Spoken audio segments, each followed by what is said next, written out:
Let me see if we're gonna be on color people time today, or we will be on time. We will be on time. Will we be on time today? Ha ha. I'm opening the floor for guests. We're doing big three talk. Can y'all hear me? Can y'all hear me?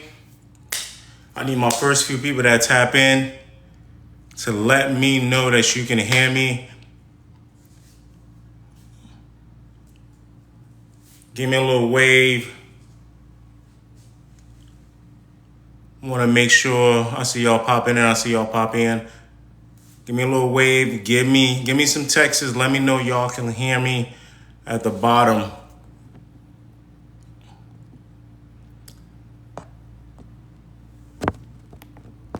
Let's get it started. All right, listen. We're going to do this like this. You guys can see the little background. Let me get my face out of here. So you guys, hey, Zoo, can you hear me? Give me a thumbs up if you can hear me, Zuvi. Give me a thumbs up if you can hear me perfectly. Yes, sir. Okay, Teddy, appreciate that. That's how we going to do this, man. Listen, I don't know if I can promise it's going to be a 2-hour live. But we will get it started. I want to just let y'all know a few things, okay? I made a little big three talk, just a few questions I think a lot of people can go through. Let's just run by them. So if you want to just pick any one of these topics, we're talking big three. We're talking Drake, Kendrick, J. Cole.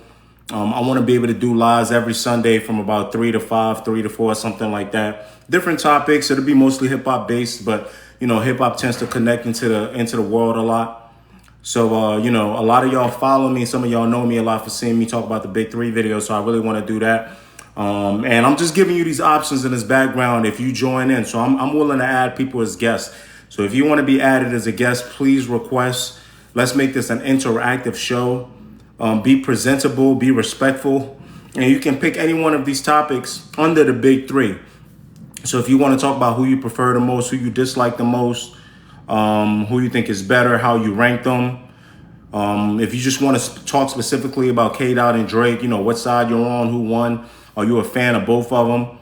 Or if you want to talk about the hip hop landscape and you want to talk about specifically though under the big three, maybe the attack on Drake, or, maybe J. Cole apologizing, unwritten rules, things like that, right?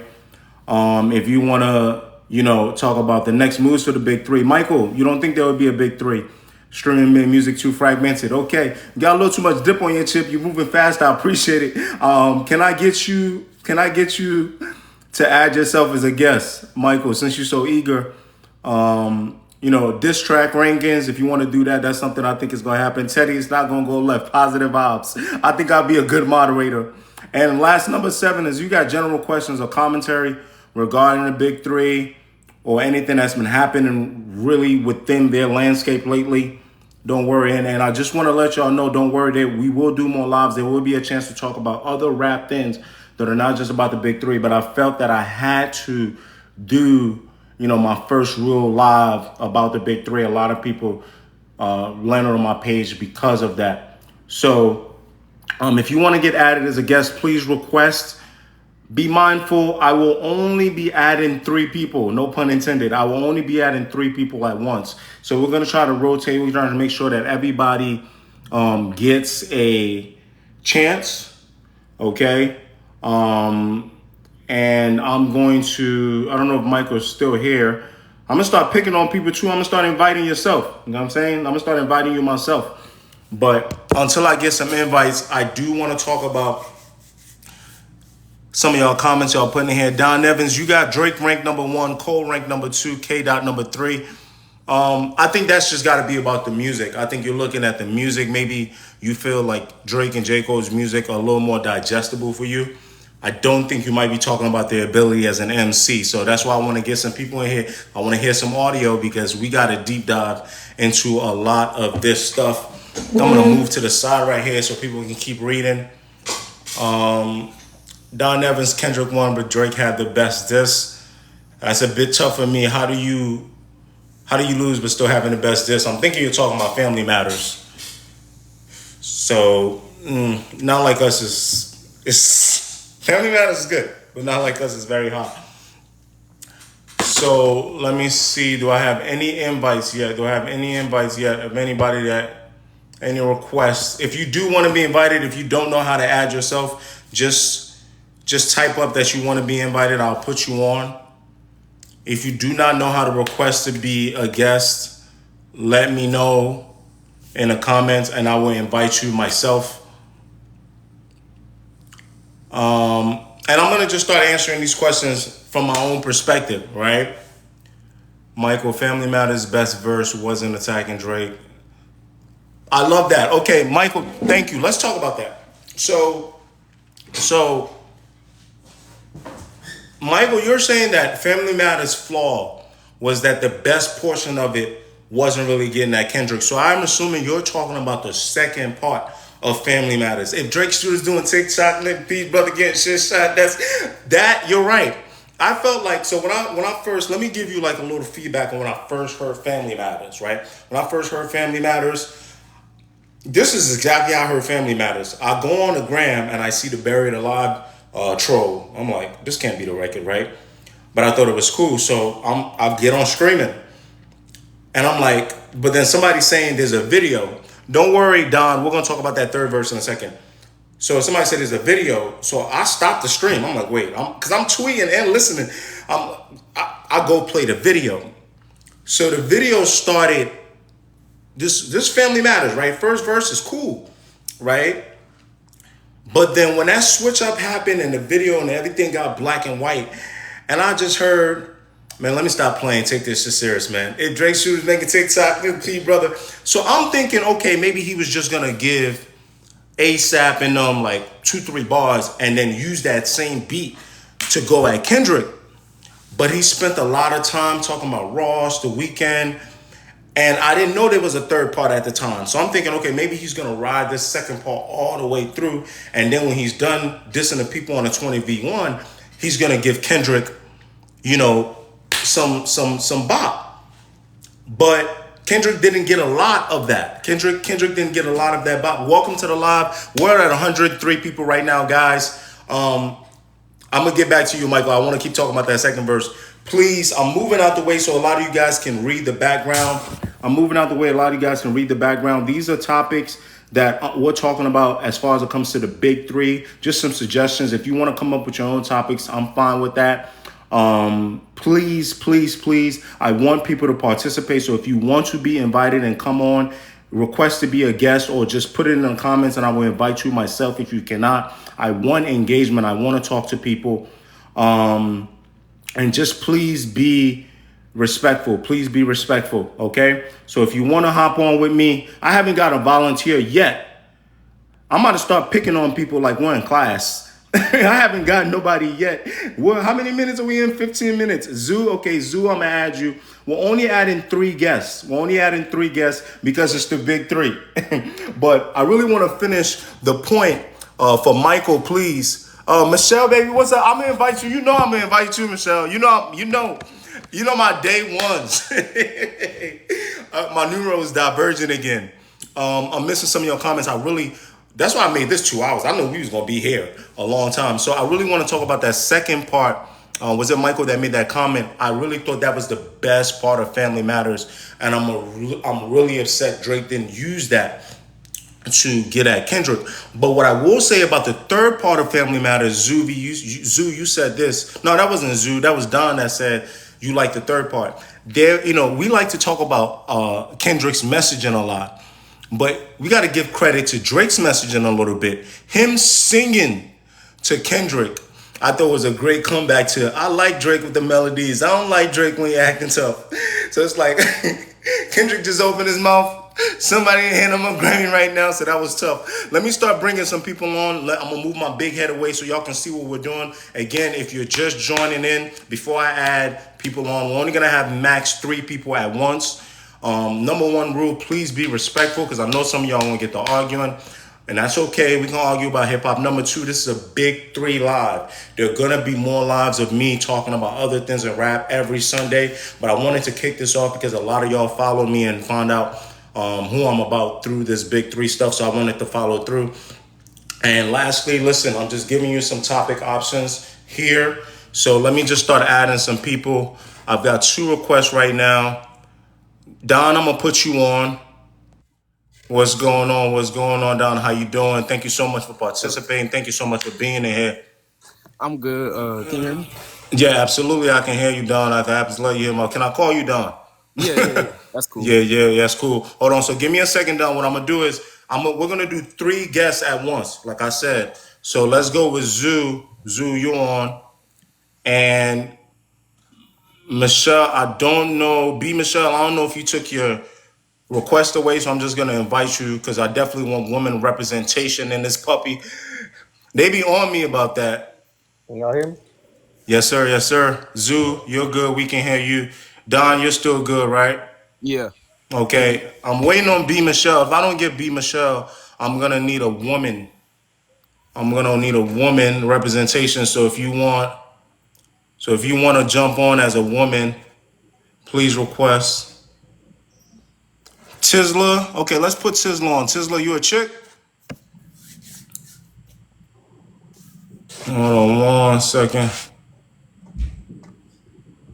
Okay, so Tisla, I couldn't add Tisla, but okay, fellas, you know what? Okay, here we go. Zoo and Dom, we're just gonna take y'all for now. B, I All made right. you an invite. Let me invite her one more time. Okay, now we'll put T on. B gonna come back. Let's put T on. Tisla, can you hear you? Can we hear you? Can you say Yes, what's sir. Yes, up? sir. Oh, you a dude, Tisla. I was trying to get a chick, but that's My bad. My okay. bad. I can Nah, drop it's off. okay. It's okay. It's okay. Okay, so let's get into it. But ladies and gents, I want a lot of woman representation as well as men. So the ladies, please get ready to jump on. But the fellas, I'm appreciating that y'all jumping on. Don, we're gonna go with you first. Do you want to go with one of the topics that I laid out, or do you have just general commentary you want to make? I, my take is, I think Kendrick definitely won the battle. Drake Okay, is so the you're on rapper. number 2 right now, talking about Kendrick and K Dot going head up. Yeah. I think Okay. Kendrick definitely won the battle. But my take is, I don't even think Kendrick care about Drake being on that weird type of timing, given that he was with Dr. Dre and them. And Okay. Okay, I so think hold on. I want to Kendrick, clarify. So you're saying that he didn't care that much about what the wrongdoings of Drake. He just wanted to win, and because he was still with Dr. Dre and them, is that what you're saying? yeah. Okay. Hey, hold on 1 second. B Michelle, I'm gonna get you. If you could just sit tight real quick. Let me get to these brothers. So that's the take that you're making right now. Zoo and T, y'all got anything to comment on that, or did y'all really come on different type of time? I want to see what y'all came on for. I got some commentary on that. I think I agree with that, to be honest, because I mean, the fact that Dr. Dre come out and do the "I see dead people," but then he got his whole thing with Isha and all that when he was coming up, and then you got Kodak that was Mr. Morale, but then you gonna say Rocky got to wear a case. So does Kodak. Does that not apply to him? So I think that's Okay. hypocrisy, I should say. Yeah, so Um, it's a little hypocrisy. So I really want to. I like that you brought that up because I really want to take that to the third part, which is the hip hop landscape. But T, I just want to hear. Do you have any commentary on that, or did you specifically jump on for another thing? I want to make sure I moderate this thing beautifully for y'all. No, I think the music overall was good. I'm not really Okay. diving into the side stories and the topic Okay. cases, but Okay. I think we had it. I think Kendrick won for sure. I think he Okay. brought the West back, but I was just excited by the music. Like the music Okay. was good, and I would say Kendrick really expanded the gap between number one and number two in rap. But the gap between two and the rest is still crazy. So I think we Okay. got we got two guys on top of the mountain. I think Kendrick showed that he's really at the top. But who else is after Drake is my thing. So I was happy to see this. I was excited Okay. for the music. I think we got good music for about a 3 week span. I think it's being dragged a little bit with the video and all that, but I mean, why not? I mean, you Okay. got to do it. Um, and I hope at the end of it we get a better collab than Hove and Nas gave us. You know, I'm hoping to Okay, so circle back to you hit rap. me with a few things right now, but Yeah, you're making some really good points. So I want to keep you on. T. It's funny that you said that you don't actually don't care a lot about the stuff outside of the rap, but you are hitting me with so many good points. I want to keep you on for a little bit if you don't mind. So yeah, I'm gonna yeah. try to do this on time, and I'm gonna try to switch three, the guests about every 10 to 15 minutes or so. So if you want to be on, please request. If not, I'm gonna just keep the brothers on for as much as I can. B Michelle, please, if you're still here, I'm gonna put you on. Definitely get, representation from all sides. Don, I won't come back to you. So let's talk about this, right? Because I made this video. D, I don't know if you actually saw this video that I made when I was talking about Kodak Black dancing to Not Like Us. I Right. I seen don't it. know if you saw that. Okay. So a lot of people get my point of view uh wrong sometimes. They think like I'm directly critiquing Kendrick, where it's more so I'm speaking to the audience, right? So, Zoo, when you said you agree with it and you brought up a lot of what Dr. Dre, you went into a little detail too, so it seems like you have good insight. But then I hear someone like T say, well, I only care about the music. The point I'm trying to make is, can we decide which one it is? I think we can. Because, no, what I'm saying is, can we pick one? I don't mind during the music you making allegations and we like, ooh, it's kind of like if me and you rap battle, right? We in a cafeteria rap battling, right? And I'm like, yeah, his Mm-hmm. mama living in a trailer, bop, bop, bop. And everybody like, ooh, and it may or may not be true, but in the school, people like, oh no, his mama don't live in a trailer. After the battle, we let it rock. We like, all right, you know what I'm saying? Or Yeah. whatever. Even if I don't like you like that, it's like, all right. But there's this ideology that or what's being said in the battle from both sides to a certain extent, but most of the Kendrick's people, you're rocking with a PDF file. You're doing this, you're doing that. And then someone like T or maybe me is like, yo, yeah, I know they said that in the music, but I'm just trying to rock out. I just want to rock out, right? But then people are like, no, don't say this, don't say that. You protecting a PDF file. You protecting a woman beater. And I'm like, which one is it? Can we just listen to the music and know that rappers lie? Not even doing battle. Period. Y'all dig what I'm saying? Yeah. So rappers lie, period. So I think I want y'all to speak a little bit. I don't know who wants to go and has more insight. Do y'all think it should be that way? Like it's always just about the rap and the bars and everything that was said on wax gets left on wax?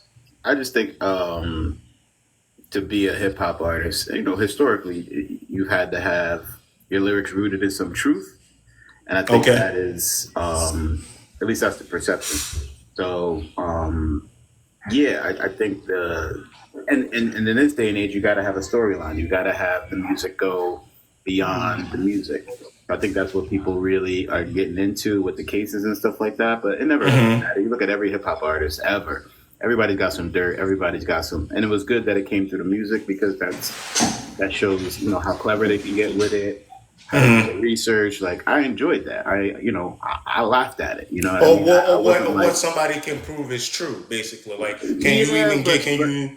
if you care, but we the only genre of music where that matters. Like, you know, Okay. we're Okay. really the only genre with that battle aspect too. So I think that's where all the personal. But Drake kind of created this landscape with Meek. So he was playing in the sandbox that he built, and Kendrick just found a way to play better in it. I felt like. Dude Clay says Drake took too many W's over the years. They just couldn't wait for the L and they boosting it. And they're gonna do the same thing with See, Kendrick. yeah, I mean, you make some very good points, Isla. You make some very good points. Don, thank you so much for touching on that topic. Zoo, What's going on? I didn't ask you if you actually were, wanted to talk about that under the big three specifically, or your own sort of topic you wanted to talk about as far as what we're talking about. I noticed I didn't ask you for your take before I let y'all go. I didn't ask you for your take. I appreciate that. I think that with the number two topic, I think that I feel like in public opinion, Kendrick won. If someone was to ask me what I truly feel like, I don't really feel like it's like say if this was like a game 7 series, right? I feel like me personally, as like if I'm grading it on like who had the better diss song in general, like take take uh take the social media aspect out of like okay, not like there's really one song in there and everything. If I for me personally, Family Matters was a better this song to me because the simple fact that okay, for me when I listen Not Like Us. I thought it was a cool track, cool West Coast type track. Everything. The first verse to me is better than it carries the whole song because the second verse to me was kind of like for me personally. So that the So verse, you're so basically you're breaking down the record. You're going by first verse, second verse, third verse. I do have to stop you a little bit okay, with the problem with Kendrick. okay, You got to be careful with Dot mm-hmm. because Dot. I was at Shakur Stevenson's fight yesterday. Y'all know I like to yap. I like to tell a story. I'm watching Son, right? And I hear the criticism about him is that he a little defensive, like he like a fake Mayweather, use that shoulder a lot. I don't know boxing a lot. But what's my analogy? My analogy is sometimes you get these punchers like Drake and Cole. They're very much get out of there. Mm-hmm. But there are these technical MCs like Kendrick. There are these technical MCs like Black Thought. You got to be careful, like when they paint these pictures, they know where it's taken. And so for you, it may not land a certain way. You may go, "Oh, that second verse was chill," but what's the importance of that second verse, or what's the Mm-hmm. key line that makes the story fit? Like when I watch a Not Like Us video, right? Think about it. And I hear like that third verse, right? And I hear that third verse where he does that, homie still double down, calling on some slaves. Like that ain't as boppy as the first part of the record. I know you talking about the first one, right? Yes, But sir. that was such an importance to that third verse. So Dot, he's a type of rapper, a type of artist sometimes. He's rapping for to get the purpose off. It ain't always about what's hot. And Mm-hmm. that's where it gets tricky with Dot. Like, Mm-hmm. and it's tricky because sometimes he do know how to make stuff hot, and everyone's like, okay, why don't you just make hot stuff all the time, right? And I'm not Mm-hmm. saying Kendrick, I'm not saying Drake and Cole don't do these things either.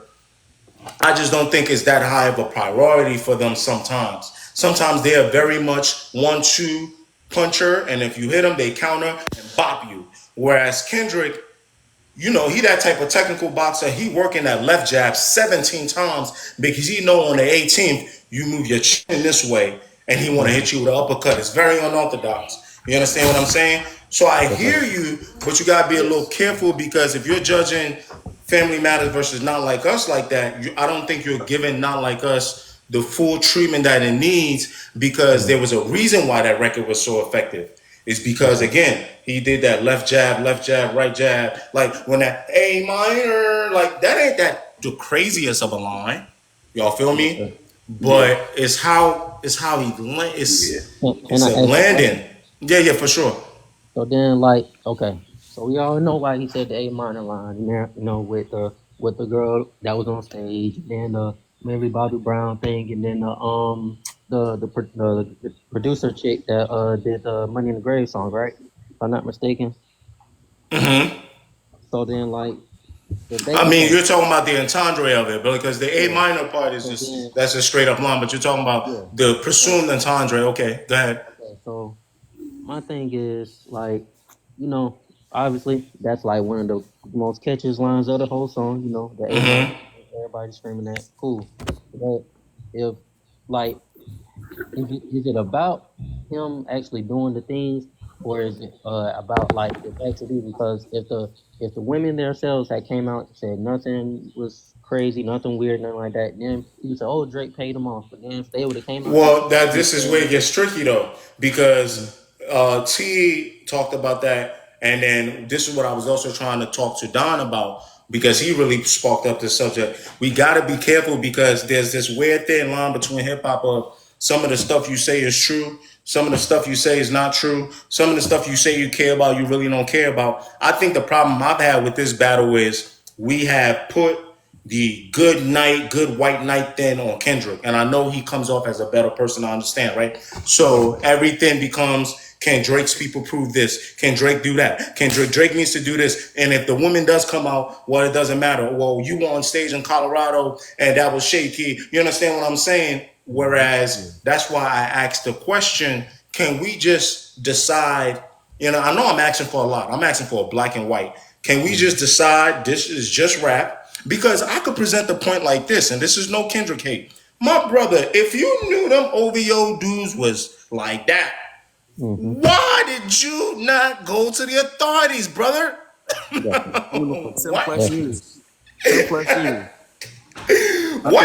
I would say I think Euphoria is really the. I think it's the best song out the battle, Because personally. it's got a lot more meat and potatoes, Yeah, yeah. I think Not right? Like Us was for the people, and people needed that. I think the West Coast needed Not Like Us, like nothing What else. They needed that what song. They haven't what had I a hit would like that in 10 years. in a while, in a while. Yeah, I do have, I got two more invites. So, fellas, I'm gonna start rotating. I appreciate y'all hopping on to kick this thing Okay. off, but I do want to touch on one thing with y'all three real quick. I think that T, you said Not Like Us is the bop that the West Coast needed. I agree. I do think the Euphoria was probably the best body punch yeah. of this battle, and I'll tell you why. That body punch, it doesn't allow me to do this argument that I'm trying to have with y'all, which is can we just keep it wrapped? Because the way he did those body punches on Euphoria, he set the stage for doubt. He set the stage for cleaning up his image. You know, when you say things like, I make music that electrify him, you make music that pacify him, I could double down on that. That's landline the kindness, right? Like, it's like, oh, wait, oh. Then it makes you go like, oh, maybe Kendrick knows some funny things about you guys. He don't know everything, but he ain't gonna run to the cops. You know what I mean? It's very much like it gave him a lot of plausible deniability while still able to get body punches at Drake. Whereas Not Like Us was a very West Coast vibe. Now the alternative with Drake is I felt like although I liked push-ups, the problem with push-ups before Family Matters, it was not that good of a body punch record. No, It was a lot of small feet, stuff like that. It was hot. I thought the fellas, I I think thought Drake the thought Kendrick couldn't make a bop. maybe, HQ, maybe. I got one more question Yes, before sir. you. Yes, sir. Yes, sir. Before I really I was, and I I was, really appreciate y'all. I want to keep y'all on, but I got some invites, so I'm listening to y'all. definitely. I was gonna ask you, what did you think about the Heart Part Six when you had first listened to it? I'm gonna tell you straight up. My video is still up. My video is still up. We got some new people coming in. Zoo, I did. Let me ask you a question, but I just want to step aside real quick. We're doing Big Three. We're gonna be doing this till 5 o'clock. We're gonna do lives every Sunday. Is gonna be my goal. We're gonna talk mostly hip hop, but we're gonna talk life stuff. I wanted to start with Big Three talk, so I'm moving aside for now. If you're gonna get on, if you're making a request to get on, these are some topics that you can talk about. But if you have general questions or comments, I'm okay with that. Zoo, let me answer your question about the Hard Part 6. My video is still up, and I'm gonna keep it up. Mhm. I'm gonna Dr. Umar this thing up, and I'm gonna keep it up. I'm gonna keep it up. And my first reaction was, I thought I could have got more energy for sure. But when I heard the track, because of the landscape, Mhm. right, I thought it was efficient. It definitely This is was. my immediate reaction. Hey, Mhm. track, you didn't know there was a topic set. There is a topic guideline. It's a guideline for you guys. But if you have general stuff you want to talk about regarding the big three, even if it's not beef related, track, you can jump on. That's what this live is about. But I just wanted to make some guidelines. So, Zoo, back to what I was saying, bro. I thought the record initial reaction. That's why I like to give my initial reaction, so people can't convince me of nothing, Mhm. right? When I did my Not Like Us immediate reaction, the very first word I said on my TikTok was, "This is a bop." Mhm. That was the first thing I said. I'm gonna leave that up too. So when I heard Hard Part 6, I thought for the mood of the crowd, the whole crowd was like, "Oh, Drake, you suck. Oh my God, Not Like Us, you're a PDF file." I thought he needed to come out and almost like some NBA type press conference statement. I would have Mhm. loved maybe more bars and a lot more energy, Definitely. but the reason that I thought the Hard Part 6 would work is because I thought Drake would double up. Mhm. I almost assumed it was for sure. If he double up on Meet the Grams and double up with Not Like Us, you got to double up. So Definitely. Hard Part 6 is supposed to kind of try to step on Not Like Us, which it didn't do, but at least try. Meet the Graham did a better job of stepping on Family Matters. But I thought he was going to go, okay, you're not about to just hit me with Meet the Grams and Not Like Us. Let me give you the Hard Part 6 to slow things down. I still Mhm. argue if Drake was sleeping in that studio, like if he was prepped like he was supposed to be, right? And doubled up on the hard part after the Hard Part 6. Like Michael is saying, some of those odd lines would have probably been forgotten. You know what have forgotten about Meet the Grams? Where is the daughter? I was thinking the same Don't thing. exist. You're not thinking about a daughter. Guess what? Because Not Like Us can double up. So he Yeah. doubles down on the PDF stuff. So when Drake did what I thought might have maybe sounded like a rush job on Hard Part 6, that's supposed to, you call a time, coach call a timeout. Mm-hmm. You continue on a 10-0 run, brother, right?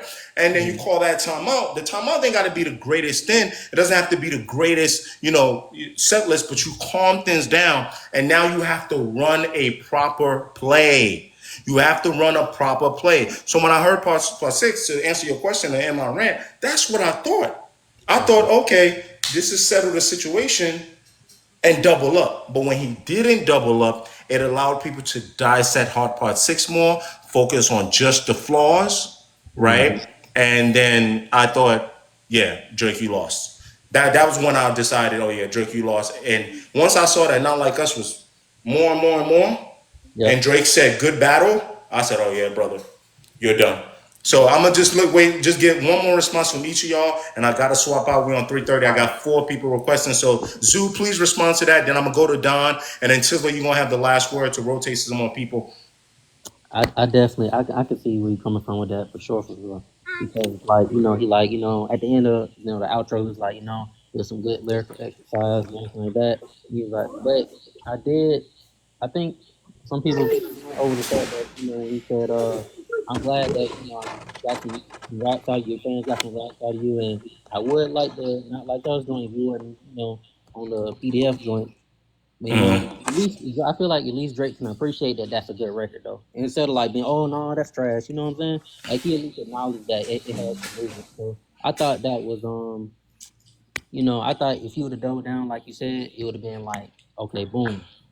It's gonna get him in a better position as far as the battle, but he didn't. So it was like, because people look at the Do hard a part little more, yeah, and yeah. basically No, gave up type.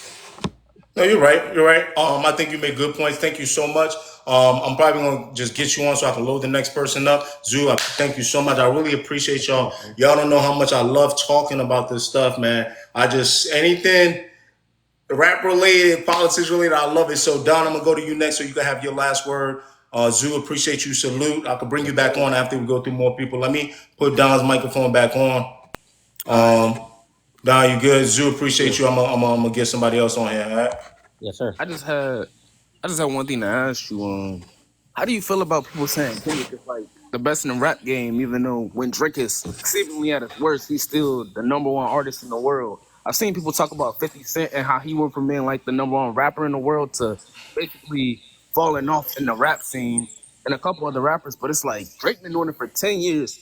And at his worst, I've seen him in my lifetime, outside of his beginning, he's still the number one, numbers wise. Okay, and I'm gonna get to some of these comments, Don. Thank you so much. That's a that's a way to go out with a bang. You came in with a bang, and you're about to leave with a bang. I'm gonna answer this in a second. I want to go through some of these comments. Please welcome, join in. We're doing Big Three Talk. This is just a guideline in the background. I'm gonna move a little bit so y'all can get to it. If you want to come on here and talk about anything that's in the guideline, or if you just want to talk about Big Three stuff, we'll get to it. Don just asked me an amazing question. I'm gonna summarize it. If you just jumped in, and it sounded like, correct me if I'm wrong, Don, you're asking me like, how could people just so seemingly move Drake out the quote unquote number one spot like this, or say that the crown is broken when he's going through a battle, did what he had to do, still keeping his numbers up, right? And has Yeah. been doing it for so long. It sounds like that's what you're asking about, right? Like, why is that a plausible thing? Well, first of all, brother, you got to remember, as human beings, we're prisoner of the moment. So, Okay. one of the advice OGs always gave me, worry about today's problems because that's how a lot of life is set up. And then you can save some for tomorrow's problems, save a little bit of money for tomorrow's problem, but deal with tomorrow when it get there. So Okay. unfortunately, because we move like that a little bit about life to protect ourselves, we move like that about other things. We worried about today's problems. We worried that Not Like Us is 3 million units sold. We Mm, worried that the whole world is calling you a PDF file. mm, And for some people, that's not a worry, that's a chair. You understand what I'm saying to you? A lot of us are very in the moment based. It's yeah. how our ancestors survived, brother. How can I get through this moment? So, although I hear you, right? Brother, I went to a cookout yesterday. I counted how many Drake records can I get. When was the last time I went? I had to count how many Drake records.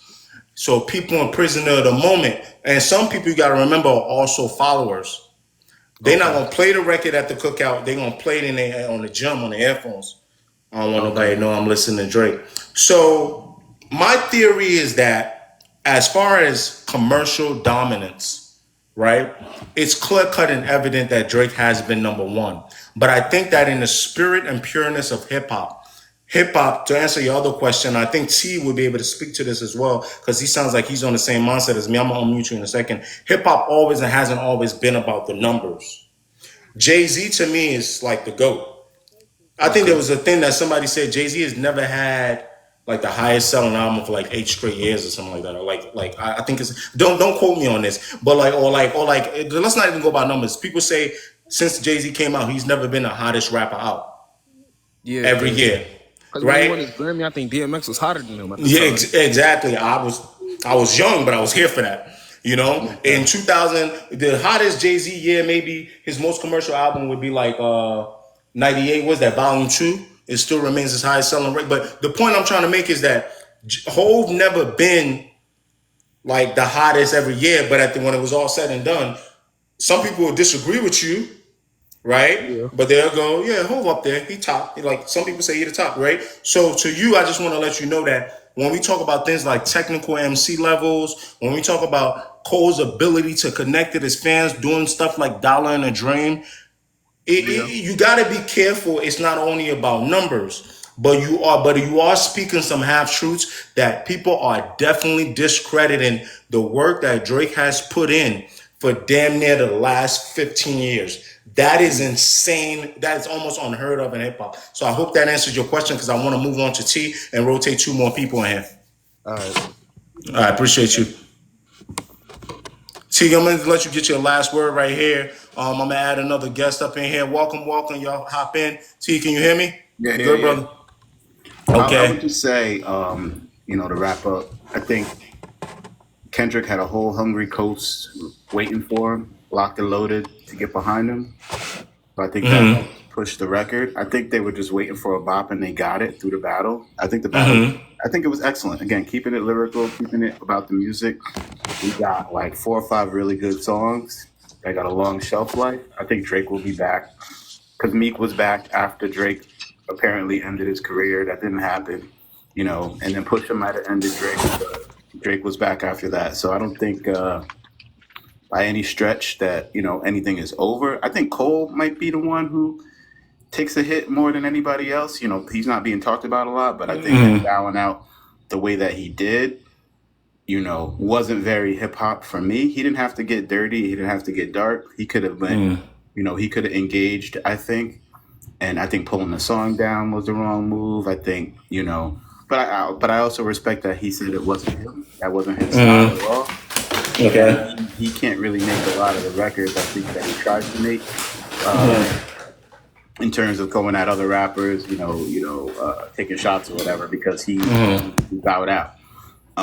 What I would ask you is, though, how important is the ghostwriting piece, to Drake's legacy? How important is that, and how much does that hurt? Personally, I feel like he's an arranger, like he's got strong musical gifts, but he's more of an arranger, more of a producer, more of a if you're gonna slap Drake on the wrist for having ghostwriter, you gotta slap Kanye too. I think he's just a different type of artist. But I respect what Kendrick did in this. I think we needed that from Kendrick. I think the underlying theme of this whole battle is that if not for Drake, Kendrick would have sat on a lot of these records, and we would have never seen this side of him Yeah, if Drake didn't pull him out and call him out. I So get, I I get what think, you're saying. yeah. I get what you're saying. I really want to focus on two things because you hit me with two things here that I think I'm so thankful because if you had not said it, I may have forgot to talk about it on this live. And I want to talk, and I'm going to let you go in a second because we got three people loaded up now. Vibes, Vente, Manny, welcome. I got y'all on mute right now, but please sit tight. I'm going to get to y'all. We're going to get to talking. I thought 3 to 5 was going to be too long. It's not. It's not going to be enough time. We already at 3:40. So T, let me answer two things, right? So let's first. I want to show with the ghost writing, or in this case, writers for Drake, right? And then I'll let you go, and then I'll talk about the J. Cole thing generally because I want to talk about that. But let me keep you on as I answer this question. So it's very important that I do think that I say writers instead of ghostwriters because I actually still believe ghostwriting is a worse crime. Same way with ghost producing, and I'll tell you why I say that. If at least people like me, I read track listings still. So if I recognize, and one of my mans that grew up in around this way has been working with a lot of people we're naming, so I'm just keep it at that. So one of the things I like to do is go look for his name, and I've seen his name commonly a lot here, right? So I'm like, oh, okay, he don't even got to tell me he helped out on that. To what extent he helped out, that's where things get tricky, right? But ghostwriting to me is the worst crime. You understand what I'm saying? I hope you understand. Ghostwriting is you didn't even list the person. Did you even pay the person? They get listing. That's worse. Now, if you are crediting on a song to me, you're not a ghostwriter. You are a writer. Now, that's what I want to make sure we're talking about. We're talking about writers. So to answer your question plainly, when we talk about your ranking as an MC, I will ding you for having writers. It is a very unique thing to hip hop. And I'm going to talk about number 3 here, the hip hop landscape, attack on Drake. I'm going to talk about that too before I get to Cole because you've inspired this good rant. I am going to ding you for having writers. Now, however, I'm not under the impression, especially if I can sort of tell that you tend to only use writers in certain sort of melody based records, I will still consider you an MC. I'm not one of those people that say that Drake is just a pop artist and that's it. You understand what I'm saying to you, right? And it's the same thing. I don't do that to Kanye West. I know that Kanye is more of a producer, but I don't go around saying, oh, Kanye is just a pop artist, right? It's very interesting how we're picking and choosing. And there are a lot more writers in the game that are helping a lot more people. Not Kendrick. Not Kendrick. Kendrick keeps a very close circle that y'all are not paying attention to. And obviously some of these people, y'all are okay with it because you don't care that Cardi B is being helped writing stuff. We already just agreed. Like, yeah, whatever, that's Cardi. But it's deeper than Cardi, right? So very high standards were set for Drake, but that's okay because if we're calling you a big 3, out of these big 3s, if you're the one that's coming out with the reference track as an MC, I have to probably put you below Kendrick and Cole. Right? When it comes to maybe putting you next to a Lupe Fiasco, I never heard Lupe have writers. I don't know nobody in my circle that's ever wrote for Lupe. You understand what I'm saying? So, T, I hope that answers your question as far as the writing part is concerned. I'm going to unmute you really quickly. Say again? I hope that answers your question as far as writers. I do think you should get dinged for having writers, but I still think that I can consider you an MC. You're just going to drop below on my ranking. That makes sense? Oh, for sure.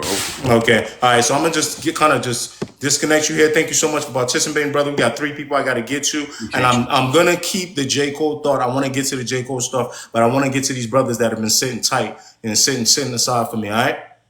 Yes, sir. Yeah.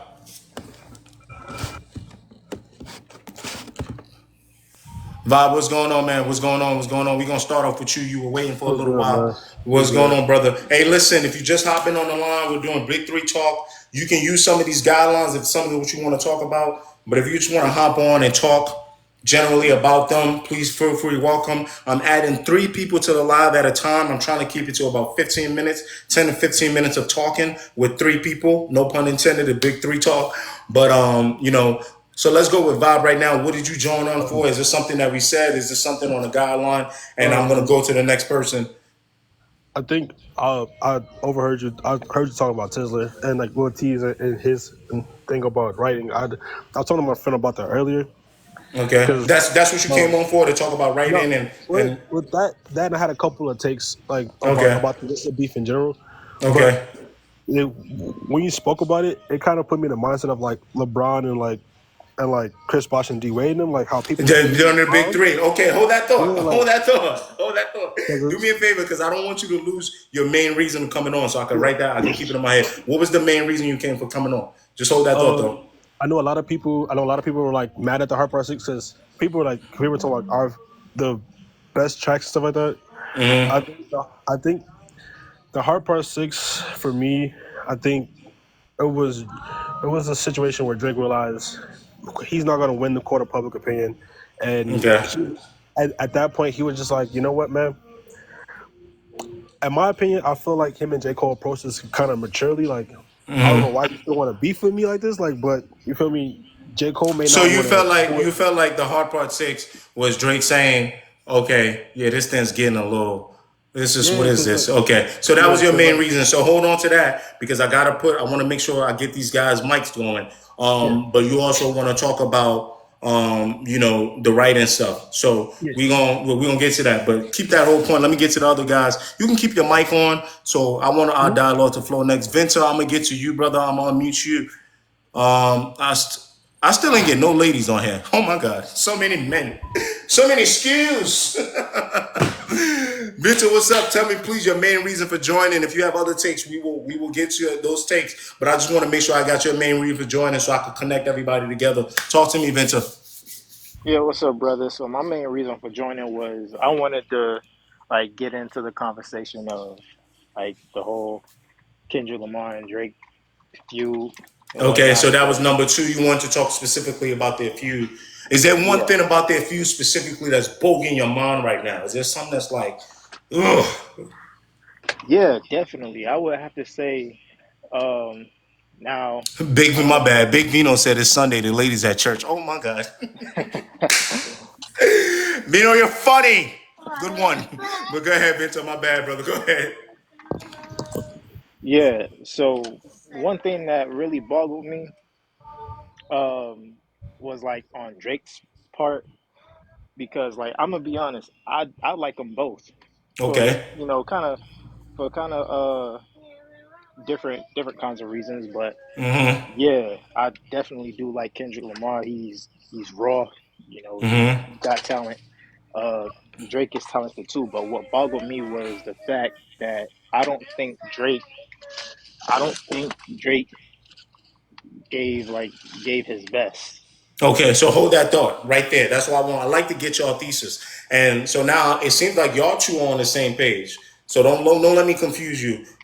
Vibe, you say the hard part six. I like that. So this gonna be we're gonna talk about the diss tracks a lot. I can tell in this segment. Yeah. Vibe, you telling me you felt like the hard part six was Drake saying, "Why did this just get here?" Venture, it sounds like you're telling me when it comes to this battle, you didn't feel like Drake gave his best effort. So hold that thought, please. We'll talk about some more things, but I want to connect y'all three. Manny, thank you so much for being patient.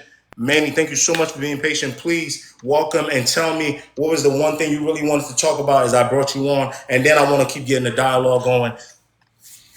Yeah, nah, like my only thing with this Drake and or I wanted to talk about the Drake and Kendrick thing, but the thing that I'm just having an issue with is like maybe I feel like that the beef itself, yes, Drake lost, but it was a lot closer than what people want to give it credit for. Like when you talk to people, they make it seem like it was just a complete blowout from the very beginning, and I just Okay. don't feel that way. So that was the main thing. Okay, so I got man, I don't know how I did it. I got the three perfect people in a good rotation. I don't know if I Hey just man. steered the car the right way, but this is three perfect people to talk about number six diss track rankings. So first, fellas, I guess we'll go. Let's go downwards, right? I'm not gonna ask y'all to rank all the records, right? I just want to know what you think is the best diss record from the battle, and what is the worst. And then I'm gonna want to talk about all the three things y'all just brought up because I think I found a middle ground. Bob, what do you think was the best record, and what do you think was the worst from both artists combined? So best, honestly, it's gonna sound crazy. It's gonna sound really, really wild. Honestly, the best one in my personal opinion, just off like a complete standpoint, I would say I would probably say the 7 minute drill. And it's crazy that I Holy say mackerel. that. Okay, all Seven right. minute drill. Okay. No, That's thank tough. you for doing that because what you You know what I'm now just saying? did is you put Cole back in our conversation because this is supposed to No, be big but three. yeah, but Okay. come Well, on, my stand, the hold standpoint was on, about rapping. because my professor told me this. I know you can go for 7 minutes about this, no pun intended. But answer my question. What was the worst one? You don't have to The explain worst one, yet. Uh the huh. worst one, honestly, to me was I don't know why I don't like it as much, but I really don't like Meet the Grams that much. Like I feel Okay, like I'm cool with yeah, I that. don't Hold it, listen. hold it, hold it. Vento, what was the best diss record to you? What was the worst one? The entire thing. You can include Cold 7 Minute Drill. I'm okay with that. I would have to say the best one to me would have to be. Let me I'm just looking at say y'all crazy right now. 616 in LA was the Really, best and one to what was me. the worst one? And the worst one to me, and this is from either side, right? Yeah, From from each all side of the. sides, including 7 Minute Drill. It's a big Okay, three talk, including 7 Minute Drill. okay. I would probably have to say the worst one would have to be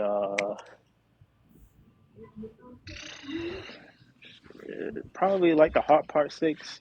Okay, hold that. Manny, hit me. Hit me. Best and worst The one for you. the worst one. I don't know.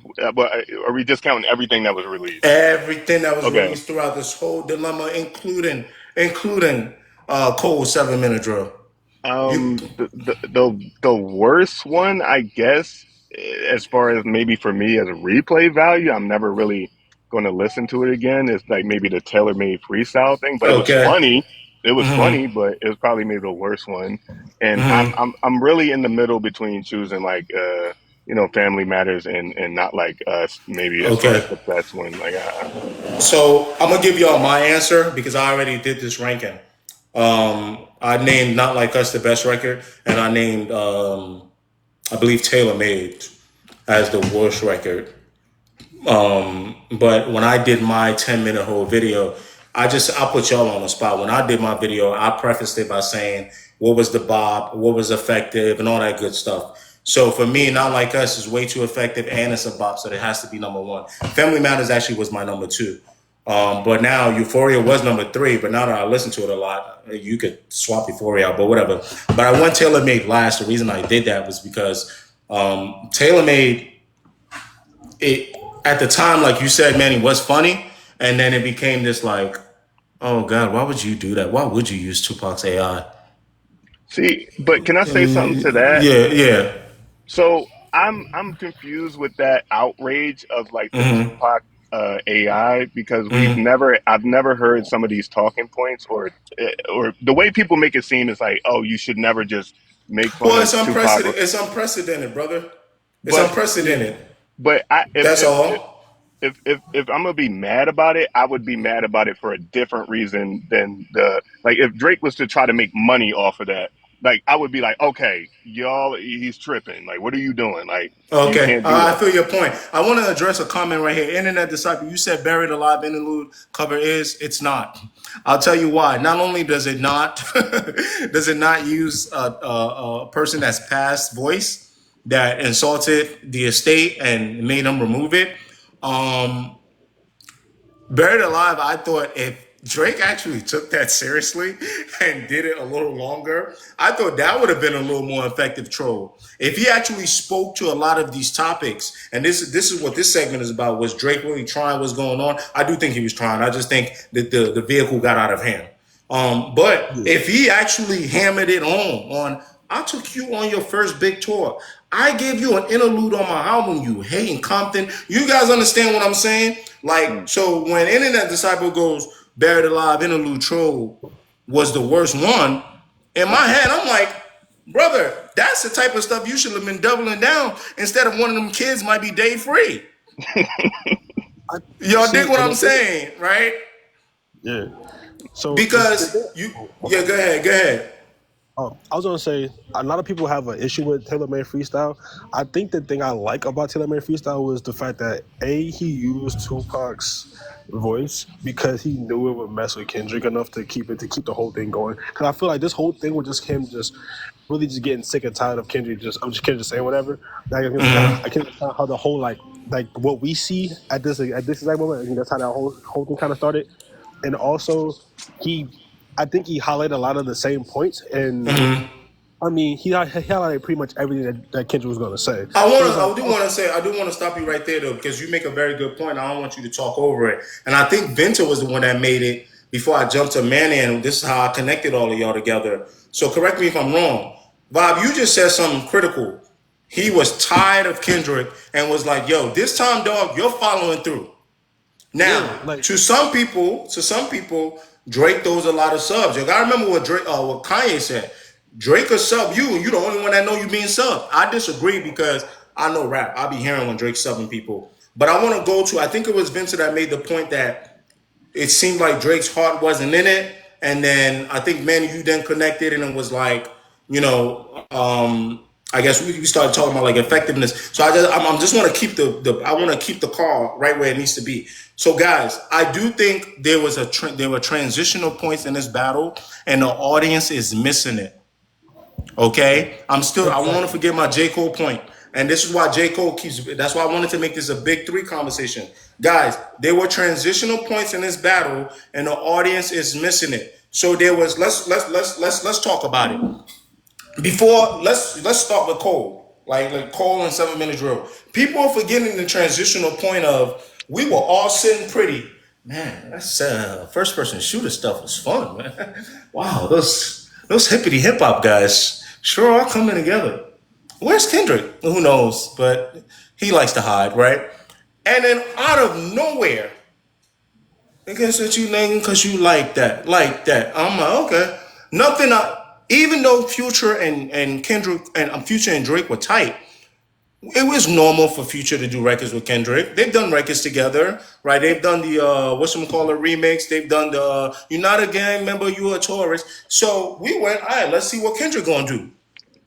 And then all you hear is talking out of their necks. I'm way too paranoid for. So I'm like, okay, right? Transitional period. So the first period is shock. Whoa, everything is not so peaceful in the hip hop world. Then it started making some of those Drake subs make sense. All those red button subs, all those these guys are teaming up subs, all those Metro Boomin, 21 Savage, OVO talking OVO, we trading them. Pluto, what would Pluto do? It's kind of a diss. We thought he was bigging up his mans. So that was one transition period of shock. Then the next transition period was, oh my God, Kendrick is awake. Then we had this small waiting period of who will do something first. And people are forgetting that, yeah, say what you want. Eventually, Drake took the mantle. Cole was the one first that said, however you feel about the record, whoa, wait a minute, man, bro. You come out of nowhere with this nonsense. Here's 7 Minute Drill.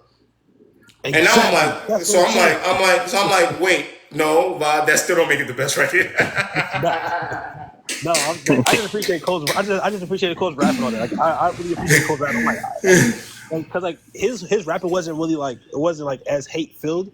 It was just more like it was just bars. But I'm like, Rap. I It don't was know, like rap. It was like got rap. something for it. So that transitional period, and that's what I felt like. I don't know if you want to make like an anime connection.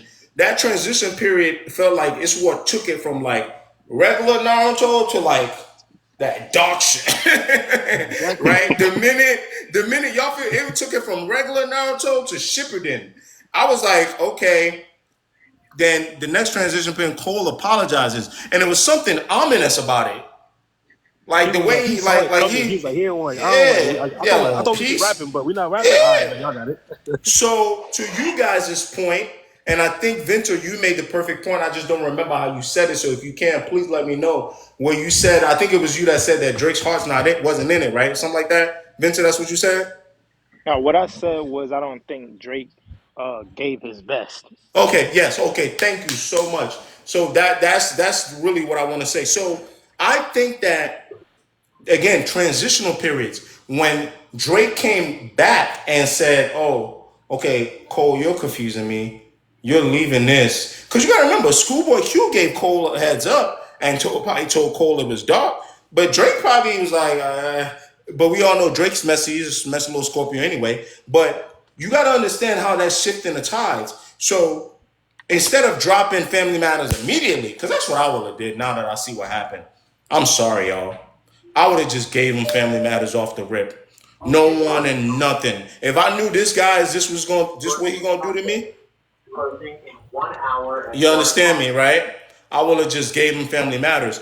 But so he went and gave him push-ups, and then he did the tailor-made. And Vinter, you said like, I think he was taking it serious, but it's transitional periods. It was like, okay, this has to be a problem because Cole's stepping out, but I'm also not that scared of you. I think people are giving Kendrick too much credit. Obviously, hindsight is 2020 because you see how he just dismantled the man. But at that time, Drake was probably like, "Yo, listen, dog, you don't even really be out there like that. Like you don't really." So Drake probably had his chin out a little bit. This Yeah, transitional period. But I think when he does push-ups, tailor made, people use it as an example of Drake being cocky. And to Bob's point, I think it was being a little cocky, but it was really more about, I am sick of you hiding. It's like having that annoying pest in your house. Just come outside and let's get it over with. Let's get the fight over with. But what Drake didn't realize is that a lot of the stuff that was happening, he thought he was on offense, to Teddy's point, but it started becoming defense very quickly. Yeah. Right? Whereas if he was, I think it was, who was Royce the 5'9" that said this. If Drake had heard like that and was like, I'm sick of this guy, I got a record in the cut too, we might as well battle, and you hit Kendrick with Family Matters, forget what Cole doing. Just hit him. After let like that down a little bit, just a little bit, just hit him with Family Matters. Just hit him.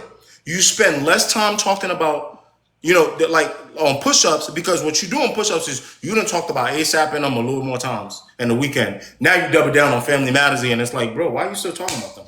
But what would happen is if you just drop Family Matters, first verse is Kendrick, second verse you address the 20B1, third verse you drop the bombshell, Deuce put his hand on his girl, he's got to get in the lab. And if he had Meet the Grams ready, right, cool. But what happens is Meet the Grams now has to drop because it doesn't give a chance for Euphoria to drop. And y'all remember I was talking about the body shot. Euphoria was effective, Meet the Grams was effective. Y'all feel what I'm saying right now? So if you had just hit him with Family Matters, Kendrick will have to make a decision.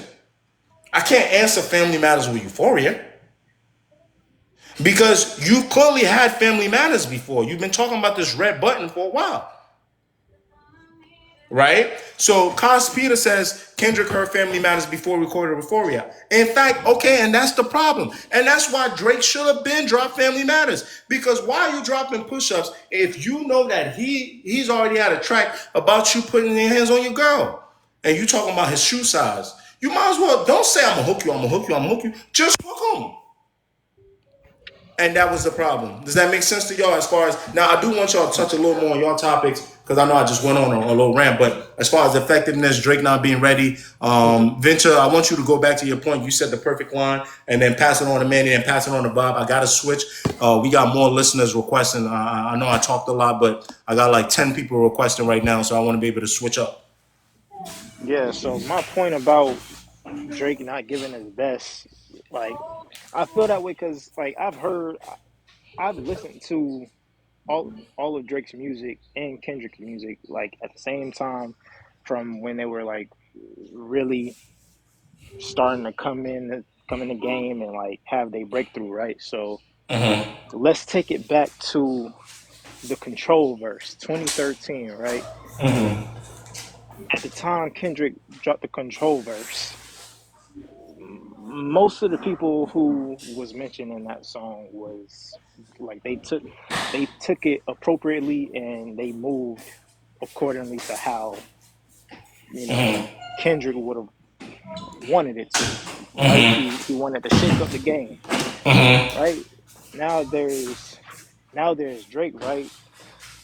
I want to make a point that Erica Badu made a tweet out to Drake, basically advising him, and she was like, "Hey, this is hip hop, so you got to move according to the way this is going." So he already been advised about that. Now, years after that, I don't really hear him, really getting better on a lyrical level. So he had ample amount of time to get ready for. If he wasn't gonna take it correctly, basically, is what you're saying. Yeah, yeah, I'm gonna hold that thought. and I'm gonna use it as a transitional period for the next thing. You gave me some really great takes here. I know that I want to give y'all more time on that, but so I'm holding two thoughts right now. I'm holding the J. Cole and how he should have addressed this beef, right? The last T said that. Twizzler said that. I want to hold this thought about Drake's preparation for this battle, which it sounds like is more what you're talking about, and how he addressed control and took control. I want to move on to Manny. Final thoughts and really kind of just let you go a little bit. Then I'm gonna go on the vibe, and then I'm gonna address some of the stuff that I'm holding before I add some people on. Please, please. I need my pen and Well, paper. My bad, y'all. We got to get pen and paper. Fellas. I'm taking fellas and ladies. Be Michelle back. So we got one chick back in the building. I'm taking this serious. Y'all better stop playing with me. I'm getting a. Y'all see me. Y'all see the banker workbook. Go ahead, please, man. Hit me. Y'all see yeah, me. no.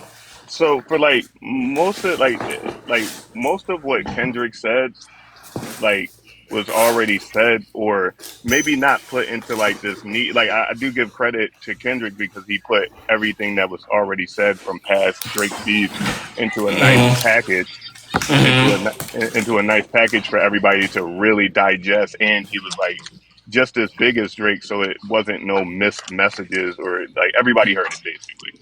Um, but I just Zoo, feel take like care. I'm listening. no, I just feel like with Drake's stuff, especially something like Family Matters or whatever, like people are so quick to like dismantle, or it's almost like they don't seem like it's just weird because like though when it comes to Kendrick's stuff, they can understand every every triple entendre, but a basic sentence from Drake like it's just like so confusing to So yeah, people. you know what? I'm gonna use that as your final thought from you. I want to talk a little more about bias. So the next three people that I'm gonna pick up on. I'm gonna give them sort of the mantle, this relay, this baton that you just handled us. Thank you so much. I really love that point you just made up, brother. I'm writing that down now. Understanding Kendrick, but just not understanding Drake. It's insane. Vibe, I want to give you kind of the floor a little bit. Give me some of your final takes, and then I want to address some of these notes I took before I add on some more people. I know I got some people requesting, waiting on. So give me something, Vibe. Your last takes heading out. I think my last take from the whole situation was that like Drake knew, quote of public opinion, I'm not getting out of this with a win. I'm just not. It could be because just like 50 Cent said, Kendrick Lamar is hip hop's golden child. And he was already warned about something like this from Jay-Z, from Eminem, from people in the past. And I think he was just like, I think he was tired of like Kendrick getting away with control verse type of punches. Like, I'm gonna throw this out there high, and then I'm gonna skate, and you can't say nothing about it. So he's like, man, I'm tired of this. I don't care if I get out of this clean or not. I'm gonna just do what I'm trying to do. So I think he should have prepared more. Yes, I think he should have prepared more. I think he could have actually kind of came out with a W had he prepared better, but he didn't. And that's what we got to live with. But I think, in a sense of it all, I think Drake was really just tired of Kendrick, and he's like, you can have this, but I think you're just gonna go right out with it and let that just be it. And like you still won't be over me like sell wise, which is what Kendrick literally wants. I think Kendrick is more like a person who really wants the worldwide power, and Drake's like, you can have the coach, have it, but worldwide power, I still got that realistically. So it's like, Okay. And so you know what I'm this saying? is really speaking up to number four, next moves. So I got the guide in the back, but you guys are giving me some good take. Bob, thank you so much. I think you said a lot to really what I could harp on. We have 4:10, and I don't want to make this live go past 5 o'clock. So I'm gonna get you off, brother. Thank you so much, though. You gave me some good points. Stay on because I want to talk about your point. As far as we talk about bias and next moves for Drake. Okay, Bob. So let's talk about next move. So let me just get you off. Thank you so much, brother. Rashad B, Internet Disciple, please sit tight for me because I got a little rant that I'm about to go on for a little bit, and then I'm gonna want to talk to y'all, kind of get some of y'all takes, let y'all freestyle a little bit, but also I want us all three to talk about some overall topics now within the guideline because I did not know time was gonna move so damn fast. I thought 2 hours was crazy. We only have 45 minutes left, so I really want to talk about how J. Cole should have handled this situation. I didn't make a video on this, Mostly because a lot of y'all didn't know that when I first started this TikTok, at the time nobody knew I made music, and I'm halfway decent. I rap halfway decent, and the MC in me was infuriated when Cole apologized. And the reason why I was infuriated at Cole apologizing was not because he apologized, was because the MC in me would have went about it so different if you didn't truly feel that way. So I liked 7 minute drill, guys. I liked 7 minute drill.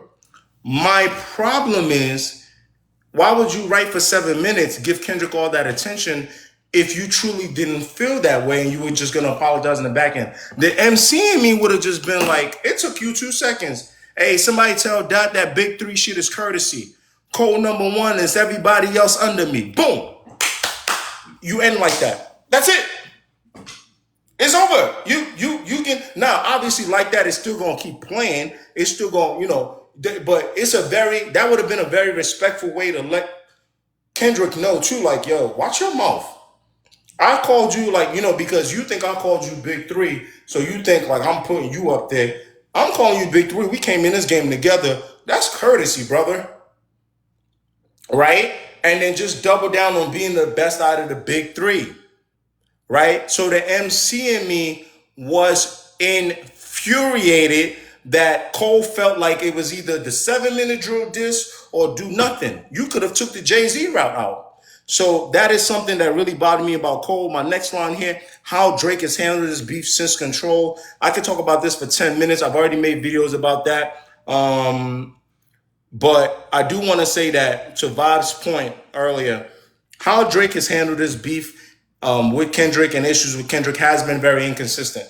Y'all know I'm one to criticize all three of these guys. At one point, it's been very like, he'll go do the shit record with Future, right? But then at another point, he'll do the interview with Elliot Wilson. Yeah, I saw him in LA. It was all love. And then at another point, he'll do, I don't know what you're referring to. You're not, I'm in the king of the motor mouth. So then Kendrick went and, did the language. And then at another point, apparently Drake went and did an interview with Sports Nation. So there were some inconsistencies at the very origination of this beef, but also there were inconsistencies as the actual war was going on, right? So I just think that, that's why everyone's arguing, because at some point to us, Drake seemed like the front runner. Then at another point, he seemed like a bully. But then at another point, he seemed like it was cowering. Very inconsistent, a lot of inconsistencies where I think Kendrick was, and even this inconsistency was Cole, where I think Kendrick, I can critique him all I want. One of the best things he did, once he decided it was war, he was very consistent about war. Right? So we could talk about hypocrisy, bias. Yes, you guys are right. There is a large bias from the crowd. Yes, you guys are right. There is the audience is acting like they can't interpret, Drake's lyrics, but they are just overanalyzing Kendrick's lyrics. You're right. You guys are right. I see some of this stuff. It's my page that everybody's coming on doing all this stuff. I see it. I'm not dumb. But Kendrick was very intentional and consistent. You guys do first person shooter. I don't like it. Here's like that. Boom. Boom. No pun intended. You guys understand what I'm saying to you? Very, very intentional. I know you and it's just, I call Drake a sassy Scorpio. You know who's sassy? The Gemini and Kendrick. They got their ways. This was an astrology battle from Jump Street. Kendrick calls around town, finds out you and Future don't get along no more. Oh, okay. You and Metro Boomin got problems. The Weeknd don't like you too. Sassy. Hey guys, can I get a feature? A 16. Who gonna say no to giving 16 to Kendrick? And then he does that to somebody else is shady. To me, it's a very smart, intentional move, guys. It's very smart, intentional. Boom, I'm really like that. And it's intentional to the point where he could have cared a little more about Cole's feelings. He let Cole catch a stray. Intentional, guys. So when Drake drops Push-Ups and Tailor Made, again, intentional. I could call you a PDF file, but I will chill for now. That's a random act of kindness. Now I'm going to attack you, use all these cultural claims, insinuate things about your race, and I'm going to do it in such a way that the crowd can't pick it up because they keep telling me it's about culture. I said, okay, it could be about culture, but that boy know what he's doing. He's intentional. He's intentionally muddying it up. So he has plausible deniability. And I'm gonna hit you with euphoria to let you know, brother, take this where it doesn't need to go with that Family Matters record you got, and I'm gonna step on you. Again, intentional, guys. Drake takes it there. What does Kendrick do? In less than what is it, 3 hours? Meet the Grams drop. What is that called? Intentional. Mean what he says, does it. He didn't say, oh, if you hook me, I'm going to come back. And no, he said, brother, if you go there, I will take it lower. And I will even lie, just like I think you're lying. I'm going to talk about a daughter you don't have. And then again, intentional. The streets of TikTok, Twitter, and everybody's saying, hey, Sean, thank you so much. He dropped Meet the Grams 20 minutes later. But the streets are saying, hey, I don't have a bop. What does everybody say about Kendrick don't got a bop? That boy was sleeping in the studio, drops Not Like Us. On a Sunday, was it? I'm chilling. These guys will not let me go spend time with my family. Intentional. But that's my rant about that. We want to talk about bias next. And I think I got the best 3 people to do this. B, I'm going to unlock. Thank y'all so much for sticking through my little rant right there. Can y'all hear me? I know that was a long rant. What is it, 4:20? We might keep this live going till about 6. So I really want to talk about bias, but I'm going to just give y'all the floor one by one to just share with us your general thoughts about maybe the big 3 or the beef specifically. And then I want us all 4 of us to talk about bias. B, Michelle, thank you so much for being our late representation of the day. It's nothing but men. Yeah. I see some women showing up, though. You know what I'm saying? B, I'm going to let you go first. Ladies first, please. Give us, share some of your thoughts that you maybe wanted to get off as I had you on mute. And then I'm going to just move on to Rashad and Internet. And then we can, we can talk about bias. Okay, so I'm most definitely from the standpoint that always been a hater. He's been a hater since that in his control zone. I don't think that was a friendly call for battle, whatever people want to say. I don't think it was about friendliness. You don't think it was about a friendly No, like fade? a rap battle, basically. I don't think Yeah, it that was. wasn't a friendly fade. Yeah, because at the end of the day, how are you gonna say you got love for people, but Hold then on, my say bad. I want to shout out Lee. Lee said the women were here. oh yeah, shout out to you.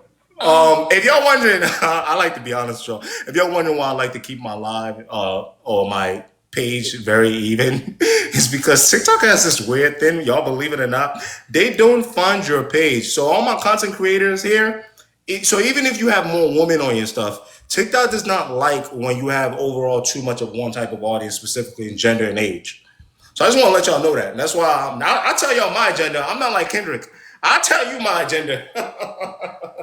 But B, please go ahead. Go ahead, please. I'm listening to you. Oh yeah, so just saying like, okay, you know how they say like you can't say I'm sorry and say but, because if you say I'm sorry but then you say but, then that takes away your sorry. You really wasn't sorry.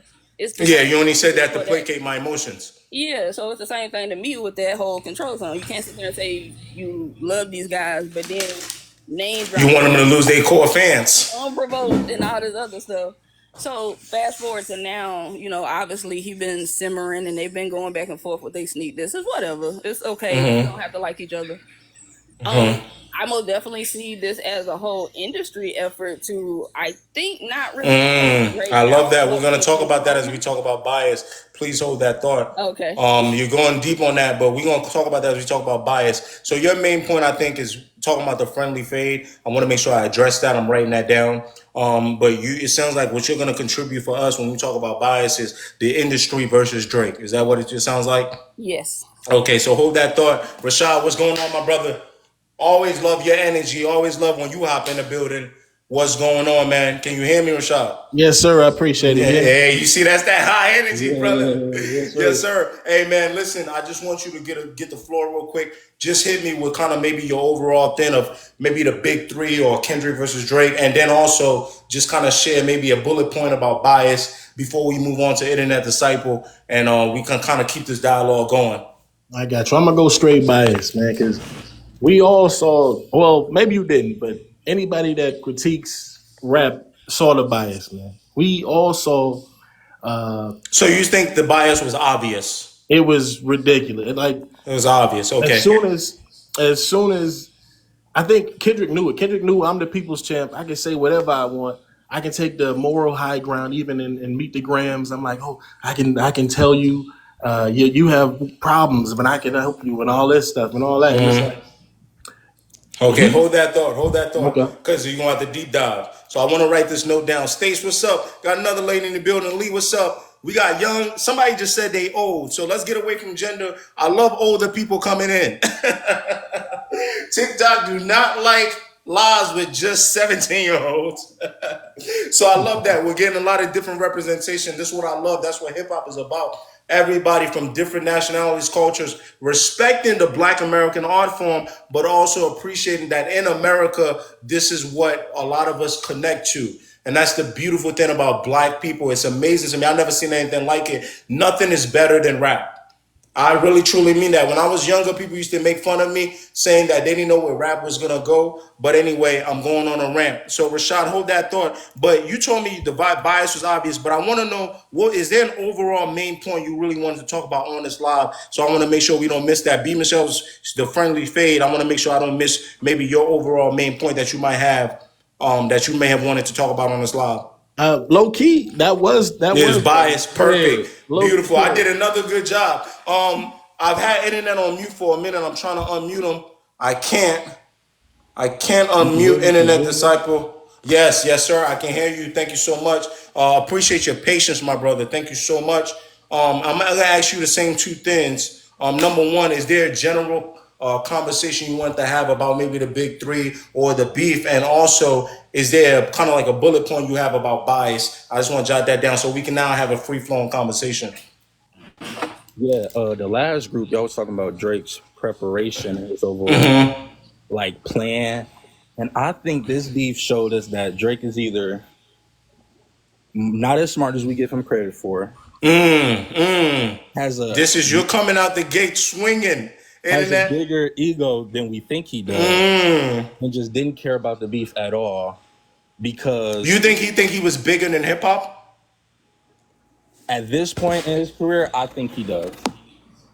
Okay, okay, all right. But So I I don't. I'm gonna hold on. We're gonna get to this. okay. Okay, not as smart, big ego.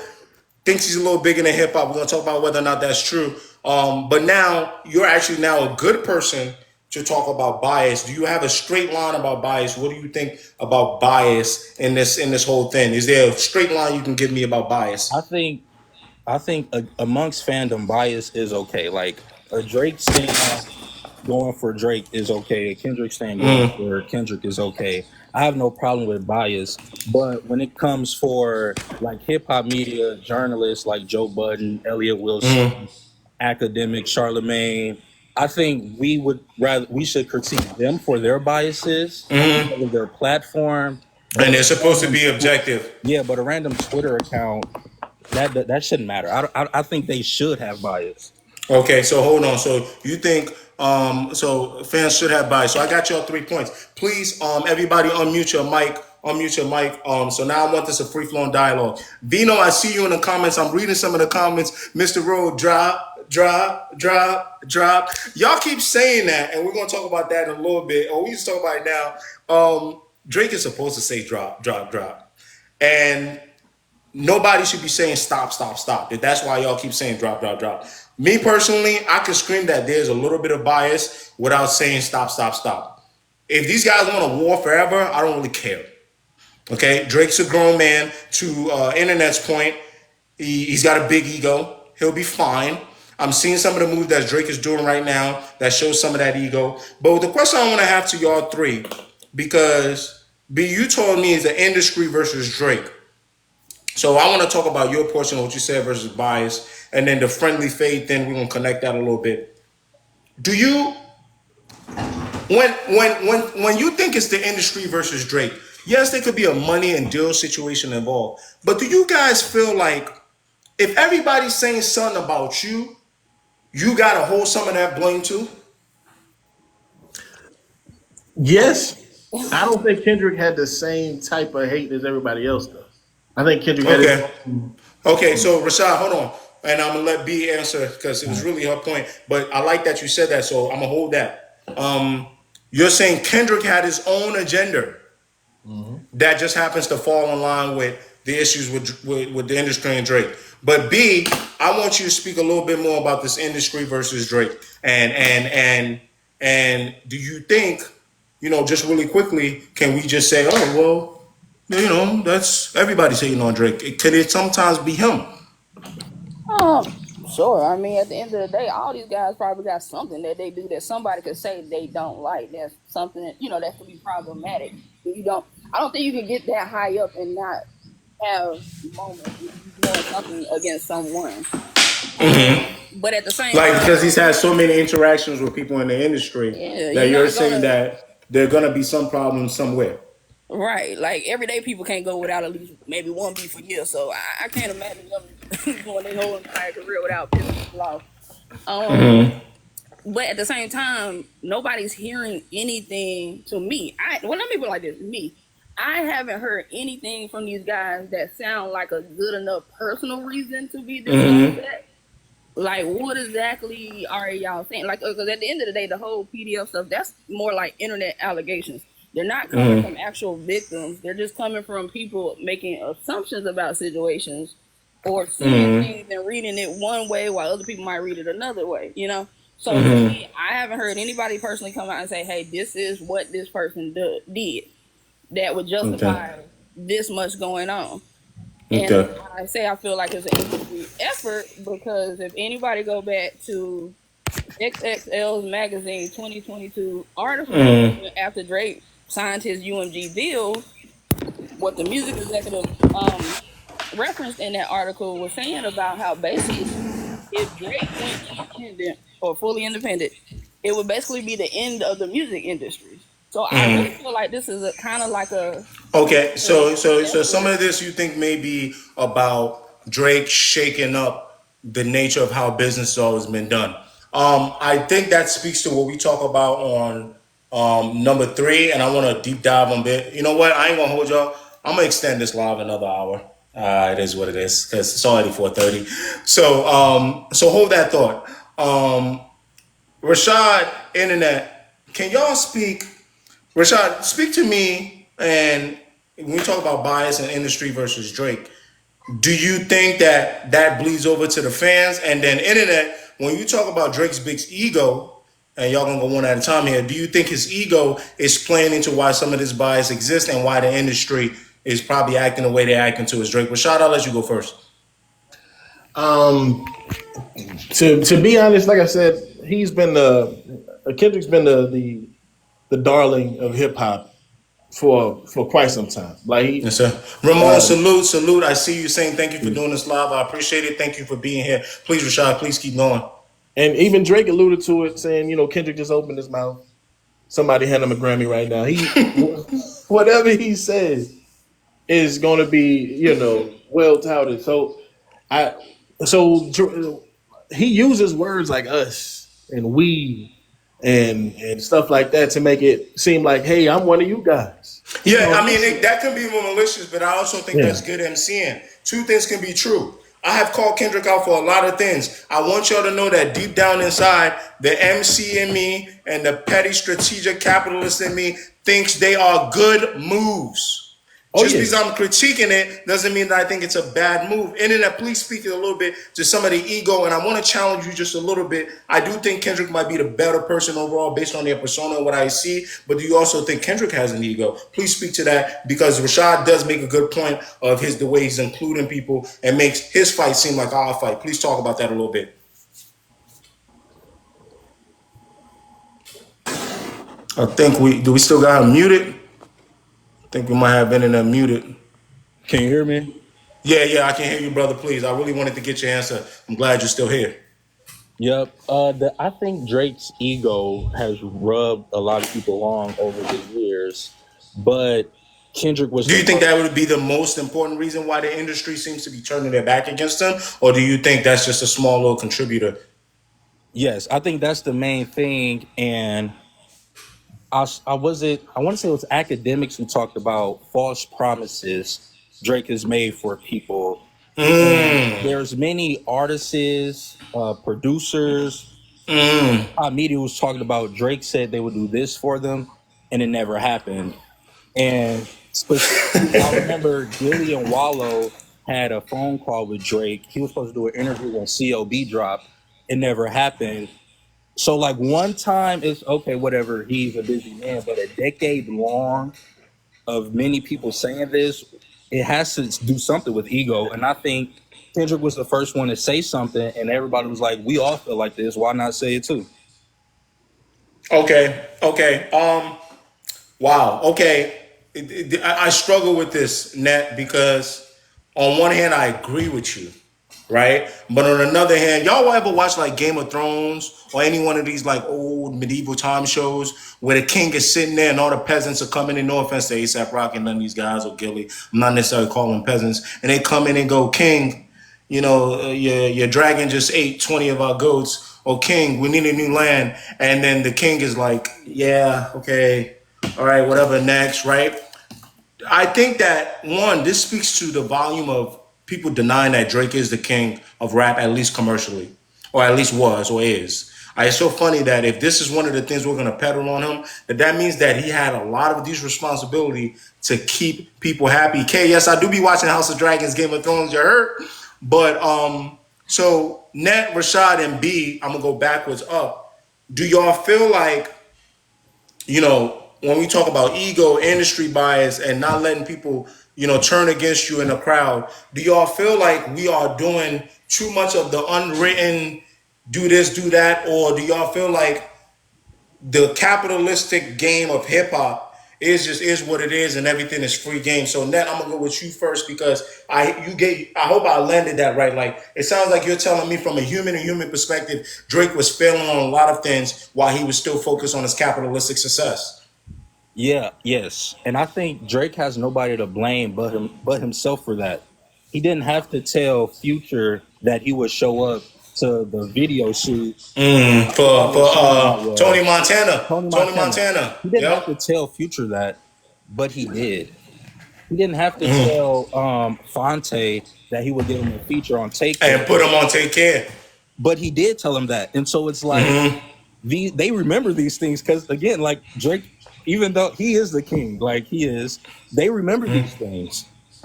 So Big Vino, hold on one second. Big Vino, this is the second time you said you've been waiting. I promise you, brother. I promise you, you are next up. We extended a live at least till 6. I was gonna switch commentary at 4:30, but I got really good people on the platform right now, and I've been ranting my arse off. So I want to give them a little more airtime. But Big Vino, please give me about 5 to 10 more minutes, and then we're gonna rotate to get 3 more people. But Net, sorry to stop you. I just had to let him know because he's been waiting to get on and give us some insight. So please continue because you were making very good points. yeah, so like they remember these things. Like Drake, if Drake wanted to sort of just stay in Toronto and work with only Toronto artists, only Toronto producers, only Toronto his entire career, he could have done that. But and I'm gonna push back, and I guess maybe that's what you're leading to. But it doesn't lead to the type of capitalistic success that he has. Yeah, so it's so So he peddles trying to be the king and making promises, and everybody's thinking they're gonna cash in on this promise, so they're helping him too. They never cash in, and then years down the line, it seems like you're saying he's paying for it. yeah, sort of like when Drake does a collab on with 21 Savage, Kodak Black going on an interview and saying me and Drake have a album long together. I'm not sure why he wouldn't drop it. And he feels a Well, certain way about that. He should. no, Because I Drake will say promised this him though. The that. Kodak. I will say this. The thing with Kodak, brother, you got to remember. I think it was academics that said this, and academics is not always right, but he's got good insight. Why is he Got to wrong? remember that they said that Kodak said that Drake has this thing when he do a record with you, he wants you to drop it. And Kodak is like, you're not gonna sell me like that. If you want to drop the record, drop the record. So I'm not quite sure if that's what's going on there. They're doing this weird, Okay. hokey pokey. But I'm gonna be honest with you, Nat. I think you make some really good points, and I'm not just saying that because I want Drake pushback. But I think you're being actually, I'm not sure if you're a K Dot stan or you just love rap or whatever. No, I think you're being very fair right now with your I'm criticism. 100% Drake stan. Like, Oh, okay. I'm a Drake That's stan. probably why you're being. That's probably why you But can be so yeah, but realistic I because you've see his studied your guy. You know yeah, your guy. yeah, that's my guy.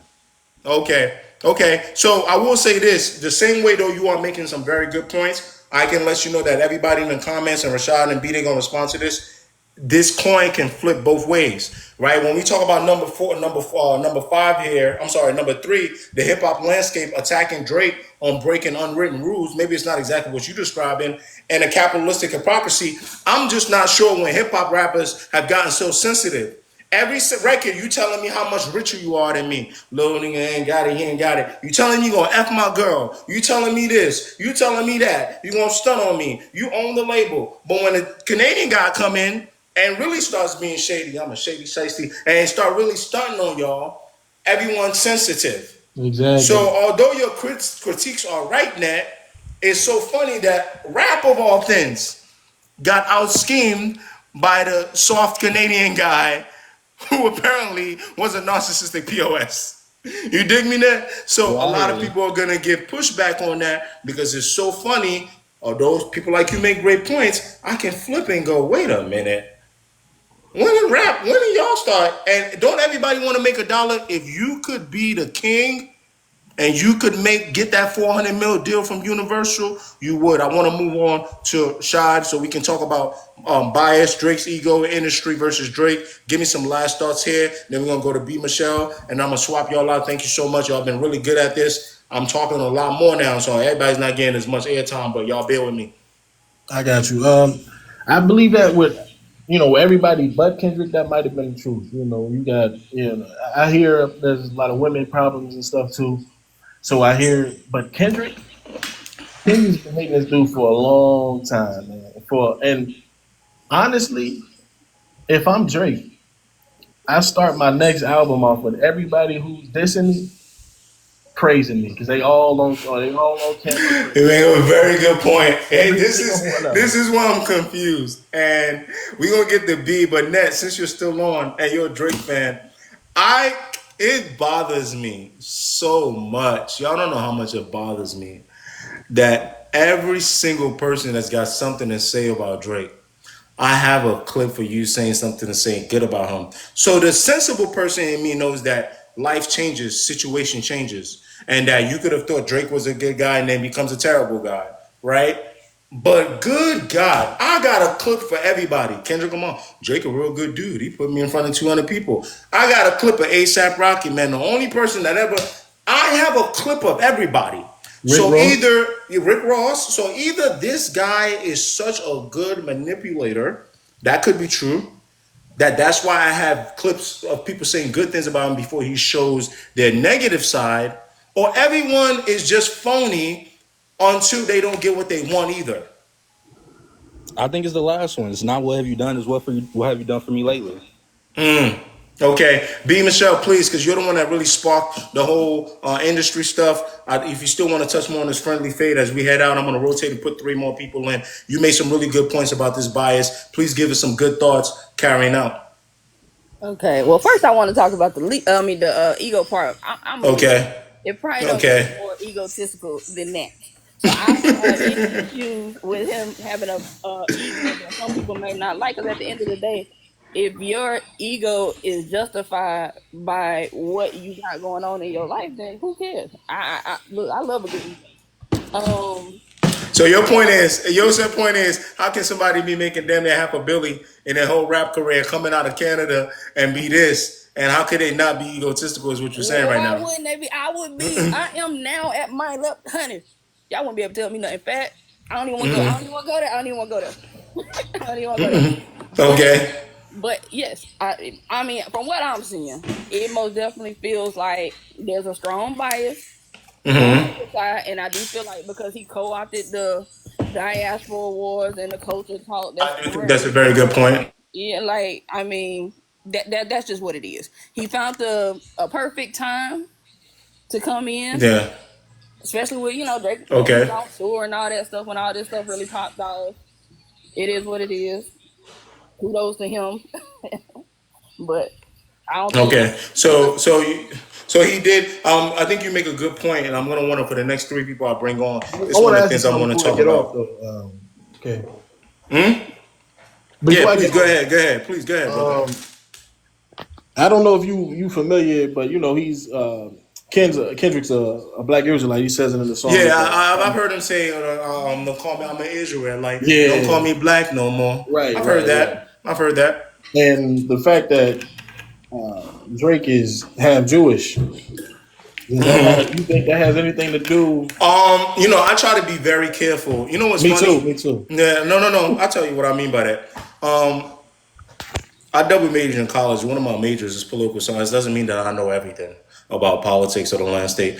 But one thing about political science, especially if you have really good professors, even if you just do it as like a second major, is it allows you to learn about a little bit of everything. The classes that you take, African American studies, Africana, Europeans, that type of stuff. But I'm also chronically online like the rest of y'all. So if I ain't learning in school, I'd have seen it all on, right? So I'm very aware of all the stuff that's playing out online. But as I'm seeing in the comments right now with people like Ariel saying it's not about a race, it's not about race. This is the problem, Rashad, is that, or let's just say this is the effective job that Kendrick does, is that sometimes it's so intentful, sometimes it's so vague, right? Sometimes it can be interpreted so many ways. You'll notice Net didn't mention nothing about it, but B. Michelle talked about the diaspora wars. I'm super aware of what's going on, but the same way I'm super aware of what's going on, people think, and people give Kendrick plausible deniability because he's not chronically showing that he's online. He sees what's happening online. Kendrick is not stupid. So he is doing a great job of, again, in videos that I got critiqued for, I'll take the critiques of doing this thing where like he's saying stuff about Drake that would make you think he certainly dislikes certain Drake, characteristics, factual characteristics, right? And sometimes without even saying a word. So like what we just talk about, it could be sensitive, but a Jewish Canadian kid beefing with a black Israelite, and he's saying things like, I don't like when you say the N-word and you lied about your religious views. What do you mean? When did Drake ever lie about religious views? That's a very vague line, Kendrick. Drake has never said he wasn't Jewish. I'm Exactly. confused. But when he says that, right, and then I can connect that you're saying you're a black Israelite, and I can connect that you online, you know what's going on with us as black people right now. If you're the voice of black people, you know how we struggling right now with the internet. I feel like the FBI and CIA has infiltrated.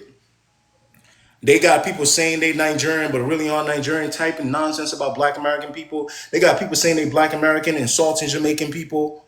Or maybe some of it is not fake. Some of it is us because we done bit, you know what I'm saying? And or maybe we know the wrong representatives. I don't want to make this a political lie, but you telling me Nigerian's been terrible to you. Which Nigerian did you speak to? You spoke to the wrong representative. You ain't come speak to me. Or you a Nigerian person, you telling me, oh, I don't like black Americans like this. Well, why don't you? Because you spoke to the wrong black American. I have a Haitian best friend, a Jamaican best friend. We hoop together. I got a black American best friend. You understand? You guys understand what I'm saying? You didn't get the right representative, people that have traveled, that are well-versed, that have learned about other people's culture.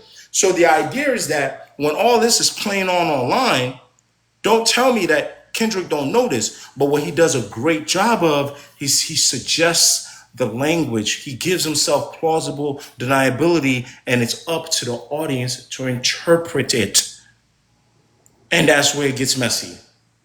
Because when Ariel's telling me it's not about race, you're right, because Kendrick didn't literally say, I hate your race. He didn't say that.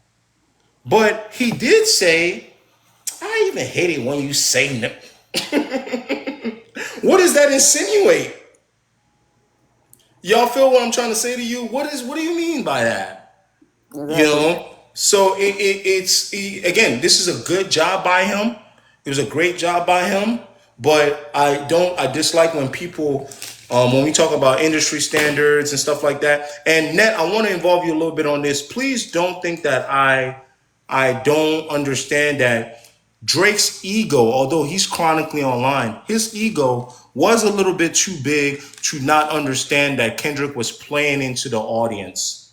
I think if Drake was just a little more humble, if he didn't see himself as above what was going on a little bit, I think Drake would have came back a little bit and been like, "Oh wait, what's going on in the community? We're having diasporas? What's going on? Oh, there's some xenophobia going on? Oh, this colorism talk."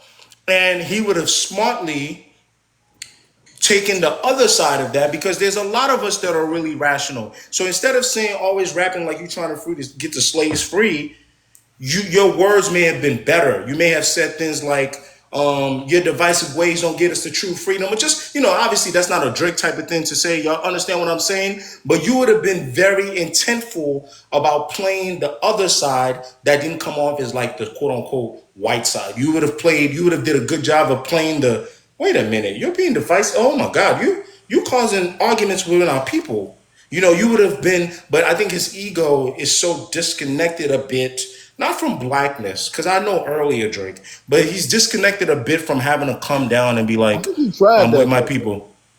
In what? By saying always rapping like you're trying to get the slaves free? Nah. When he said like basically you what do you say you don't want anybody black in the future class or Yeah, I something think like so. that I think or so. stuff like that. Or he Yeah, said I think so, but I wife think it it up could with have been mixed done. queen It and could he have been was done. ice cream and all that.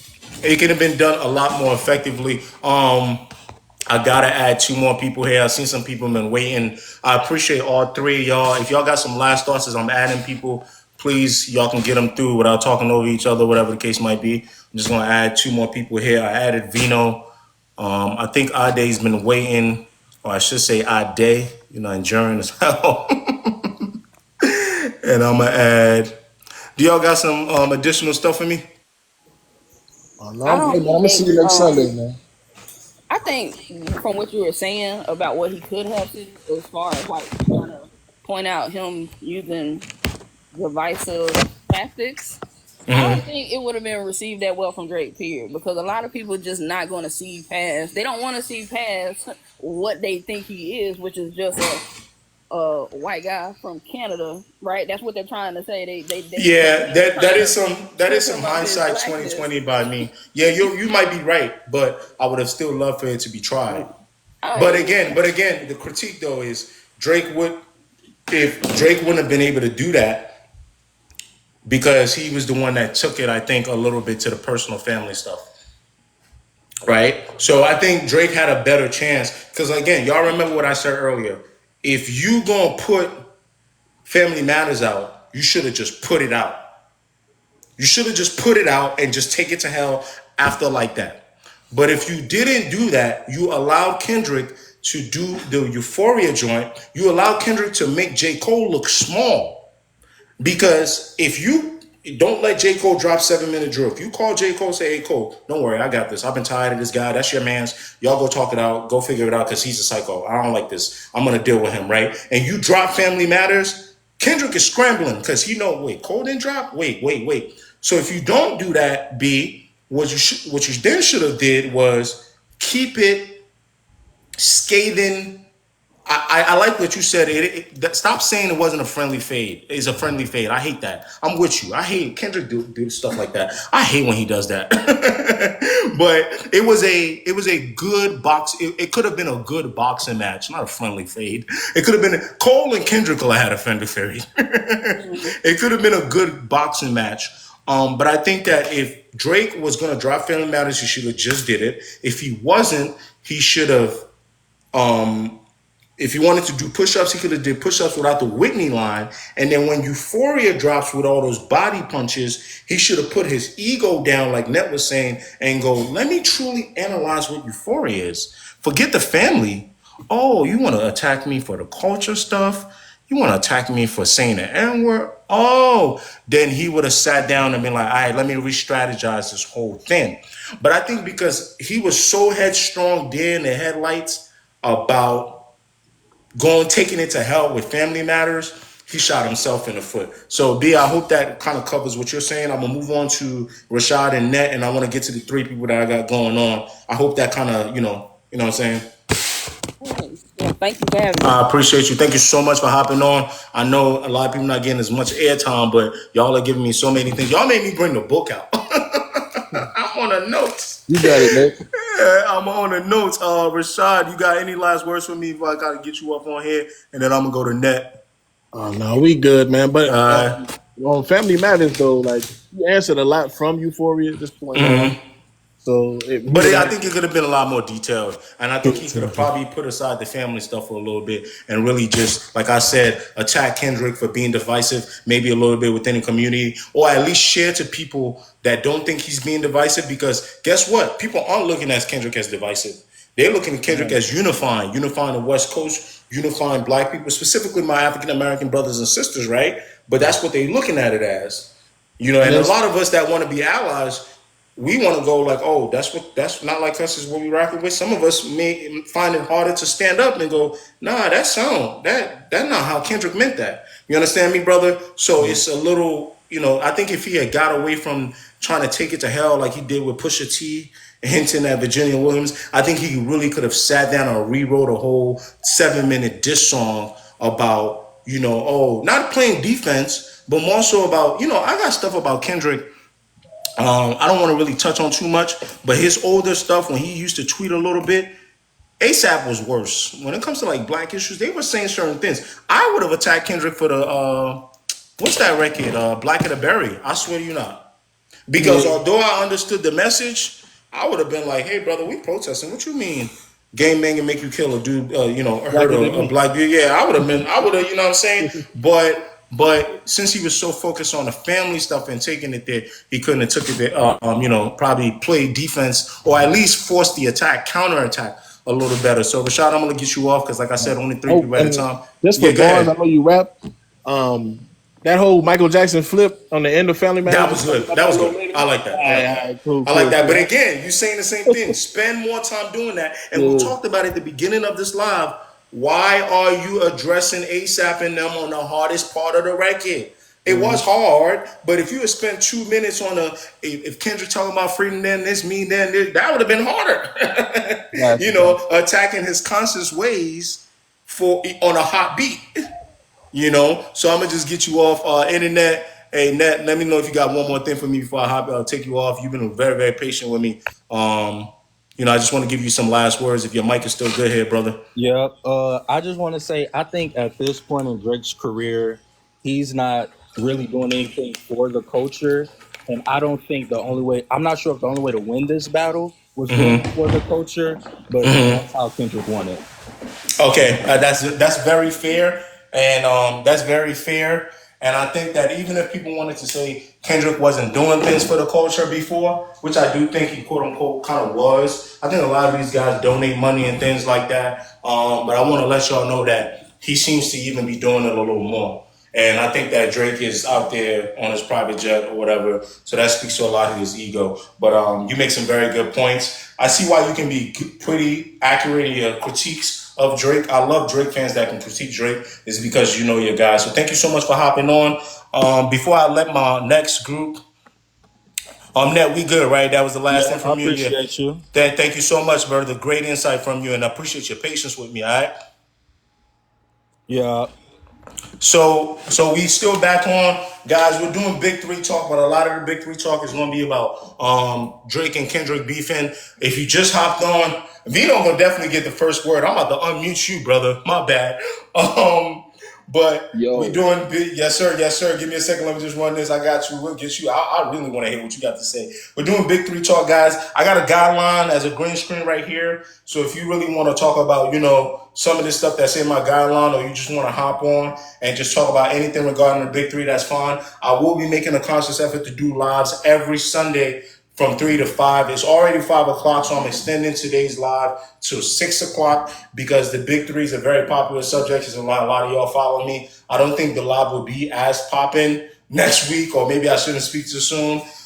Because if it is, I'll start making it 3 to 6. But I didn't know we could talk for 2 hours. I've been doing most of the talking. But anyway, please request by about 5:05 or so, or 5:10. I'm gonna swap and bring in another 3 people. We're doing 3 today because it's big 3.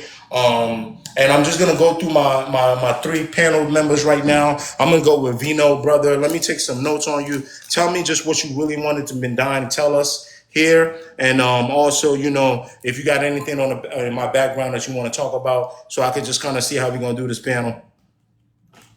All right, first things first, shout out to you for, extending the live. I know you probably got a meal prep and stuff. But You're right. That's exactly where I gotta go. you hear me? Yeah, I heard you. I said that's exactly where I gotta go. That boy figured me out. That's exactly where I gotta go, brother. Did we lose you? Yeah, I think we lost you. Hold on one second. I'm gonna disconnect you. I'm gonna bring you back on. All right. Let's bring Vino back on. We lost him. He's waited for way too long. But while we bringing Vino back on, Dave, talk to me. Talk to me. Yo. Yes, sir. Yes, sir. Vino, Yeah. you back on. You back on. I think we had lost you. So I'm just gonna get to you. I guess now we're gonna make you last. I'm getting to Ade. We're gonna get right back to you. Vino, your mic good? You good? Yeah, I'm good, bro. All FBI was trying to get me. It's all good though. He said FBI was trying to take him out. So we're gonna get right back to you, Ade. Yo, I'm gonna tell y'all, I'm gonna give you a little insider of my personal life. My name don't really start with K. Ade, my name actually starts with Ade. I'm not gonna tell you my full Wait, name. are you what are you? Hey, watch. What are you, the feds? Hey, my bad, Sir, sir, That's on me. sir. That's on me. We're going with K, the rap name. That's all. All All right, my brother, I ain't gonna damn up all that near. Be slow down. You gonna have me speaking that Yoruba. Yeah. But now my name actually does start with Ade, so this is hilarious. But tell me why you hopped on here, brother. If you got anything you want to talk about in the background, we could for sure do that. Most definitely. I just have a thesis, then I'll let everybody else go. Oh yeah, please tell me what the thesis is. Deeper. You can kind of deep dive, but I want to just give me the first kind of sentence about the thesis. Yeah, I have 2 things real quick. I think one. So first off, I'm a Drake. Drake's my bias. Like, just no ifs. Okay, so you're pretty biased to Drake. I appreciate Kendrick so much. Like, I appreciate Kendrick so much. My thesis is I think Drake didn't learn why he won in Meek and why he lost in Pusha. Mm-hmm. And then also, hold on. Yeah, no. That's all. That's the first part of my thesis. This is big. And then my second part of the thesis is the things that Drake really could have gone in on Kendrick. I'm not gonna lie to you, the general public does not really care about, and we'll get to that later. Okay, so that's my thesis. So hold on, because I want to write this down because I think I want to use this as a large part of what we're talking about. I'm gonna get the Kaz and I'm gonna get the Vino, but I want you to say that one more time. You said Drake didn't learn and lean into what worked with Meek, and he didn't learn why he lost to Pusha. Is that what you said?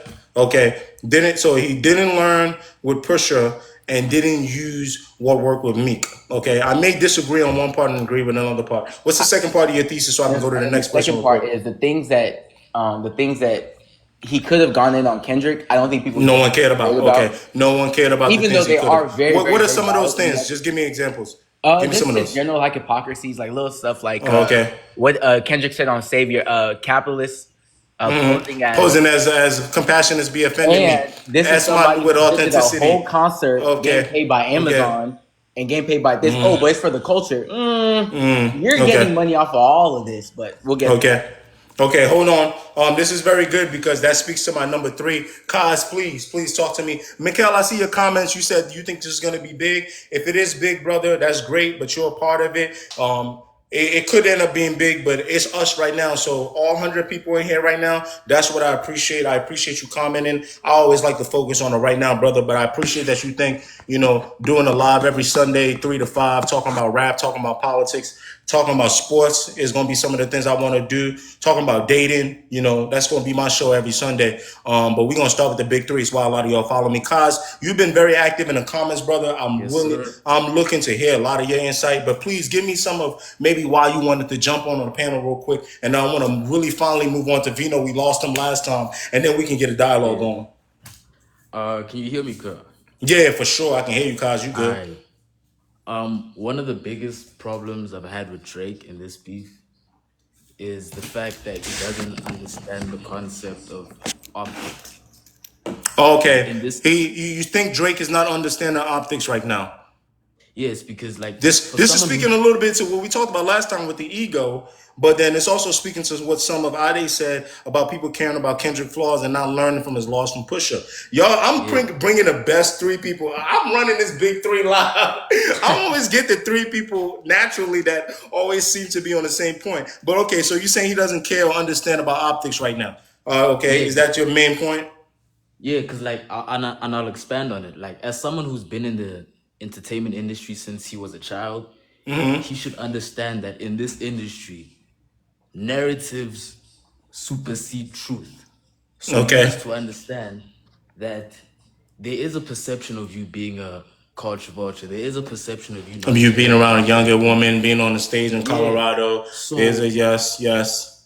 you need to approach certain topics with sensitivity. Like J. Okay. Cole could get that slave line off, but Drake can't. You can Because okay. of the way they Oh, hold on. You're going into details, but I love this. If that's your main point, I want to put that to the side for a second, and I want to finally get to Vino. I did take you up, so I promise y'all. Even if you forget your point, I'm not gonna let you forget your point because I'm writing this stuff down. You guys are making great points, Mr. OD. Props to the way you run it live. It's the most organized. I appreciate you, brother.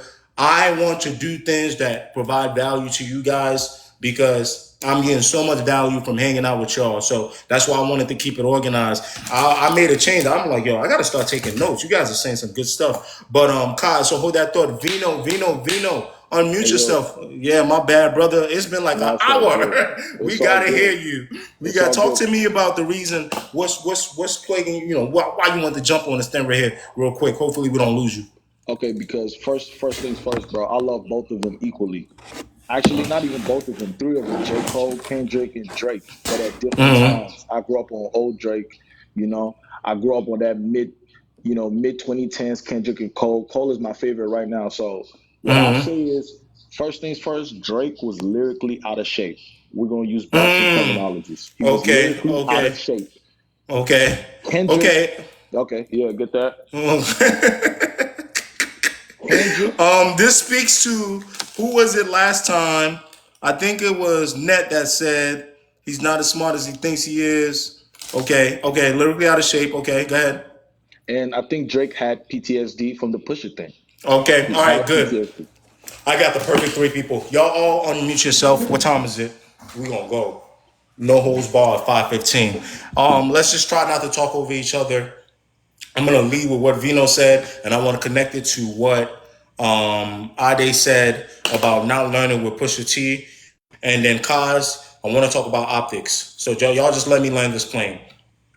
Lyrically out of shape. That's neither here nor there. I think Drake chooses, but I can see where you think it's not out of shape. What I really want to talk about is when we talk about not learning from what happened with Pusha, is because you didn't even learn about the narratives then with you and Pusha looking like a deadbeat dad. Maybe because you got away with it so cleanly. You dropped Scorpion and everything was fine, right? And I think this is what I want to speak to about with y'all three. I think if Drake had took that Pusha T beef and go, oh wow, people think I'm doing this, I'm doing that.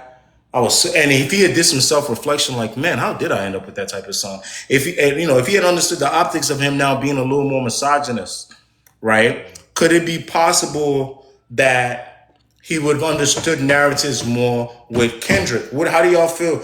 Connecting that Pusha, not understand narratives, and is it possible that maybe Drake just don't care? Uh, Because how do you go through that and come here? Facts. I'm gonna start with the first part and kind of my This first is point. Ade talking right now. Yeah, Yeah, go ahead, go ahead. yeah. He didn't learn his lessons from why he beat Meek and why he lost to Pusha and why we're here now. He didn't realize you win by, I'm not gonna lie, the other person getting clowned. And Drake acknowledged this. Like he knew, like him and Meek didn't really do that. They didn't say crazy stuff, but saying stuff like, "Is that your girl's? Is that your girl's tour? Oh, Is that one from your your girl's tour, tour?" your girl's Like there tour. was so many lines on that to where like it wasn't even about like he. I'm not like he didn't put like some like clinic on back to back, but the damage it did to making fun of Meek, the memes, and then him playing into the memes at OVO Fest. Like that's why you really won.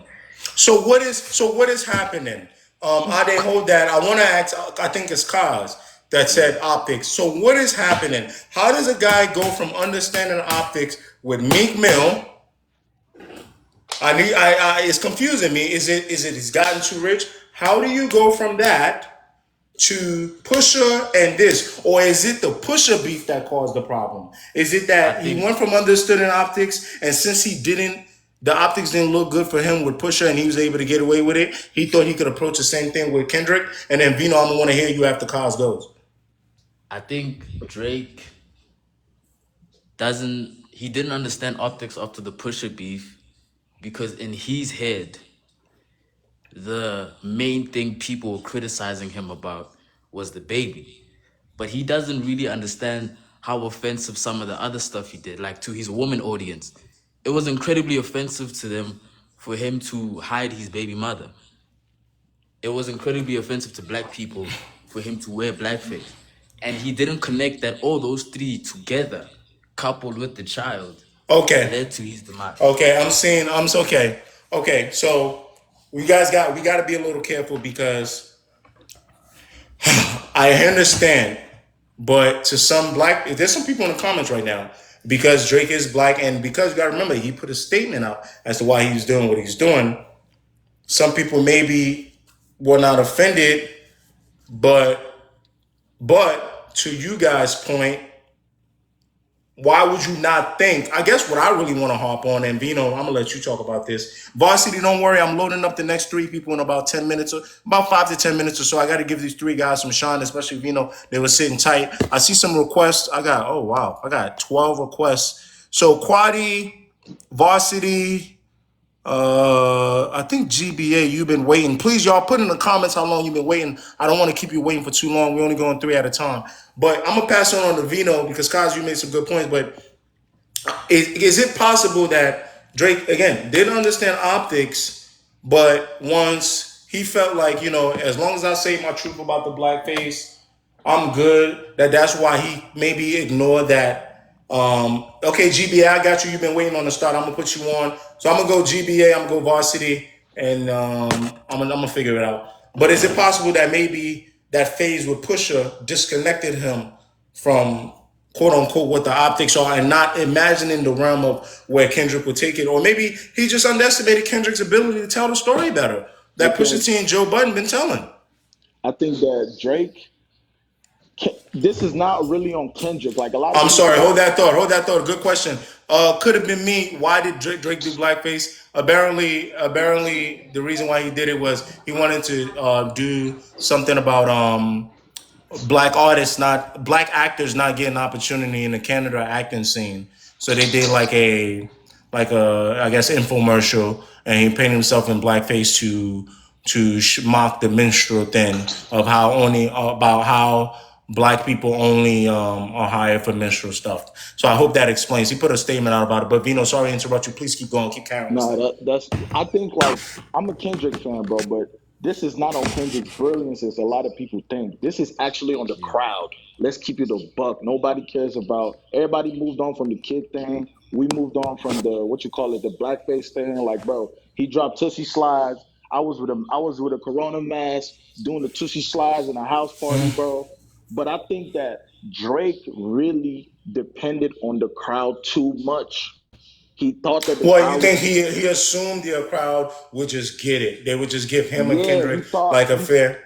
yeah, he thought, but the whole time Kendrick was watching Drake. I feel like Drake was watching us and Kendrick was so like if Drake like took 2 steps, Kendrick would take 2 steps. Like he was watching Well, I everything. think the point you might make is the point you're making here is really good. I think I think Kendrick watched both. Was watching Drake a lot. He was watching Drake a lot. He don't get Kendrick don't get dinged, and that's my man Honey Green. He don't get dinged for being a D rider. I'm sorry, that boy was studying Drake, Bro, and that nigga, I know 48 laws of power. I bro, know Kendrick be study online your more than us. enemy. Kendrick be online more than us, bro. He's just using Baby Keem's Insta account. Yeah, Like a lot of people, When I seen Dot yeah, yeah, on the video, video he doing been this, watching it. I I said forgot about I that didn't video even too. remember that I video. forgot about that video. I was like, this nigga Kendrick is using Baby Keem's Are you hiring Instagram, interns, Dot? bro. This nigga, so Kendrick is not really. He just what one thing I give Kendrick is he caught Drake at the right time. Drake has been Perfect waiting time. for this battle since Control. This is over a decade. Drake literally had his bat outside his house waiting for Kendrick, and then the whole time Kendrick is in the kitchen just saying, "Hey, what up, bro? Sit down here." Because Mike if you think about it, bro, Mike Drake, said Kendrick Drake, got burners. I swear to y'all not. I swear to y'all not. Oh, this is gonna sound egotistic. I'm not the what you only mean? one. It's a few reactionists. I'm gonna tell y'all because we're on a live. I hope nobody put this record me. I'm gonna tell y'all straight up. I feel like there's like 5 to like 7 people on TikTok and YouTube that when Dot did Euphoria and Not Like Us, I feel like he must have watched their videos. For me specifically, I'm gonna talk about Not Like Oh Us. yeah, Now, yeah, yeah. That's obviously, facts. my video, hold on, my video that I made before I made the Not Like Us video had like 170,000 views. I don't think I'm important, guys. That's not what I'm saying. I don't think Kendrick Lamar uses his burner to find me, but I think That Kendrick nigga Lamar watching has this shit right now. friends. He has friends. He has his burner. They share things with each other. If a video can get, I got a video on here. The Not Like Us recap I did had 370,000 views. And this doesn't only apply to Kendrick. Y'all are crazy if you don't think them boys is bored and they just go, oh, you said I can't make a Bro, bop? I what? did a whole video that has 170,000 views about how Kendrick needs to do a bop, da da da. And I watched 2 more Bro, reactors do it. Like 4 days later, all I hear one, is busting on the beat, hook, bro, beat, hook. one thing people missing out is that Baby Keem is Kendrick's cousin. It's like Baby Keem is the same age And as me, bro. Kim knows how to make a Kim And like, is Gen Z. He knows bro, what's he's going Gen on. Z. So like, bro, you think Kendrick not watching anime? You gotta, bro. Drake is out of touch. He ain't got a young nigga like Keem Well, right beside him. what's before I get y'all to give me some closings because we're approaching 7:15. I appreciate y'all patience. We're gonna go from Vino down back to Ade. Before y'all give your final takes, I want to ask y'all. So, what do you think the problem is? Is because I think I don't want people. And this is with J. Cole as well. We keep forgetting the middle child. I don't want people to think that just because these guys have gotten to this successful level, you don't stay in rap all the way damn near to 40 without caring passionately about the audience, without caring about money. So what I want to ask y'all is, do you think Drake is just too far gone as far as how much money he's made and how much success he's gotten to, that's why he's starting to be more disconnected than Kendrick and Cole, who are clearly also rich and clearly are doing successful things, but they still keep finding a way to touch the audience and keep, I think Drake does touch the audience sometimes with his music here and there. Like when he did Away From Home, right? On For All the Dogs, even though I didn't love that album, I was like, damn, Drake, why Drake know Yeah. what I'm feeling? Like, how you know that I was thinking about you right now and when you were young, nobody loved you? I've been thinking about this with Drake a lot. Like, people keep forgetting. People were not nice to him. No, we ain't. And Right? So I want to ask y'all is it the money? Why is he, although I don't think he's fully disconnected, why is he much more disconnected, even though he's more online, this is the key part, than Kendrick and J. Cole? And that's the key part I want y'all to answer. Just please go ahead in a circle, answer this for me. I I, think you okay. mind if I hop Ade in? go. Ade, you could go. You could go first. You I could was go gonna first. say I think the biggest it goes back to the Meek thing. The biggest thing Drake stopped doing was doing what worked for him, and what worked for him was what he did. Starting from So Far Gone was a Drake mixtape, and he admitted that Thank Me Later was this moment to where he felt like I had all this backing. Let me make this album with all these features, and that album does not feel like great compared to what he would be able to do on Take Care. Nothing was the same because those were way more albums that he felt more like him. Back to back feels way more like Drake. When he went up against Pusha, he did W Freestyle, and while he rapped great, that isn't what Drake should have done because he realized all that rapping and great stuff would only matter to a certain extent. Same with Family Matters. You do all that rapping great stuff. People only talk about that second part. Well, they do talk about the entire Family Matters, but they talk about that second part because it's so compelling and people really, really like. They feel like they could listen to something on repeat. You lost because of Not Like Us. Meet the Grams and all that stuff while they were effective, this is your L and all of that is only continuing after 2 months because of Not Like Us. And if you continue to do what you do best, which is just do whatever has worked for you for 15 years, you probably wouldn't have so much better. Like look at Scary Hours. This is my last point. Look at Scary Hours. Was it Scary Hours 3 that he just did? He only After released For that the because Dogs, people were like, "Oh, because he we doesn't were rap talking, anymore. He doesn't do this anymore." yeah, we were Instead talking. of him just like Yeah, doing what he listening wanted to the audience. yeah, he Yeah, only did them 6 songs because other people told him what to do. we were chatting, and Going into he this probably battle, already had him in a tuck. He probably already had exactly. him in a tuck. And going Okay, into this so battle, he said, people were telling him, you can't hit your way out of this. You can't make a hit song record out of this. But you lost to a hit song. So you should just did whatever you were going to do in the first place. Stop listening to other people. well, that's why I made the point about just dropping Family Matters if you were going to do that anyway, Yeah. right? But I did good points. I don't know if that was your final point, That was but my I am final going to come. Okay, good. Thank you so much for joining, brother. Most I'm gonna let the two answer to that and give me final points because I've added the next three people. I don't know why Tom is moving so fast. Tom don't never move this fast when I'm at work. But when we FBI, talking bro. about the Tom ain't big real. The three, FBI right here. but when it's that's the seventh time you done said the FBI. What do I need to know about you, brother? It be the person Nigga, telling you I the ain't no FBI is FBI. here. I'm That's the around me. FBI. Nah, I'm dead. Nah, but time is moving so fast. I will have to leave at 6, but we still got a good 45 minutes. I really appreciate y'all. I said this live was only going to be 3 to 5. I thought I was doing too much by saying 5, but I had to extend it to 6. And I'm hoping that every Sunday it will probably stay 3 to 5. I'm gonna come in with different hip hop topics, dating, sports. But we're gonna start with Big Three because that's what y'all, what y'all got on me for, and what a lot of y'all met me for. So I wanted to make sure that was the first live. I'm gonna take you right off. I'm gonna let the remaining two gentlemen. Thank you Thank for you the so much. conversation, man. Yes, sir. My namesake, but let's keep that between me and you. Don't. Yeah. What Hope said. Let's keep this between me and you, okay? All right, thank you, brother. So Kaz and Vino, I kind of want to just kind of have y'all just kind of touch on some of the stuff that Ade was saying a little bit, and please give me your final takes that you want people on this live to kind of leave you with. Yeah, for sure. I think the things that Drake does in the industry, they are not unique to him. The writing, the being shisty, the stabbing people in the back thing, they're not unique to him. So I think he has an attitude of, because I'm not the only one doing it, you niggas have no leg to stand on. But he doesn't realize that we don't know what these other niggas are doing. Because those people aren't chronicling online and their lives are not that public, Drake. He doesn't Yeah, know that. He's not. I think that's the thing that he's missing. When you go ahead and you putting disses against Rihanna on For All the Dogs, we don't we know don't have if Rihanna's a context. PA. We don't know. We don't know what she. We know she played you, but we don't know if Yeah. she's that terrible. We don't know. So I think you're right. He's telling a lot of his stories without the audience because a lot of celebrities now are being more private. So I do think you make a good point. Was that your kind of Lasana, your last take on that? Yeah, that was my take on him being disconnected. I feel like he's been in the industry too long, and he thinks we know what he knows, and he doesn't know how to world build.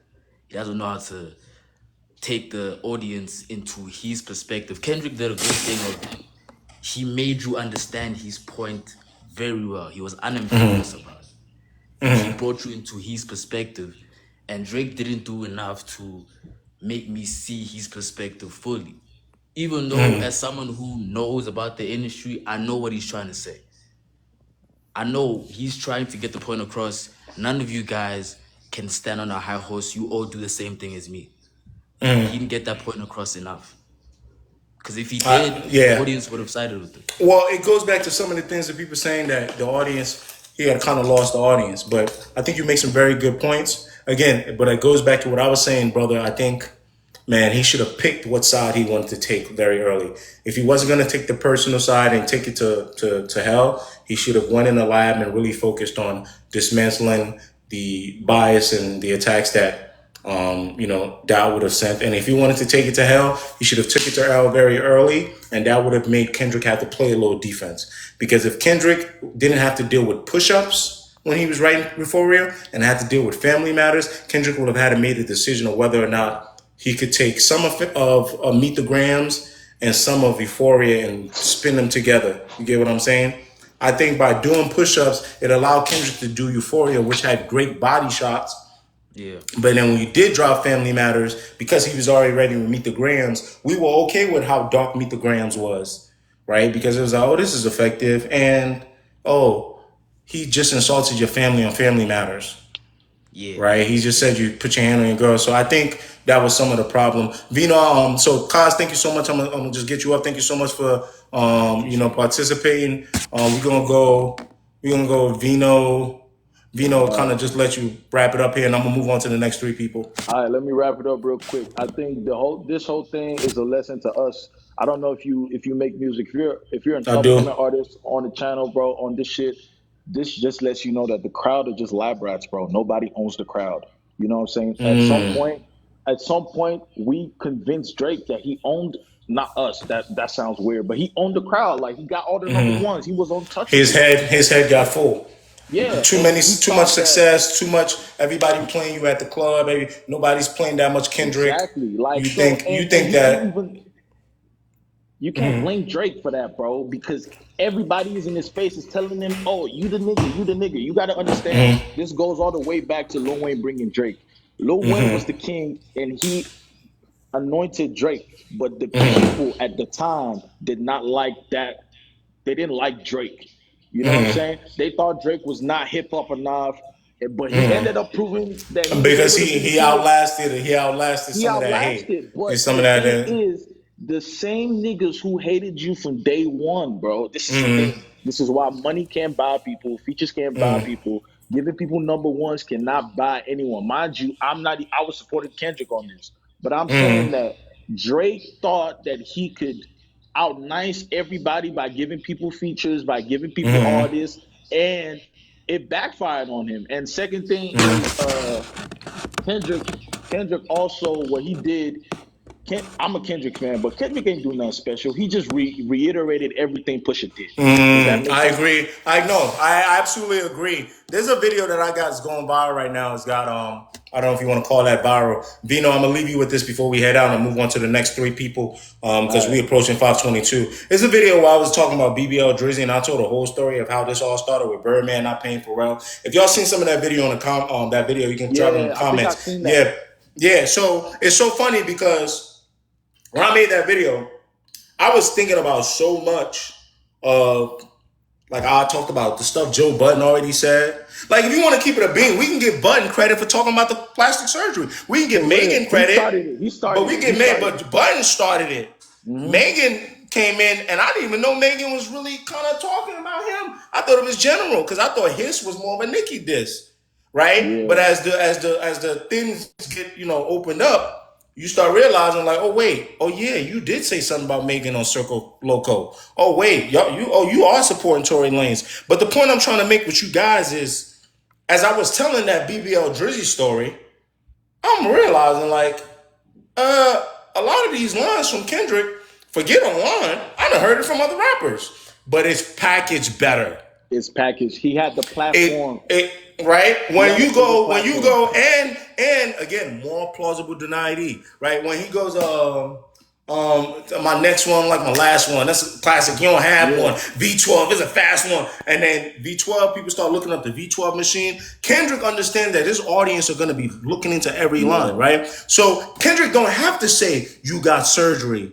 V12 is a fast one. You tell His him where you fans got will your do it abs for him. from. This fan like, oh, okay. They taking notes. Where For did you real. get your abs from? Then, so again, but when we talk about abs, Joe Budden already said, Megan said it. Same thing with when Pusha was like afraid to nap your fro because you think it wasn't nap enough, Nap enough. or was scared because you wasn't black enough. That's the same as I hate it when you say you're saying what is it? The Bro, braids? bro. Vague, very vague. What is it? The braids? What is it? The braids It's mean? the nap enough thing. Before I go, bro, because I know you got to bring other people in. The only good Yeah. person in this is J. Cole. The only good I'm person in this is Cole. gonna hold that. Thank you so much for bringing Cole back into the conversation. I'm gonna let you go. I want to talk All right, about man. Cole for like a good 2 minutes, and then I'm gonna intro my three guys. Thank you so much for your contribution. You were worth the wait, brother. Thank you so much, man. Thank you Appreciate it. so much. And I'm gonna hold this Cole thought right here. So I want to go back to J. Cole. Vino just said, Varsity, what's up? GBA, Lens, y'all up next. We're gonna talk. I want to talk a little bit more about Cole because again, this is supposed to be a big three talk where we're talking about Kendrick and Drake a lot. I really, really, really, really keep constantly trying to figure out how would this battle have went if Cole stayed in it.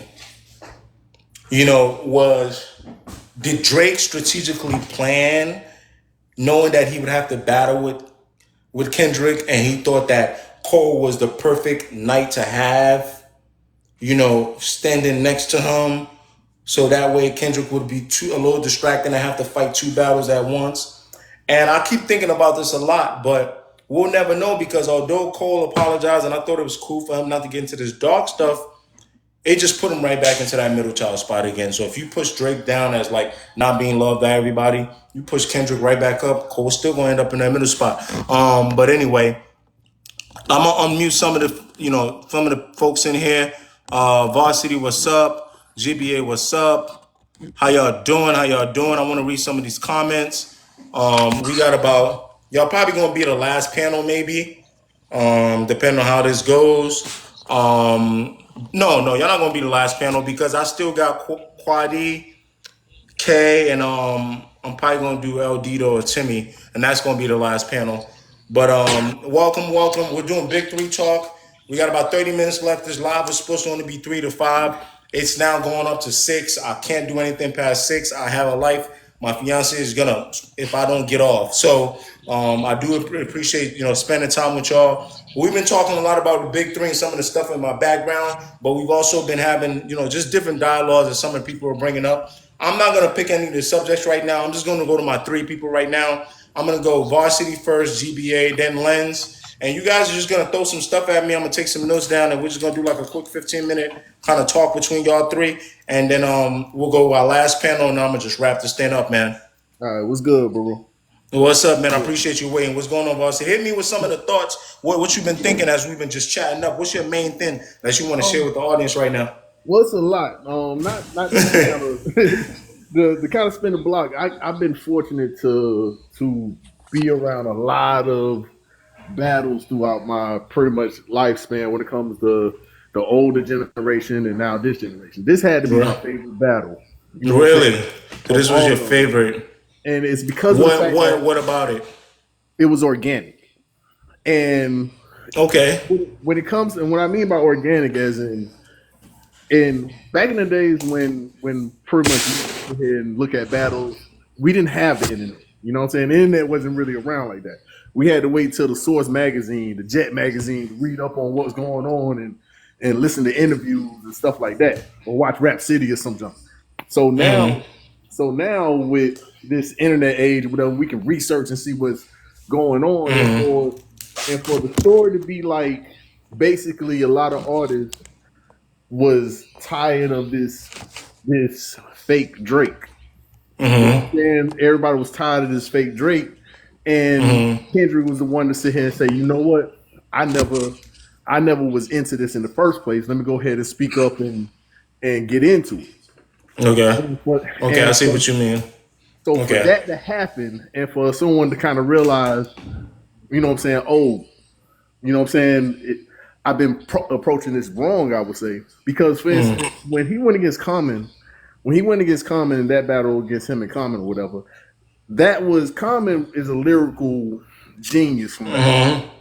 So it was easy for him to just smash Drake, but nobody heard really heard about it Hey, because there were some things that were different that Kendrick has that a lot of some people don't have. Right, he has exactly. enough of it. Yeah. So hold that thought though. So the two key things are you're saying it's your favorite battle is a lot of organic. I want to get to GBA and Lens real quick, and then kind of summarize, and we can kind of get a dialogue going in Okay. 15 minutes. Lens. You in the comments, but why not unmute you a little bit here? I'm gonna go to you, then I'm gonna go to GBA. Give me, what's probably your overall thing that you want to really talk about with the big three, or maybe the battle specifically, whatever. And then I want to go to GBA next, and then I want to kind of ask you all a few questions and things like that. You good? I'll be honest. I'll start off with kind of like it's the one thing that I'm having like a hard time trying to understand is like what's fake about Drake? Like what's fake about him?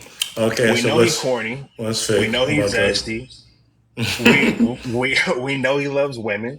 We know he's emotional. We know he has heart. Like what's fake about him? Like if you go through his lyrics, I'm something that's not subjective. I can't find anything. Okay, And I think so that's I think is that's this the what main thing that's really on your mind? Because I could spend an hour on this, and the fact that you hit me with this now is interesting. I just want to confirm that is the main thing, because this might be the thing that I want all three of us to talk about, especially I'm Varsity cool with Saints. talking about He's that. seen other bad. Okay, so I'm, hey, GVA. Okay, go ahead, Lance. Go ahead real quick before I I'm unmute sorry, my bad, GVA. my bad. No, go ahead. It's only going based off of what he said like just a couple moments ago. Like that's one of the things that I've always been, and nobody's been able to explain it to me or show me lyrics. Like Okay. because if you're gonna tell me that like if you're gonna tell me like he's fake, like show me something. And no one like people say, oh well, he talks about killing, he's talking about like all like. I've never seen in his lyrics where this dude has talked about like, oh yeah, I've killed this person, like all of that. And I think, and I know you got to talk, but like, I think that's the problem with hip hop is like it's more of a WWE thing, and it's like Yeah, we like to hear them narratives, talk about that. no. We're gonna talk about that. And again, it's so funny. You guys keep even before you look in the background, you keep bringing me back to some of these key points. We're gonna talk about this capitalistic hypocrisy and whether or not hip hop's the realest thing ever, or whether or not it's just some Vince McMahon. Which one is it? Which one is I it? agree. Right? And you know the thing that trips me out. You know the thing that trips me out is like that's one of the reasons why he's been one of my biggest artists is because of how honest he is. Okay, And okay. I I think will the say black there is culture some. has a I will problem with say that. some.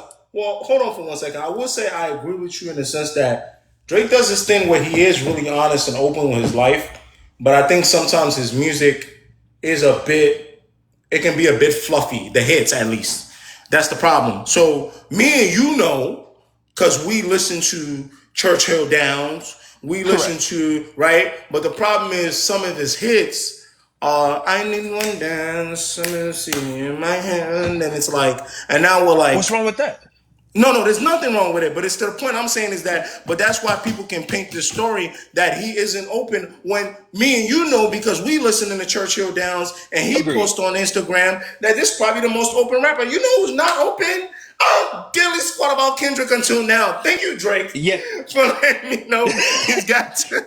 Like I know, but I don't know. Okay, so hold that thought. I think we're gonna talk about this. What was fake about Drake? But I do want to connect that maybe to Kendrick and Cole a little bit and how different they are. But I want to hear GBA. You've been on mute for a little bit. I want to get your what's really on your mind, and then we can kind of connect this a little bit until Okay. 4:45. I want to start this off with I'm Hold on 1 second. 100%. I'm sorry. Veronica, Good Kid, Mad City did tell a lot about Kendrick. Kendrick does a good job of putting his stuff in the music, probably better than Drake, but he's not that open with his life. So it's like, which avenue are you looking at it? This is why this thing is so weird. On one avenue, one guy does a better job of telling me everything about his life and music. I'll bet he does do it in such a broad stroke. Whereas the other one, he does tell me stuff about his life, but he's more open on showing it on Instagram than spending 12 songs about it.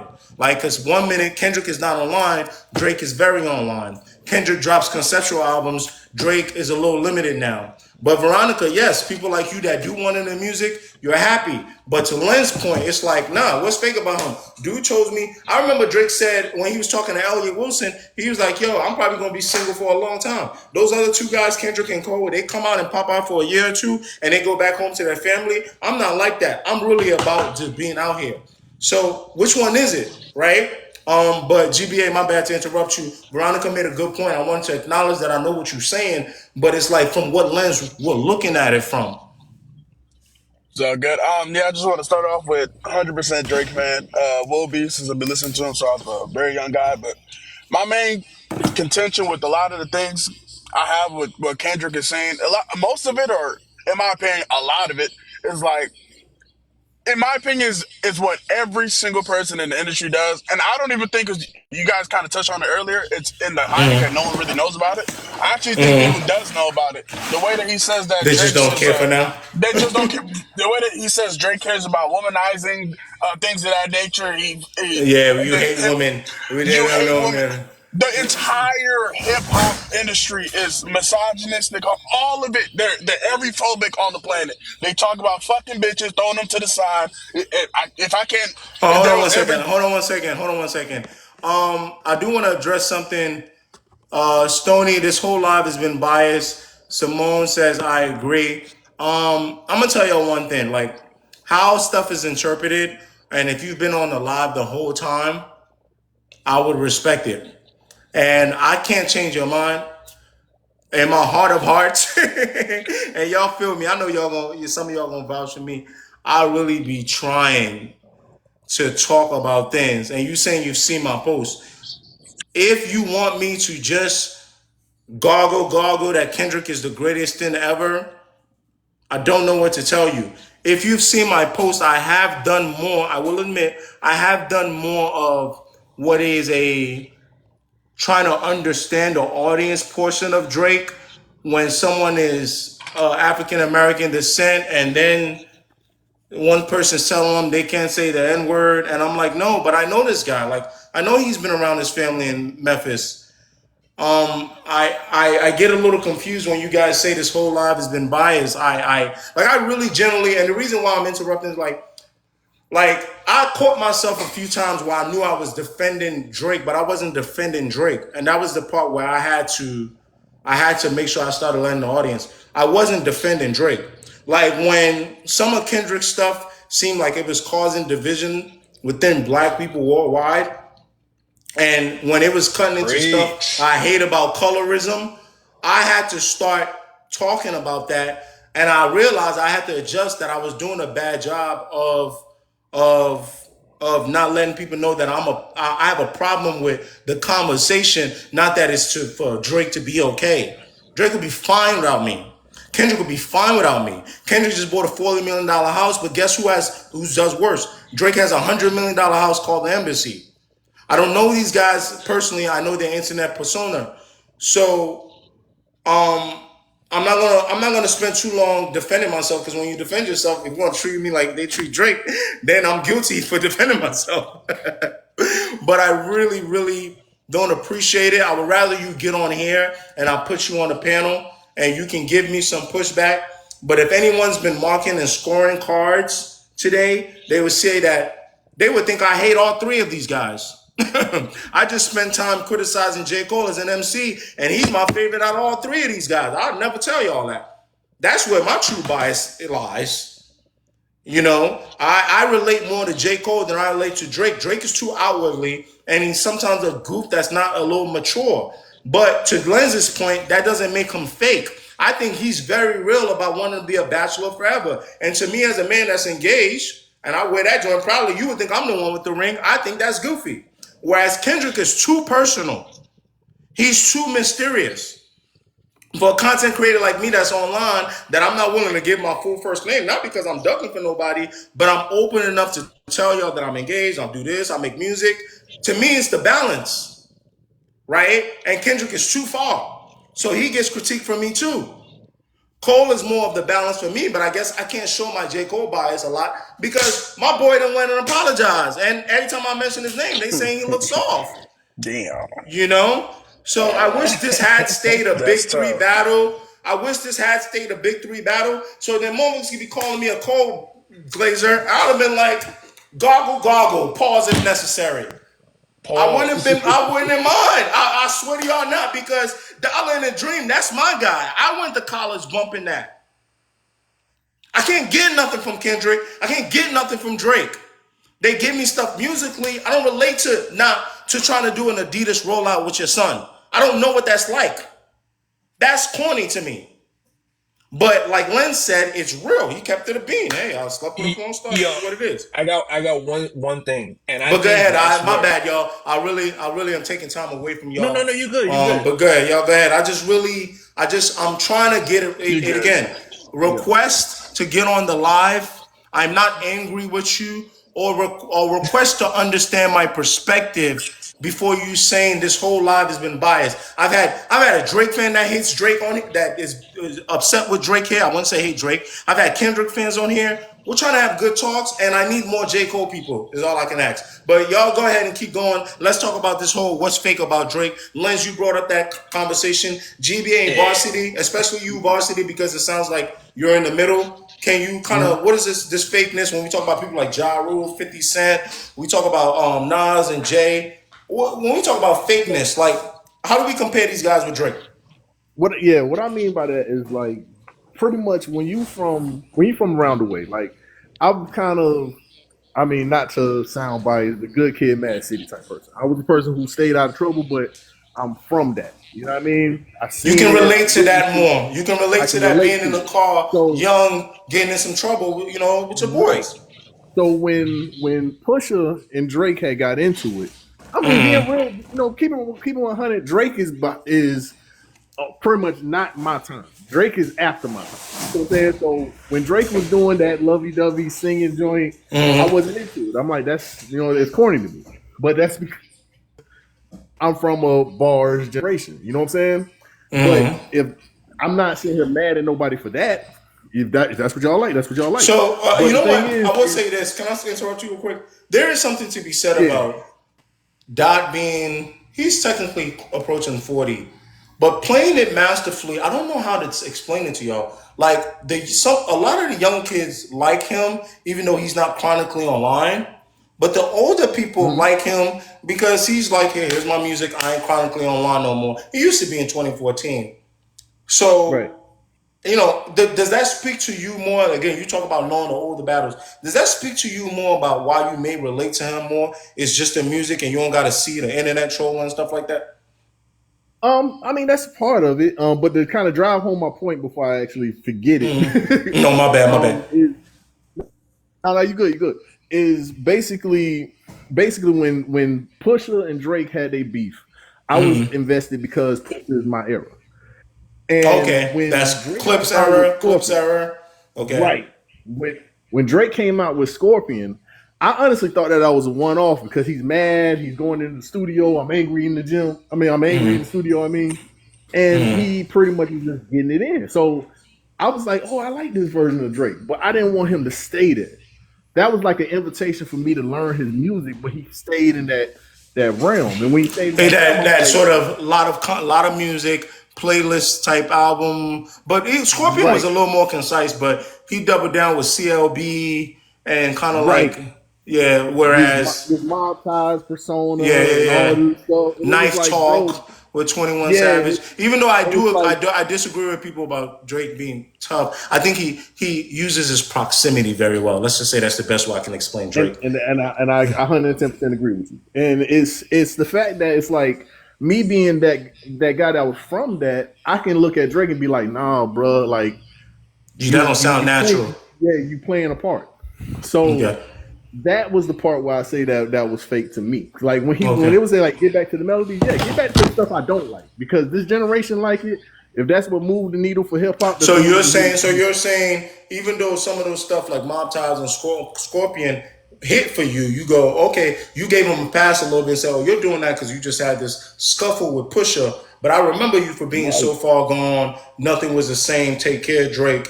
You kind of right. went away from that, and if you're reading this is too late, you're doubling down on that. GBA and Lens, because Lens, you kicked this whole thing off, but I'm going to GBA for now. Do you? It's again? What's the is because Varsity makes a good point. Like if that's what he thinks is fake about Drake, do you agree? Do you disagree? I think this is a great part that I want to put on. And then when I go to Lens, then I want to talk about fakeness and realness with J. Cole and Kendrick. I want to go to them a little bit. Um, I ain't gonna lie, I honestly disagree, just off the Oh, simple okay. fact that it's almost like y'all are. aligning him to a box where he's not allowed to grow up from when he was younger. I've been there. People have been saying a lot of stories of him getting bitched around, things of that nature. He's soft singing. That's cool, but is he not allowed to grow up, realize the influence and power that he has, and be able to actually talk his shit? Can this nigga cannot Okay, talk shit? What's okay, going on? okay. So this is the problem. This is the problem. G, when I say this, this is why they say I'm Drake biased. But I just think, I don't think it's because I'm smarter than anyone. I just think that the way I look at life is not too rigid. And I think this speaks volumes.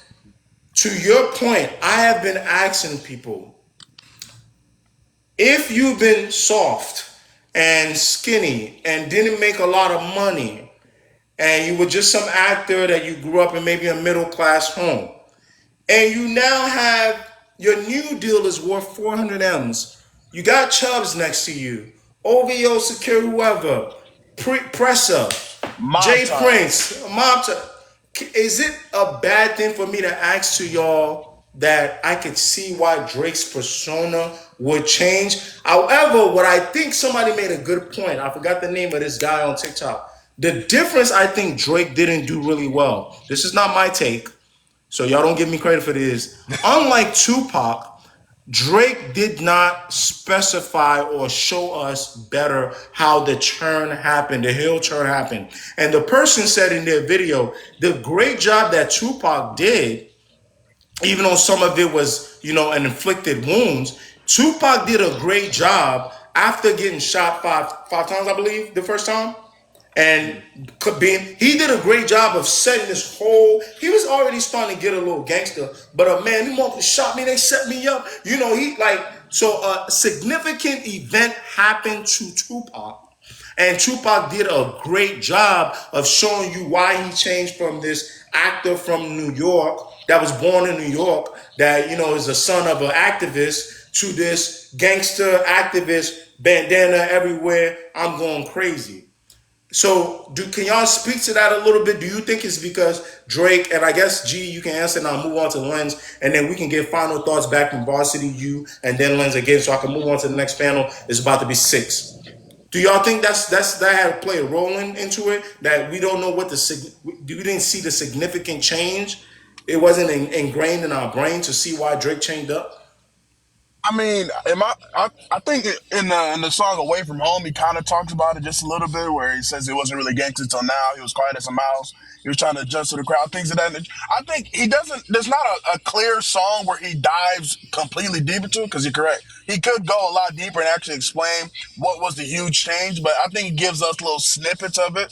I think Drake is a very public person enough. I think he's public enough for things that he feels that the rest of the people are. So he thinks, okay, I can do it too, just like everyone else. But I think there's still parts in his life that he still want to keep it under wraps for the most part. He just gives us a Okay. little snippet. No, I get it, but again, KK, I remember the person's name is y'all might see him because he had beef with like Christian Devon. TikTok people be beefing. Jace the pickup scientist. He does like male concentrated stuff. I don't follow him, but he's on my For You page. I've seen him here and there. I haven't seen him in a while, but he was the one. Dude with dread, y'all might know him. Jace the Pickup Scientist, he used a lot of AI. And I remember, I guess maybe that's the only reason he showed up on my For You page that day. He usually talks about dating stuff, but he was talking about Drake. He's talking about Drake. The reason why people don't buy into Drake's new tough guy persona is that we don't know the significant event that happened to Drake, and he didn't do a great job like Tupac did. But Lens, you the one that kicked off, this whole what's fake about Drake. Can you speak a little bit to what I just said and what the other creator that I just mentioned? Do you think that there's some truth to that? Do you think that this matters? Like us not knowing, what made you change? I start off with saying this. I think where the whole Meek Mill thing happened, like the whole that battle right there, That was is it. what That was changed him. it. That was it. Okay. And I think Okay. majority of it is because like you saw him as the dude that like try to put everybody up on, try to do all this stuff. You still got Kendrick in the background, like trying to get at him. So it's like I think that's where that moment was. Because if Okay. you notice, This Scorpion was whenever you started getting those hard hitting, like yo, like I'm trying to flex. Okay, Lens, hold on 1 second. Mike, if I'm gonna entertain hate, Mike Saint, I'm gonna entertain blessings. I appreciate you, brother. That is a huge compliment. You're telling me you can't spend 20 minutes on hip hop media and you've been here through the whole 3 hours. I know people have been in and out. I bless you, brother. God bless you, brother. And I did 2 response videos to you the other day too. And while I wasn't taking shots, you was coming for Cole. I had to set the tone right about Cole, and that's what my bias showed. I remember when I finished those 2 videos, you was coming for Cole. I had to set that. But I'm gonna get back to you, Lens. Okay, so if we agree, and y'all all 3 can unmute yourself, please, because we're gonna do final thoughts before I put the last group of people on. Guys, if Meek Mill betraying Drake. I agree with you so much, Lance, because although Drake, you shouldn't have been using writers because I didn't see you as that type of MC. Yeah, you credited Quentin Miller, but I didn't see you as that type of MC. I thought you wrote everything, right? So yeah, I trained my brain to accept it now. But the reality is, Drake, you spent too much time focusing on taking Meek Mill down and maybe not expressing to the audience, because y'all eventually pieced it up, how phony these rap guys are. I think you make a good point about Meek Mill. You didn't make this point. I'm gonna make it about Kanye letting Drake down so many times, and that Yeah. affiliation with Pusha T and the Hidden Baby coming out. I think those were the 2 to 3 things that really made Drake go, I hate you guys. Mob Yep. ties is just me and my guys. But what I will critique Drake for, and y'all can speak to this before I get last thoughts. So yes, there was a significant event like Tupac getting popped the first time. But I don't think Drake did an exceptional. I think he did a decent job because I think about after Mob Ties. Mob Ties itself is a good explanation. It's too late for all that lovey-dovey ish, right? But I think he could have doubled down. There's a song after Mob Ties, guys. It starts with a C. Can't Back take a and forth to joke. Italy. Yes, yes, yes. Thank you. Our comment section killer. I remember that. Yeah, my comment section killing me. And so I think Drake could have probably spent more time showing, maybe doing interviews. And that's another flaw we're having. Even Pac, as big as Pac was back then, you had to do interviews. Yeah, My big 3 that's don't true. do interviews no more. You understand what I'm Yeah, saying, guys? I They can don't That do respect that's that. true. interviews. I can respect that. I will say I think a lot of it has to do with like I mean, think of the critique that we give him. Think of the critique that and when I say this, I mean it, I mean it like I truly mean it. There's people and this I know it kind of feels like I'm kind of going off, but like there's people who don't like Drake that just So no happen to matter like what him. he's Yeah, and no matter what he says. So take this into consideration. Like we have this beef and this is why I personally feel like he never was going to win because there was people who don't like Drake that don't even like Kendrick that just likes that Kendrick winning Drake. Like I know people personally who didn't even listen to Kendrick until now. We know that there's a good chunk of people out there right now that are only listening to those 4 songs. And to take it one step further, there's people on Kendrick's side who don't even listen to Drake. I know personally people, I know coworkers that didn't even know that there was a beef going on until Euphoria started. okay. So, Okay. so, I so, so, no this I, this is the conflict with being and I don't mean the lyrically LeBron James. I think Kendrick Lamar to me, even if I can enjoy J. Cole's music all I want, I think out of the big 3, he's the better technical MC out of all 3 of them. I can enjoy Drake's dance songs all I want. I think he's the better technical MC. But the thing is though with you guys is that this is what comes with being the commercial LeBron James. He is undisputed with Drake. I'm talking about is undisputably the most successful out of all 3 of them. You can say it's because he makes so many songs. It is what it is. That's not my problem. The numbers show it is what it is. So I think to your point, though, to respond to you, I think that's what comes with playing LeBron James. When Steph Curry and the Warriors team up crazy to go play LeBron James, yeah.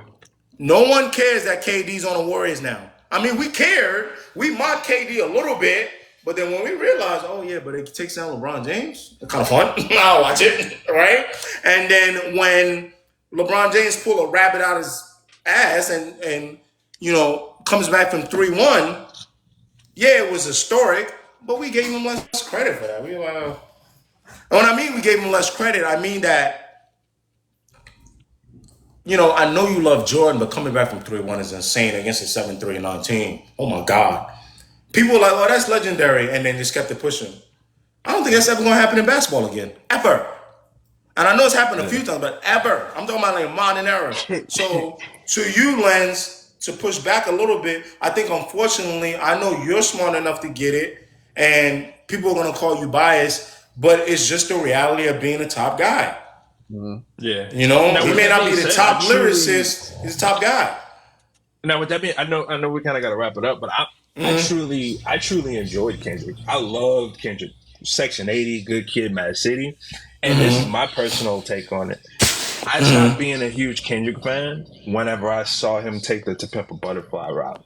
And I know this kind of turns a lot of heads and it kind of makes me look bad, but I personally don't want my musicians to be the voice of me. I don't want a millionaire We got talking me. it. Okay, so I am gonna wrap it up, and I'm gonna get hold on. I'm gonna go. Hold on. I'm not mad at it because I'm gonna take the take. So what I'm gonna do is Quaddy, Blackjack, K. I just added you. I am gonna, after getting rid of my three gentlemen here that just gave me a good panel, I'm gonna add the rest of everybody requesting on because I can't do more panels. And I know I said only three would be the limit, but I have to go. My girl is going to. My Yo, girl bring is her going on to. here. Yo, Yeah, my girl yo, just my called girl, me. my girl thinks I'm nuts. She don't understand. She's like, "Who are you talking?" She's very internet savvy, but at the same time, she like Yeah, varsity. We millennials, so she can't understand spending 3 hours talking yeah. to people that are rap fans or like music fans. She's like, you don't even know him like that. I'm like, no, you gotta understand. These are my rap family, man. We've been talking about this stuff Yeah, for definitely, weeks. But definitely. so what I'm gonna do is I want to respond to Lens real quick, and I'm gonna get last take starting from varsity back up to Lens. Okay. And then I'll add everybody else at once, and we're gonna do like maybe 15 minutes. I'm gonna stretch it live to 6:15, but that's all I got. I promise y'all, that's all I got. I'm vouching. I double dog dare y'all. If y'all trying to make me go loud, I'm not going loud. But okay, Lens, real quick, I just want to go back to you, and I just want to say, brother, I see what you're saying with the pimple butterfly.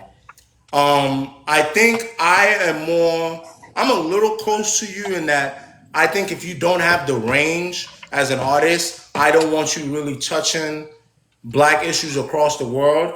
Obviously, it's different because Kendrick is also African American. So if he's talking about African American issues, you have to talk to somebody about that. Or being black in America is something I can relate to, right? So culturally, it's a little different. But I just want you guys to follow me. But so I do get what you mean if you don't have the range. But unfortunately, and this is where I'm gonna sound like a K Dot Glazer, and he's gotten better at it. He has a little bit of the range.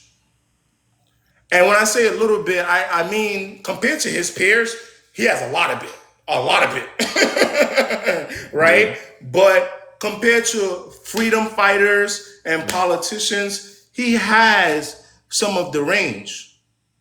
Kiwi says a ton, but Kiwi, you got to listen to when I talk. I speak. I'm like Kendrick, and I think that's why y'all think I don't like him. I speak.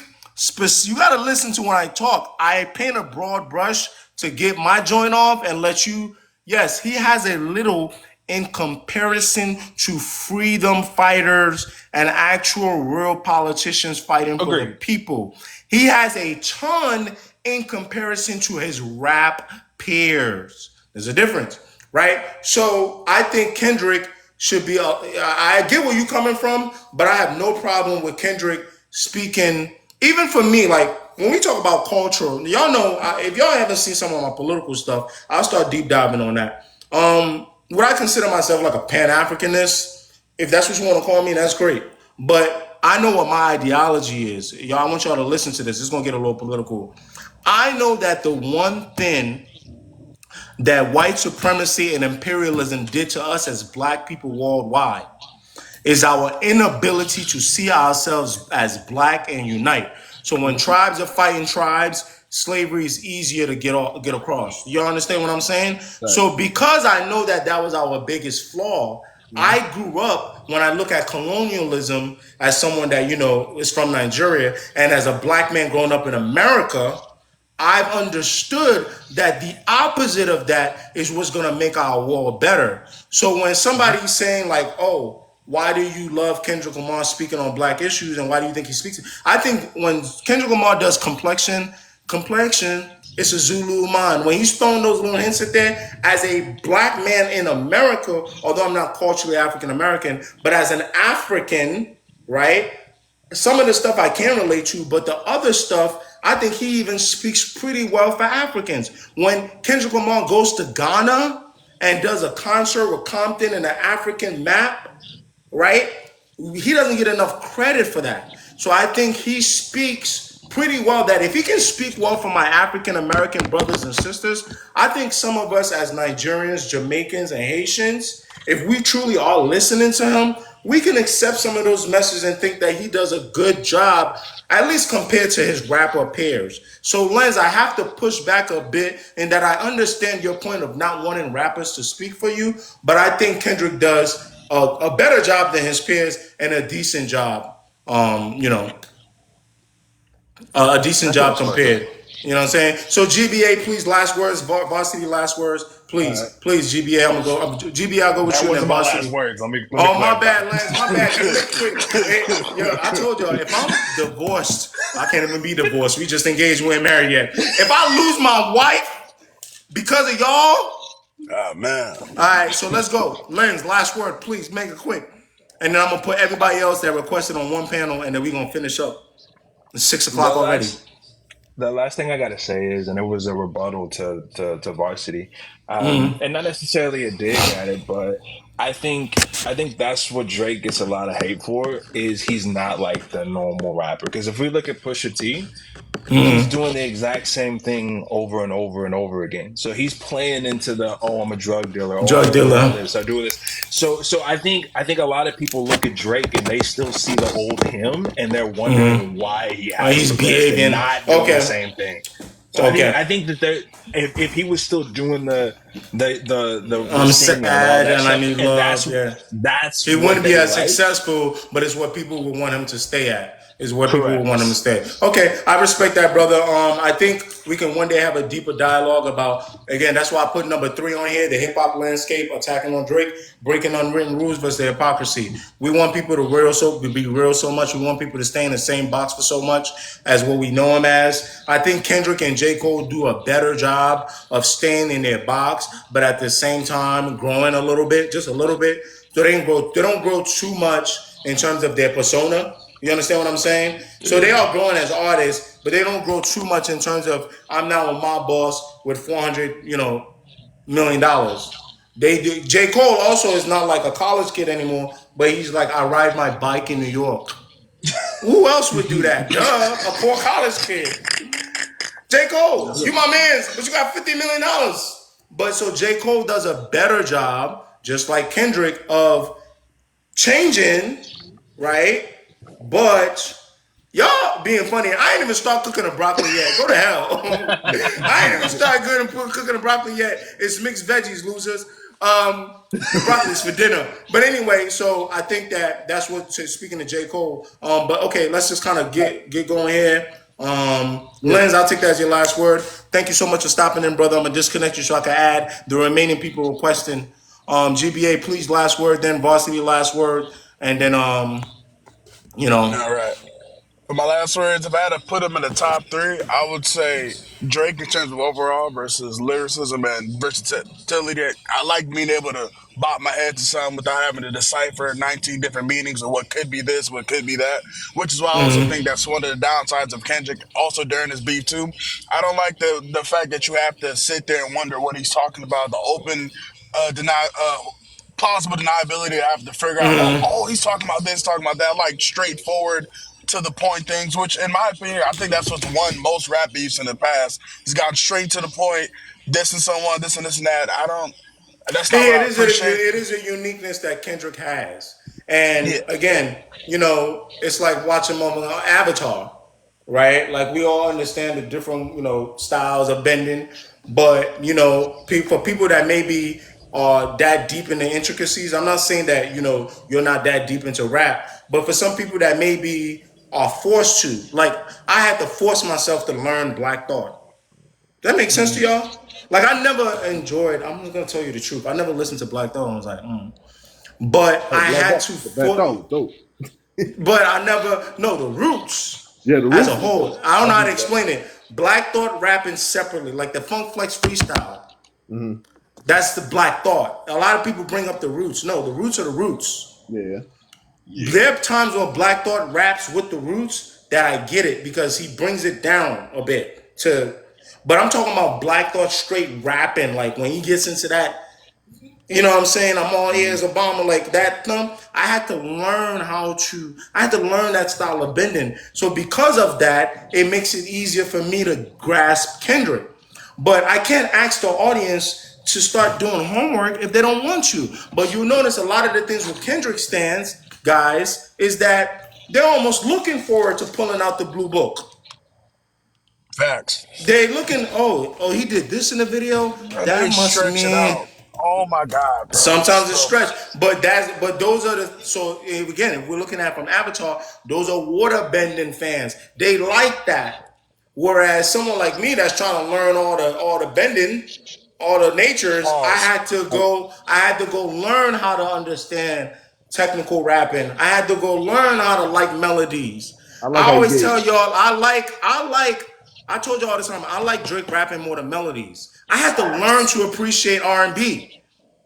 I had to learn. I remember I went and downloaded Lauryn Hill stuff again because I was younger. I had to play that. Like, so it's now J. Cole to me is probably the better balance, in my opinion, even though he doesn't make better songs than both of them. It's weird. He doesn't make better albums. But I think he's the better balance of easy enough to listen, but especially this new J. Cole, that he can bend the raps a bit. Does that make Yes. sense? I The new 100% J. agree. J. Cole.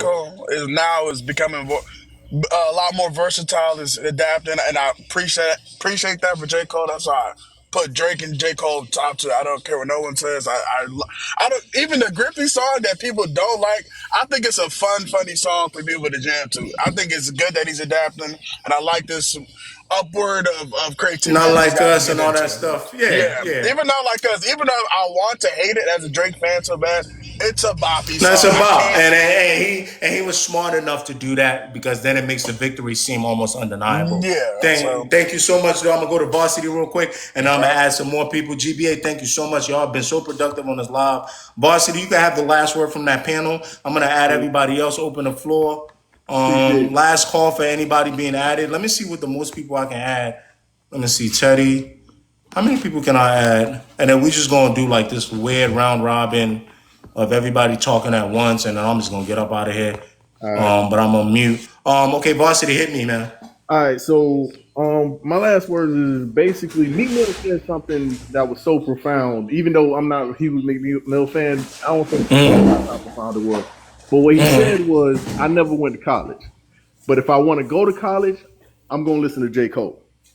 And that right there is basically the old school hip hop head mentality. Like it wasn't about money back then. And it wasn't about a lot of super educated college kids. Yeah, it wasn't about all that stuff. But pretty much it was about skill and basically just saying what was on your mind, and that was it. And that's when we say Drake go back to the melodies. That's what we're talking about. When King Drake Simba, I said, got 10 minutes. I know. when, my Go bad, ahead, go. I'm hurry. No, you good, you good. I got to get groceries out the car by my wife. I do. So pretty much like for instance, when J Cole, I'm sorry, when Me. when Drake did the song, my bad. Uh, When Drake did the song "I'm Too Sexy" with Future and whoever else was on that record, I love that record. You know what I'm saying? I was like, man, it was corny. He fell into it was like Drake being him. So it's like that's the guy I expect to see. You know what I'm saying? That's the guy I want to get an album from. Not this you know what I'm saying, mob ties, hanging out with gangsters Drake. You know what I'm saying? So that's why I love Kendrick so much in this battle. That's why it was so organic. I'm gonna let you go ahead and let you go because I gotta get groceries out. Nah, go ahead. Thank you so much. You brought some really good points. I think that people will give you pushback a bit before I kind of disconnect you is that, again, I see some of the people in the comments saying they agree with you, but then other people are saying if he didn't change, there's people who still have something to say. And what if he didn't stay successful? So it's very it's very plausible across both avenues. I will give pushback and support you a little bit though. One thing I think that Drake maybe does not give himself credit for, and we don't give him credit for, and I think maybe he does. That's why he just likes to do a bunch of things. I think Drake can fart a hit out. He doesn't have to try. You can hate Drake all you want. I Right. think if Drake wanted to really make pro-black music, I know this is going to sound crazy. I think he could make a hit. I'll give you an example that people don't even see as an example. God's Plan is one of the biggest rap songs ever. Now, Definitely. All I Right agree. was voted as the most impactful song of the decade, right? And I Yeah. do agree, All Yeah. Right culturally had an impact. But Yeah. why do people not act like God's Plan, the video, giving the money away, and the context? Well, my mother don't even listen to the verses. Like, the verses get a little cheesy. I only like my bed and my mama. But when my mother just repetitively God's Plan, she think that's a church record. Obviously, I'm Yeah. speaking tongue in cheek, right? So Right. I do agree with you that if Drake had stayed in certain lanes, I don't think he necessarily had to change too much to still keep making hits, in my I opinion. don't I either. think, I yeah, agree. but but again, hindsight is 2020. I gotta let you go because I'm gonna add the rest of the people on here. This is gonna be the last call. Varsity, thank you so much. You provided a All right, bro. opinion from a little older crowd, and I appreciated that. You know what I'm saying? Thank you, No doubt. brother. Stay blessed. Yes, I'm gonna sir. Be easy, add. So bro. this, yes, sir. This is what I'm gonna do. I'm gonna add the last two people that requested because that's my max, and no one else is left requesting. And what time is it, guys? We're at 6. I appreciate y'all. So we got technically 5 minutes, but I think I could buy myself another 5. And if I die, I die. What we're gonna do is let's go from bottom to top, and we're gonna make this quick. It's gonna be like a rapid fire round. I want to do it just like this. Make your main point, so you'll probably have 30 seconds. Anything you want to talk about, big three, anything big three related, Kendrick, Drake, I don't really care. It can be from here. It can be your own crazy take, as long as you're respectful and don't curse too much. You're gonna get us kicked off. But and then I would love if you had a question for me. And then once we get to the top, I'm gonna wrap up and we're gonna get up out of here. All right. So it's about 6:10. As long as we don't go past another 10 more minutes, we should be fine. I just want us to just kind of get through everybody. Quadi, you've been waiting. What's going on? I'm gonna unmute you. Please give me your main point. Make it fairly quick. And if you want to ask me a question or give a statement to everybody, and then I'm gonna move on. I got you. I got you. First, shout out to you. You like my favorite person I've been watching on this whole jump or Appreciate this that. whole Appreciate back and that. forth. But Appreciate that. I say Appreciate with that. me, when it comes to this battle, I was more like you said, it was a lot of like both guys. There was like both like I don't know how to explain it, but Kendrick, when it came to his stuff, it was a lot of recycled stuff. He just repackaged it in his unique way, and I thought that was great. But I was like, I heard these things before, and as a person, as a fan of all of them, I kind of know a lot of the stuff that's been put on Drake, no matter like all like allegations, shit like that. So like, it didn't really like bug me. I'm like, oh, this is old, like this is like old material, like. But with the But Kendrick stuff, I then was like, oh, I can I never. ask you a thing? So then in that Oh, case, go ahead, go ahead. before you, why do you think that even though some of these things, because I do agree with you to a certain extent that some of it was said before, but why do you think it landed so well this time? If you can just give me, or is it because of who it was coming from? Yeah, yes, but also, I think we're losing you off the mic, brother. my Yeah, bad, you're good. I'm You're muted. good. I'm You're muted. good. You're But I good. think you hear me now. I'm back. All right. Yeah, But you're I good. think You're it's good. because of who said it, and also because Kendrick has a delivery. Like he punches hard when he speaks. It has a lot of conviction. So like, for Okay. So example, a song he like delivers better. "Meet the I've agreed. Gram." I made a whole video about Yeah. Kendrick's delivery. You're right. This battle, I've always appreciated the Kendrick's delivery, but this battle is making me want to put him as, I'm not no funny.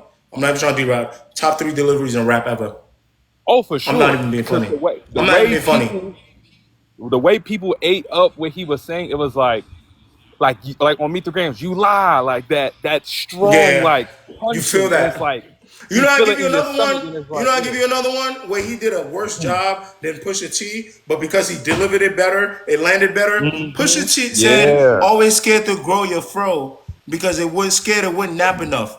That's yeah, hard. yeah. Everybody was like, did nobody say nothing about Drake's hair texture?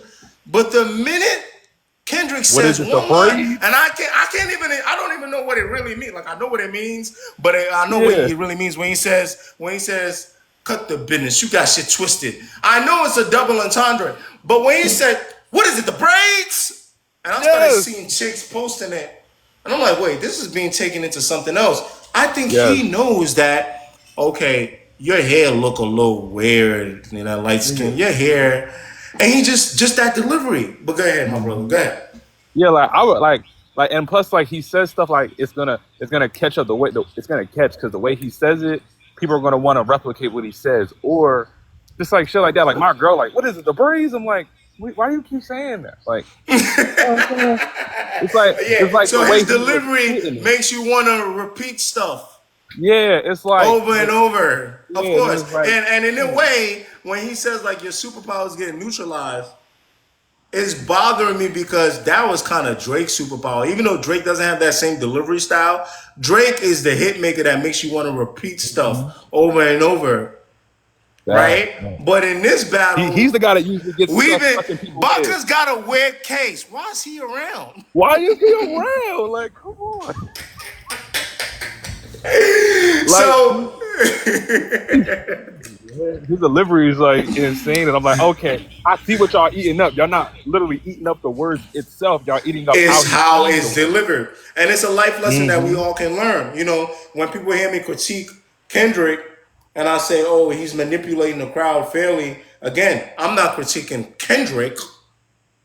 I really should say I'm I'm critiquing critiquing the the people that's crowd hearing it. because Yeah. in my ears, although I appreciate Kendrick's delivery, I'm like, Hmm. why would I be that strung on Drake's braids? I already heard Pusha T say your hair wasn't nap enough, but I keep I see. forgetting that. Oh, duh, the crowd is receiving Hmm. this differently. Like when you say we don't want to hear you say it no more, right? And I'm saying, guys, I think he's questioning Drake's blackness. And everyone's like, no, it's not about Drake's blackness. And I'm like, okay. But then Pusha T puts a cover of Drake in blackface out. And I'm like, hey, guys, Literally he's questioning questioning. Drake's black. And everybody's like, yeah, Pusha T's questioning Drake's blackness, but Pusha T don't know what he's talking about. But I'm like, wait, then why can't he? I hope y'all get what I'm saying. It's a double edged sword. Yeah. Yeah, but I get what you're saying. So great point. I want to move on a little bit. Do you have a question for me? Do you have any like one more statement, like kind of like just one dinger out, and then I'm gonna move on to Blackjack City. I'm gonna remove everybody one by one. Quadi, appreciate you, man. Thank you for the love at the top. You got a question for me, or you got anything you want to just kind of run through real quick, just like a quick one Last, liner, maybe about the big three. I got you. Last question, since I am like I'm the cold guy out of the three. Like he's my guy that I like do the most out of them. Like wh- what about Cole makes you like I'm gonna like I support hard. Like what makes you go like I don't care which one of y'all three go at it. If y'all go after Cole, I'm gonna ride with him. Like what makes you What that makes me feel Cole like guy? that? You guys not gonna like this answer. I think Mm-hmm. he's the most genuine one. He's the most genuine one on all three of them. I like to tell I y'all can like, agree with oh, that. I can agree with that. stop, like, oh, stop, stop. Don't have parasocial relationships with rappers. You don't really know these people. Yo, I really would still buy that. But if you made me bet, like, if I had to bet $1,000 and like God was gonna come down here and reveal the realest one, Mm-hmm. I really think it would be Cole. Like, I really Same, think same. like, I don't know. like if you watch this whole battle, right, and people say like, oh, they don't like Cole apologizing. I don't either, right? But if we really keep it a bean, Cole, even in his 7 minute drill, ain't do nothing that you couldn't not apologize from. You understand, For right? sure. Like even on push-ups, when Drake was making fun of Kendrick's small feet, he still couldn't help it but go, I be with them bodyguards like Whitney. It's like, come on, Like right? what? I heard that. right? So now you go to Kendrick, he want to say he the realest, he the realest. I don't have a hate for bone in my body. I hate the way that you walk, the way that you talk. Sir, Yeah, I didn't get that. I didn't you get that. I lied was like, that, about that your threw me religious off. views. You lied about your daughter. What? So when I think of who's the Like, realest yeah. one, yeah, right? Like, even the one that apologized that people think is fake, he was the one man enough to go, all right, let me just give you some bars. I think I said this earlier at the top of the line, live. Why I critique J. Cole a lot is if he wanted to just jab his friend as an MC that I look up to, I think J. Cole is a better MC than I'll ever be. All three of these guys. My problem is if I could figure out how to land it, I just did it. I did like 10 variations of it with my friends. I was like, yo, why did Cole do all that? All you have to do was get on like maybe Pa or something, or like one of those might delete later and be like, hey, somebody tell Dot that big three shit is courtesy. Cole numero uno, and then it's everybody under me. That would have solved, you know what I'm saying? Now, like that would have kept playing, right? But it would have been enough for for Cole to be like, yo, you my boy, but watch your mouth, yo. That's courtesy. When I called you part of the big three, I'm the man. And that would have answered the That's whole, brothers. ain't no big three, nigga, it's just big me. You know what I mean? Y'all see what I'm saying? So like if I can do that, I'm like, why couldn't Cole do that? So Q, that's the answer to your question is that I feel like Cole is the realest one. And to speak one more again to that, it's not a shocker that Cole is the only one that could have been friends with both of them. Usually the realest person in the group knows how to manage everybody's flawed persona For sure. and For find the sure. best in people. All right. So I appreciate you stopping by. We got to keep going up and up. Now it's Much about love. Much 7:20, love. so I'm gonna go. Yes, sir. Let's go to Blackjack. I'm gonna unmute you. Please hit me with your thoughts overall on this live, and if you want to have a question for me, or I think Blackjack didn't get the. So let's go. Let's skip Blackjack for now. We're gonna go to Timmy because I sent them a request to unmute. Timmy, if you want to unmute, hello. Hello, hi. What's going on, my guy? How you doing? Hey, do you want to just give me an overall take? Because we making it quick. A brother's got to jump off. We about 3 hours and 30 minutes off the live right now. And if you just have maybe a question for me or a comment on this subject matter here.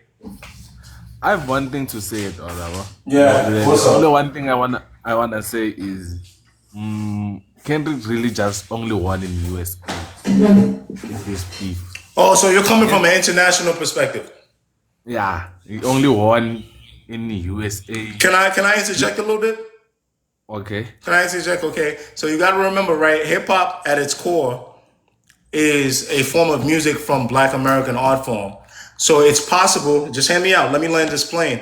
I want to make sure that you don't feel excluded. And as a Black person in America, I would love for my African American brothers and sisters to kind of comment. You got to understand that he was speaking to them a lot, and by speaking to them, they become more of the voice of the culture that then gets extended outward to the world.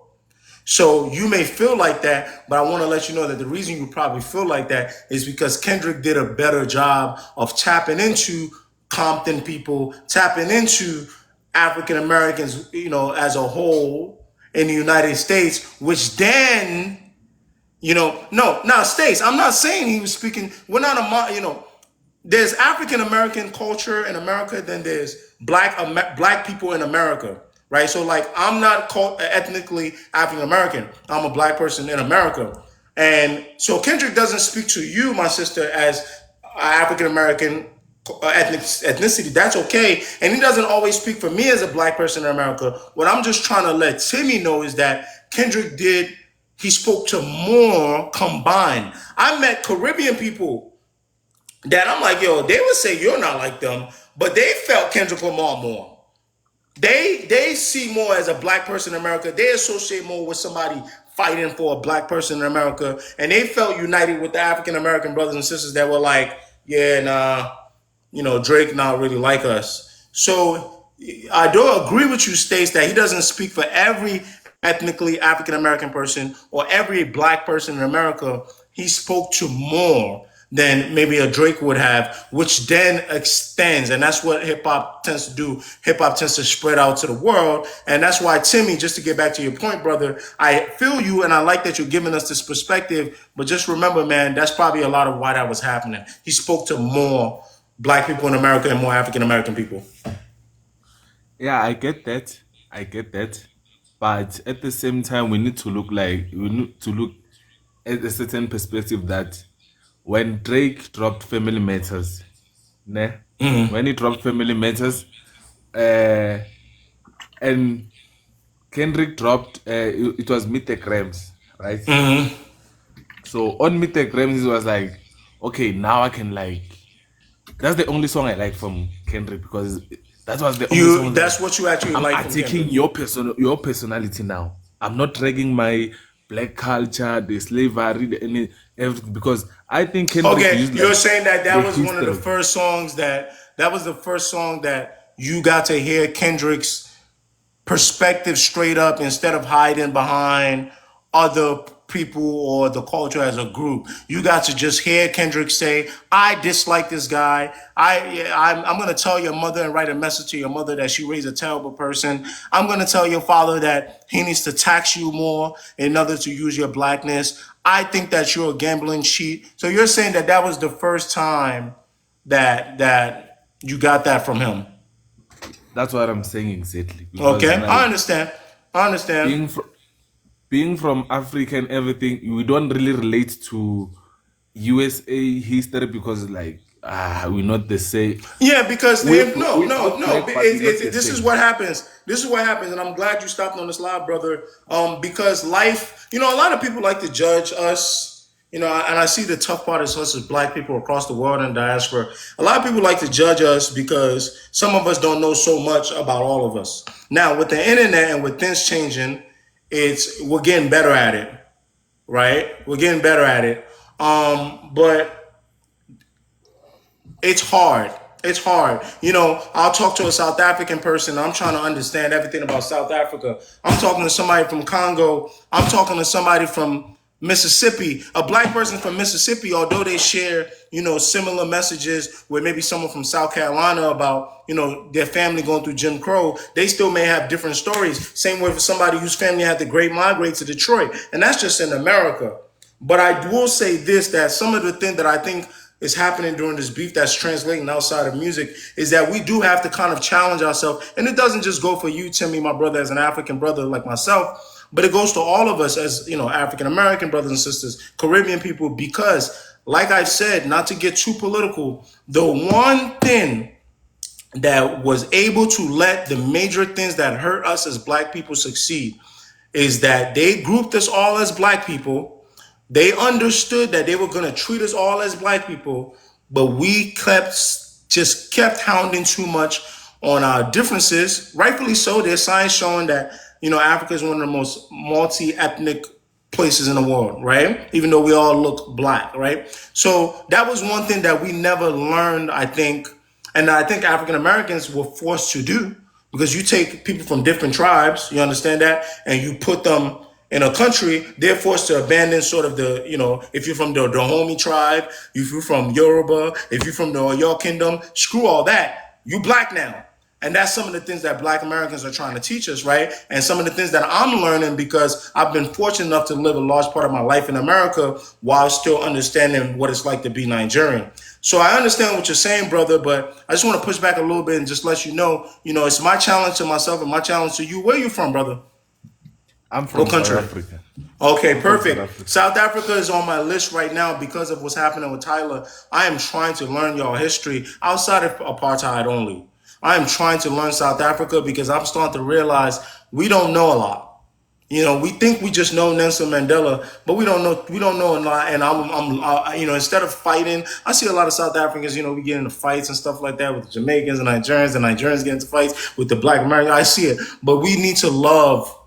We need to love understanding, the complicated history of what's going on. And I think this battle, although I didn't like certain things, it pushed into that a little bit, right? Into like, if we can get over the hate part, like, oh, you're not like us, we can go, wait a minute.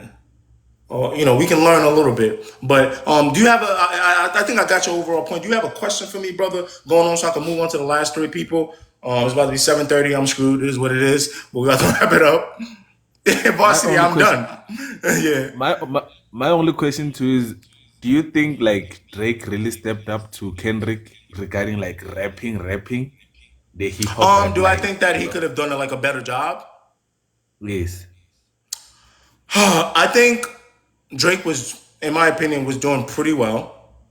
And I think Drake overplayed his hand. I made a video when this whole beat started that Kendrick was going to overplay his hand. You know why?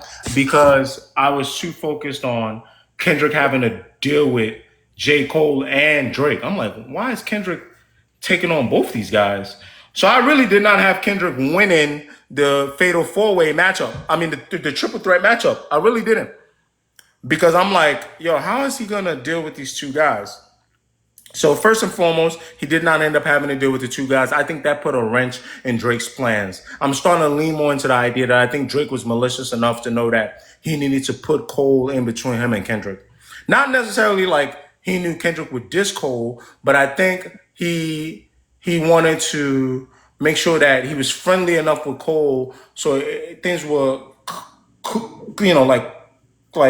like cushy, and that it could kind of deal with a lot of the negative stuff that he thought he might have to deal with Kendrick and how Kendrick would pain him or whatever if they ever got into war.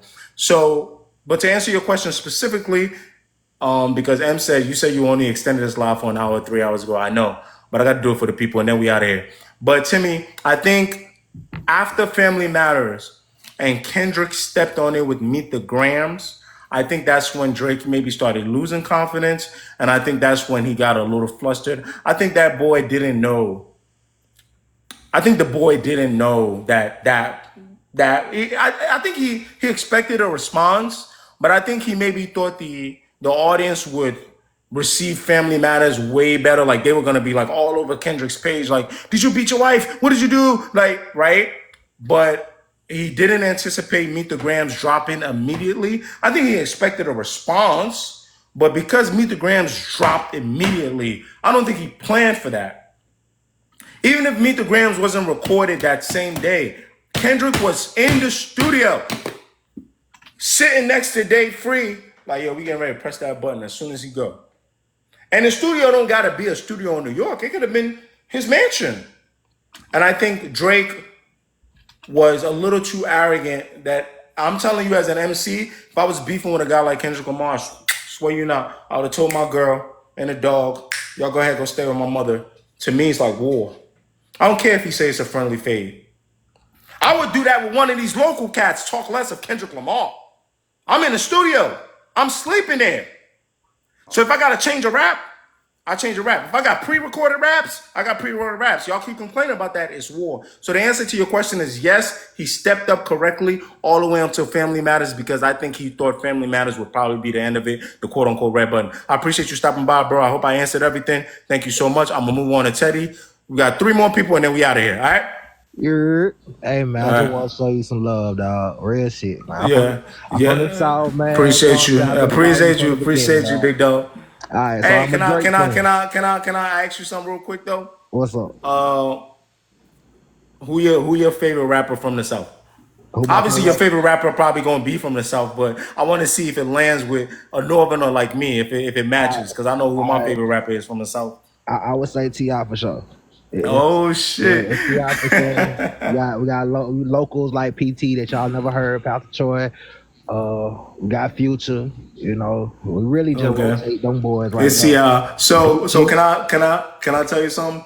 what's up? It's crazy as a Northerner, maybe because we respect T.I. more as an MC. When I was growing up with the hat tilted to the side, T.I. was my favorite Southern rapper. But now as a scholar, quote unquote, it's actually Andre 3000. A lot of people don't look at Andre 3000 like a Oh like no, no. like, That's all but it respect. was T.I. T.I. was my favorite, like 50 Cent was. So my favorite Southern rapper was T.I. for a very long time. But as I graduated and grew up and got older and started studying rap, it became Andre 3000. Oh yeah. But we hold him in high regards. You know what I'm saying? He Oh, he on a untouchable. You different know, he level. on He a on a different different. level. You know what I'm saying? Because you Okay. can't just sit there and listen to Andre all the damn time. You know what I'm saying? Like Okay, you can't. okay, That's not a mood you want to be in. That's a woke mood okay, type of shit. okay. Like But I'm you trying to said get lyrical. Ti. You said some local dudes. Give me some of the local dudes, man. I gotta brush up a little bit because You we ain't got gonna have a big three for long. Oh no! Oh, you talking about new local man? There's so many Yeah, young yeah, hit rappers out me. here, man. I can name them all for real, for real. Okay, We okay, nah, no talking about problem. But you was talking OG. about underground dudes like Pastor Troy and them, Yeah, yeah. We talking MJG, about Phil underground. Mob, Goody Yeah, yeah. Mob. Yes, yeah. Okay, There you I go. feel you. Some I stuff feel that you. gonna make you feel good while you riding down the road. Something you gonna put on at the Yeah, party or something. But Scarface, Ghetto Boys. I feel you. yeah, I'm with you. I'm let with me you, get bro. let me get to your topic. Yeah, I don't want you to get yeah, in yeah, trouble, yeah. dog. Nah, I got you. I got you. We got two more people, so I'm feeling good. I'm almost done. And she All ain't right. say nothing yet. I checked my Apple Watch. I ain't get a text yet. It could either mean I'm dead or it could mean I'm good. We're gonna figure it out. Anyway, I, but get to your main point and then hit me with a question so I can move on. all right. So my main point is, man, I really feel like, cause I'm a Drake fan. I ain't gonna lie to you, but I'm Okay. not a Kendrick hater. I ain't gonna hate on Okay. him, man. Cause I really do see his talent. I know he lyrical, but I Okay. feel like the top goes Drake, J. Cole, Kendrick. Only because Okay. Kendrick doesn't have that work ethic and he doesn't have that Drake, J. heart. Cole, Kendrick.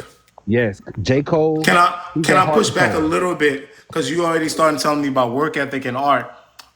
I don't think you can make Damn to Pimp a Butterfly without having work ethic. I No, think what I interpret it as, hold on, I'm just get you is I think it takes longer to make those type of albums. You understand? That's all I'm gonna say. But I okay, see how that could be interpreted as not having the same work ethic because you ain't crunching out the same amount of songs.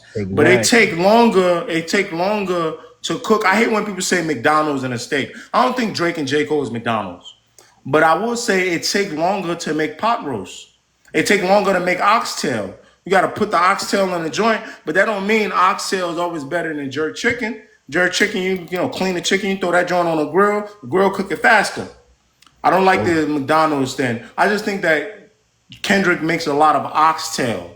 You got to sit in a pot for 8 hours. You got to find the meat. You ever eat some oxtail, brother? You got to get the meat out the bone, but it's real pricey. It's real high class nowadays, even though it's just a cow I tail. understand that. You know what I'm saying? His Mm, quality of music, I will never shit on. You know what I'm saying? Like I mm, will. It took you time to cook all this stuff, but you got mm, fans, you got stands, you got all these people waiting for you. They over here thinking you they messiah and all this good stuff, mm, and you pop out when you want to pop out. mm. At the end of the day, you Like right want to be now, like right yeah, now, like right out now. of You know what I'm nowhere, saying? like that, out of Exactly. Like nowhere. you can't do. I mean, to me personally, I feel like if you're a rapper, you're an MC, or whatever, you gonna give the people what they want. And if they want Okay, you gonna give it to them. And that's what Drake was a victim of. He was trying to give okay, too much to the people. okay. Same with J. Cole. Where you J. think Cole, he could have chill back a little bit? Again, J Cole seems like the yeah, balance. He started working more now, he, but he been a yeah. little balance of dropping when he needs to drop. And I really feel like that's what the whole thing is with Kendrick. You know what I'm saying? Like when he reaches and he talks, everybody's quiet and they listen.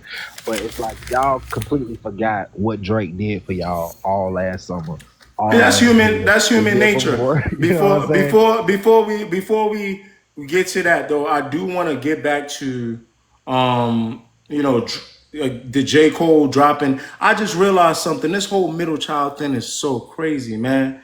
Even how they drop, J Cole is See? in the middle. See?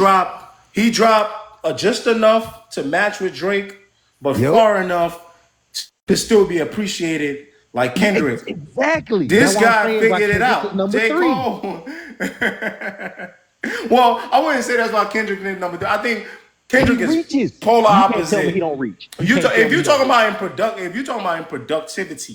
productivity, yeah, how often they drop.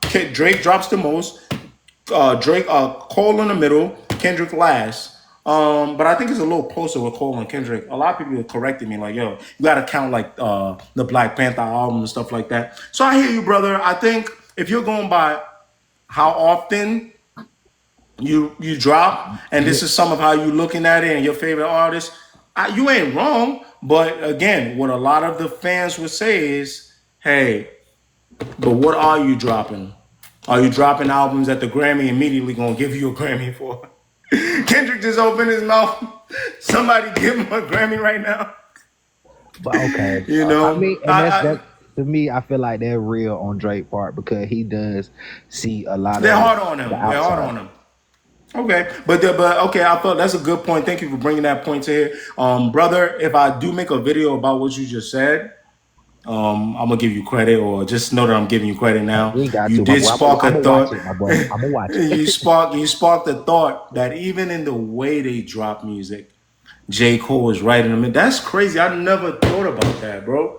Even the way they drop music, how often they drop, J. Cole is the perfect balance. You got a question for me before I let you go, brother? Thank you so All much. right.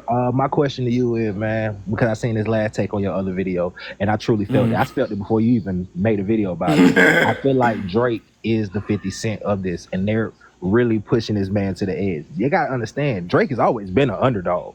Ain't nobody never liked Yeah, Drake. well, yeah, but the only thing is the conflict I have with the 50 Cent, Ja Rules in comparison, and Drake behaving a little bit like 50 Cent because people push 50 Cent to the edge. That's the video you're talking about. And that's when I compared them a little bit. The problem is when 50 was coming out with all that aggression and all that, he was younger, right? And he was in a prime. Drake is doing some of this 50 Cent based stuff, but I'm fearing that he's a little bit on a decline and he may not have the where I don't know if it's wherewithal or the stamina Mm. to because 50 has stamina, bro. When Yeah, he well, boom, how to rob drop, you get popped. You get popped, you get dropped. You get dropped, you go to Canada, start recording. Dr. Dre, Eminem funds you. You drop like 7 mixtapes, 50 Cent in his future, blah, blah, blah, blah, blah. Then you go. Then you do 8 Mile. You do Wankster. Then you drop the album. Then you drop Yayo's album, Banks album.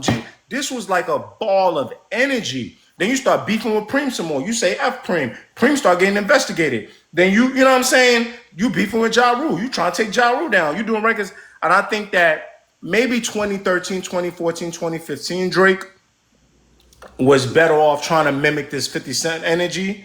But this new Drake, 37, 38 years old, at all white party, I don't think he can match the hunger of the bulletproof vest, yeah, yeah.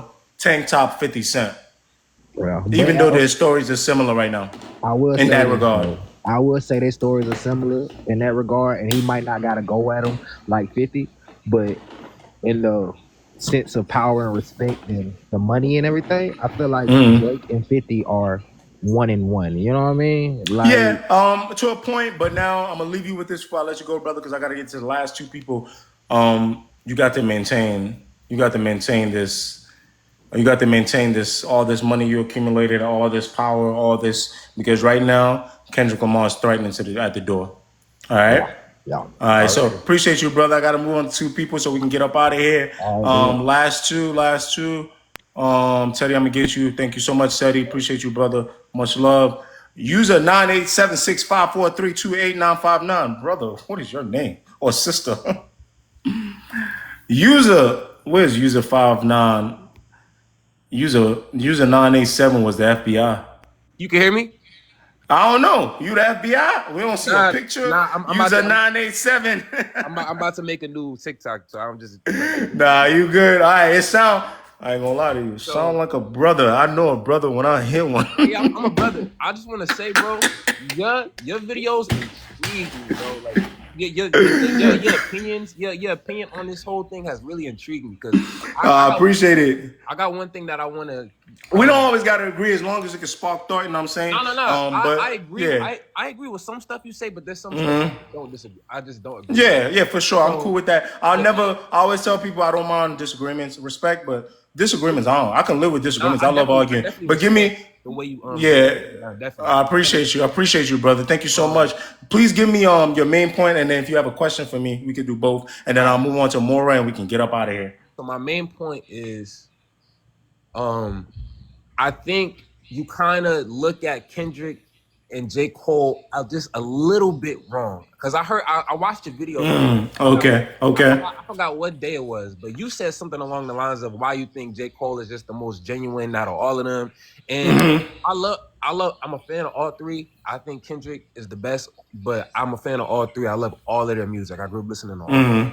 But you said Kendrick is hypocritical in the sense, and I do think he can be hypocritical. But if you listen to his music, he calls himself hypocritical. Like, Can I interrupt? Can I interrupt you real quick? Real quick. He doesn't do it. He doesn't do it the same way J. Cole does it. Okay. J. Cole points his finger outwardly and inwardly. He does it so well. J. Cole is who I think people think Kendrick is. But go ahead, I'm listening, brother. You brought up these two specific songs. You brought up, I think it was like the Hard Part 3, like my status resembles the descendants of a hip hop rhyme savior. Plausible deniability. I'm just a hip hop savior. And then I'm just a hip hop savior. You brought up like a Breakfast Club interview where he called himself a savior, right? But then he didn't necessarily say that. He didn't say savior specifically. He said if the kids need a messiah and they look at my word as bond and I'm the closest thing to it, then why not? Plausible deniability. That's all I keep saying. J. Cole is very direct, like Drake, except he comes with a different message. You brought up Mr. Morale, right? And I want to say, and you brought up like him saying he's not a savior. The savior song. The savior song, right? Yeah, Kendrick made you think about it. He's not your savior. Do you think that's hypocritical, or do you think that's because that's I think maybe hypocritical is the wrong word. Let me tell you like this: Kendrick uses plausible deniability as a great weapon. Okay. Drake uses trolling. It just couldn't work, and his money and power and status as a great weapon. J. Cole to me tells it to you to a flaw. Exactly how it is. That's not true. And that's why, to me, I'm giving you examples in where I feel like K. Dot has muddled things up. Can you give me examples of J. Cole not being direct? Okay. So, we want to talk about No Name? Because we want to talk about the No Name situation.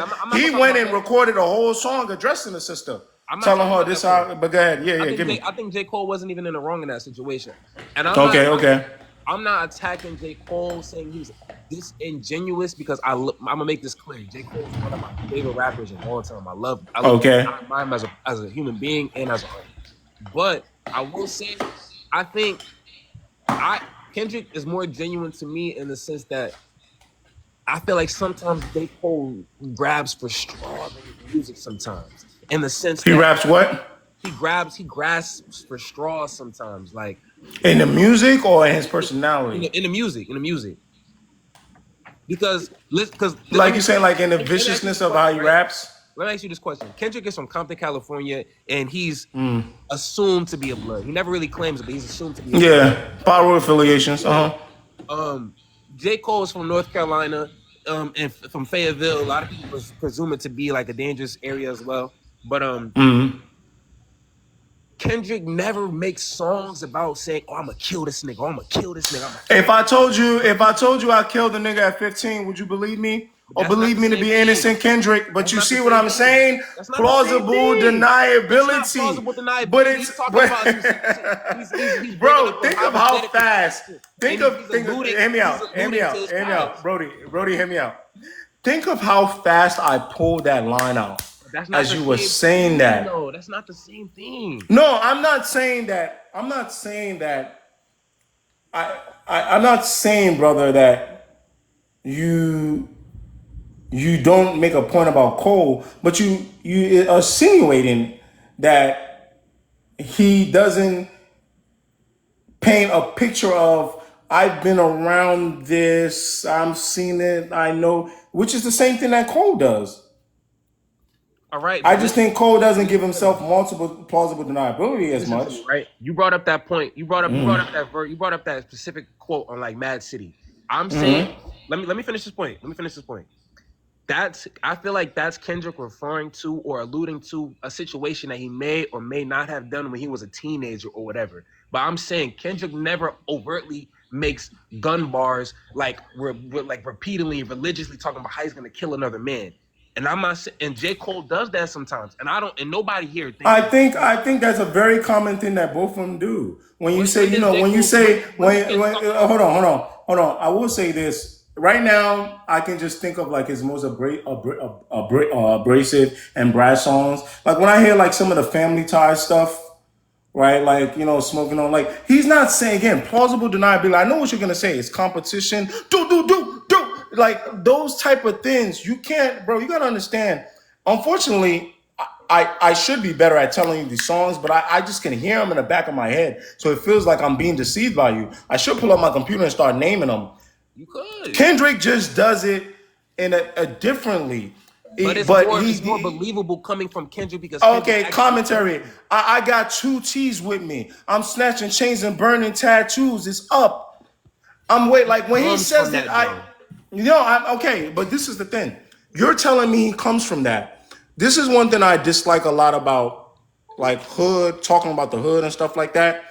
Every city got a hood, bro. Yeah, yours might be a little more dangerous. Hear me out. Compton, we revere Compton.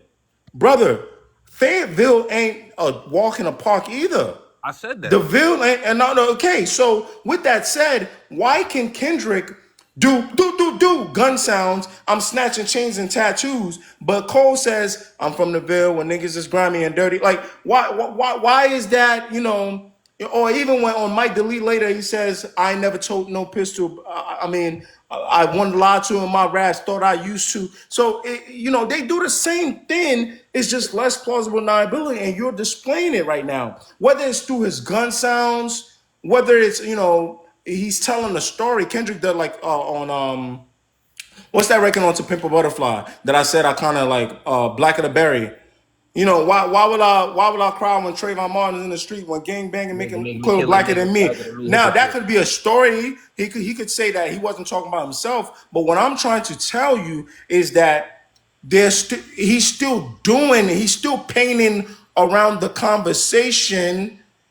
You understand what I'm saying, brother? He's still painting around the conversation. This does it a little different in ways maybe I don't love that you might like, but I think Cole is more direct about it, and I appreciate about him. I hope you don't feel like the way I'm talking to you is like I'm like tight or nothing. I actually think you're Nah. presenting, yeah, you got a good argument. I'm just a little passionate, but it's interesting to hear someone with another perspective that prefers Kendrick's way of doing it, right, versus me. Does that make sense, brother? Nah, that Like makes it's sense. like so.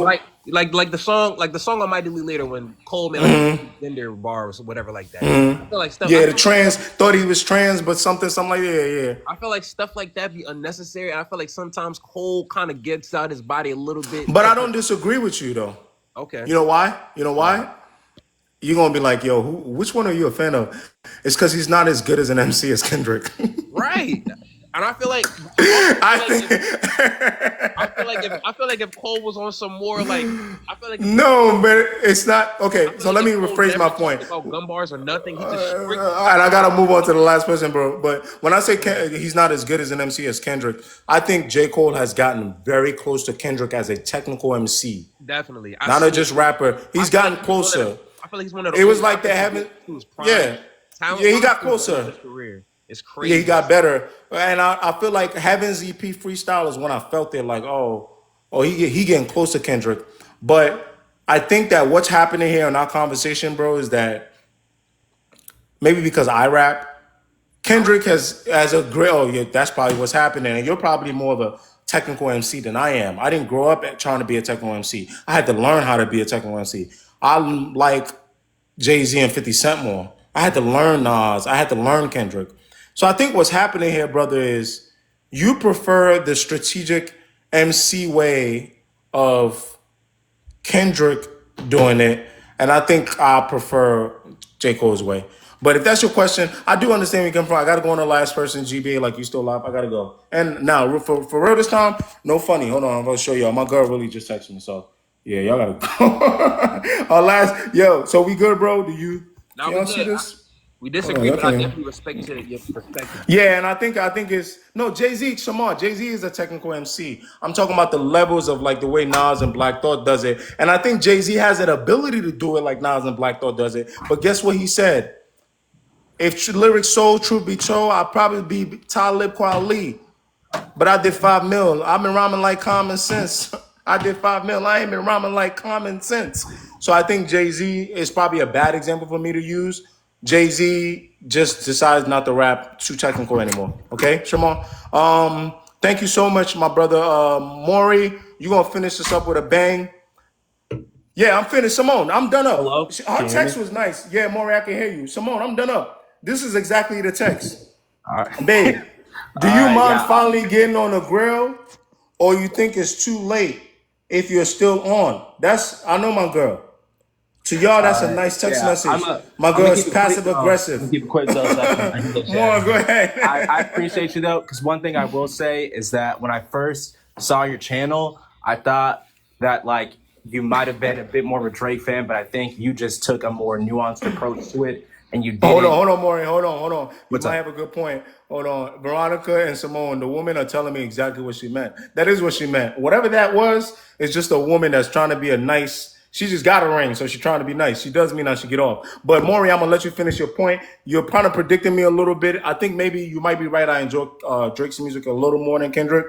But even though I think I like J. Cole more than all of them. But keep going, brother. I'm listening to you. But I mean, that's all I would say. I appreciate your points. The one statement I had to make is I just now revisited the Not Like House video because of the music video just came out, and I re-listened to the portion where he was talking about all the Atlanta artists that Drake's quote unquote grew off of, or like Worked with. stuff like that. I'm from Atlanta, and I could tell you that it's never seems like some kind of like Drake's been some kind of like parasite who's been hopping on people's flows and stuff like that. Because the first time I heard the Migos, it was like what 2012, 2013 Fight Night, all that came out. But the biggest thing was the Versace remix, right?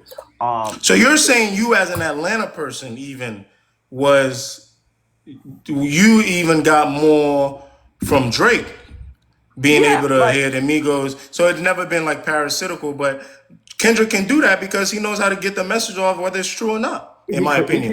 can because And some of it everyone. might be true. You never know, Yeah, right? listen. I'm not saying that like. What I'm saying is, it might be a bit of a business relationship. It might be a bit of a personal relationship. But the idea that like Drake would be no one without these rappers, I think is false. Because like I remember when that Versace remix came out, and I was like, oh, he's going crazy. All right, who are these other three guys? Now, it wasn't like that because I heard of Fight Night and other stuff, but it was like, all right, it was really cool.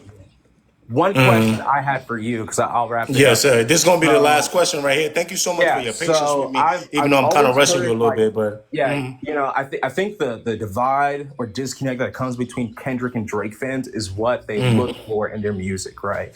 So I think a lot of rap fans are like, we want beats, we want catchy, lyrics and stuff like that. And other people are like, we want a message because that's what like rap is predicated upon. We want what Kendrick gives us, right? From my understanding, right, when rap was originally created, that was not the notion, right? It was. You don't think so?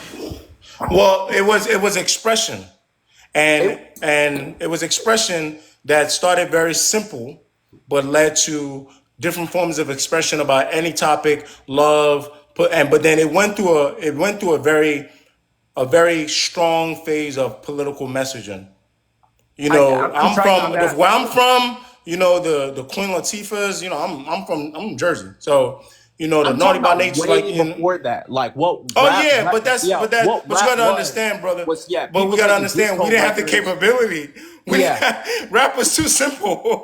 Yeah, I mean We no, didn't have the ability to say F the that's what I'm president and all saying that. though, is It was like very simple. it's creating, it's expanded, but the idea that like a good rap or a good MC must push forward complex ideas on race and all these other complicated things. I don't agree with it. I think Yeah, Kendrick did a great job of it. I will say this. I will say this. Can I just? Yeah, go ahead, go ahead. Trey, I think the best guys people want you to consistently. Drake does talk about stuff that matters, but He people does. want you to say they want you to consistently. If you're the best guy, Future is a perfect example, and I use this as a way to tell people that although I think Future is one of the top selling rappers and all that good stuff, I don't think anyone would ever consider Future one of the best guys. Two different things, Right. right? And that's why Future can make 20 damn albums saying nothing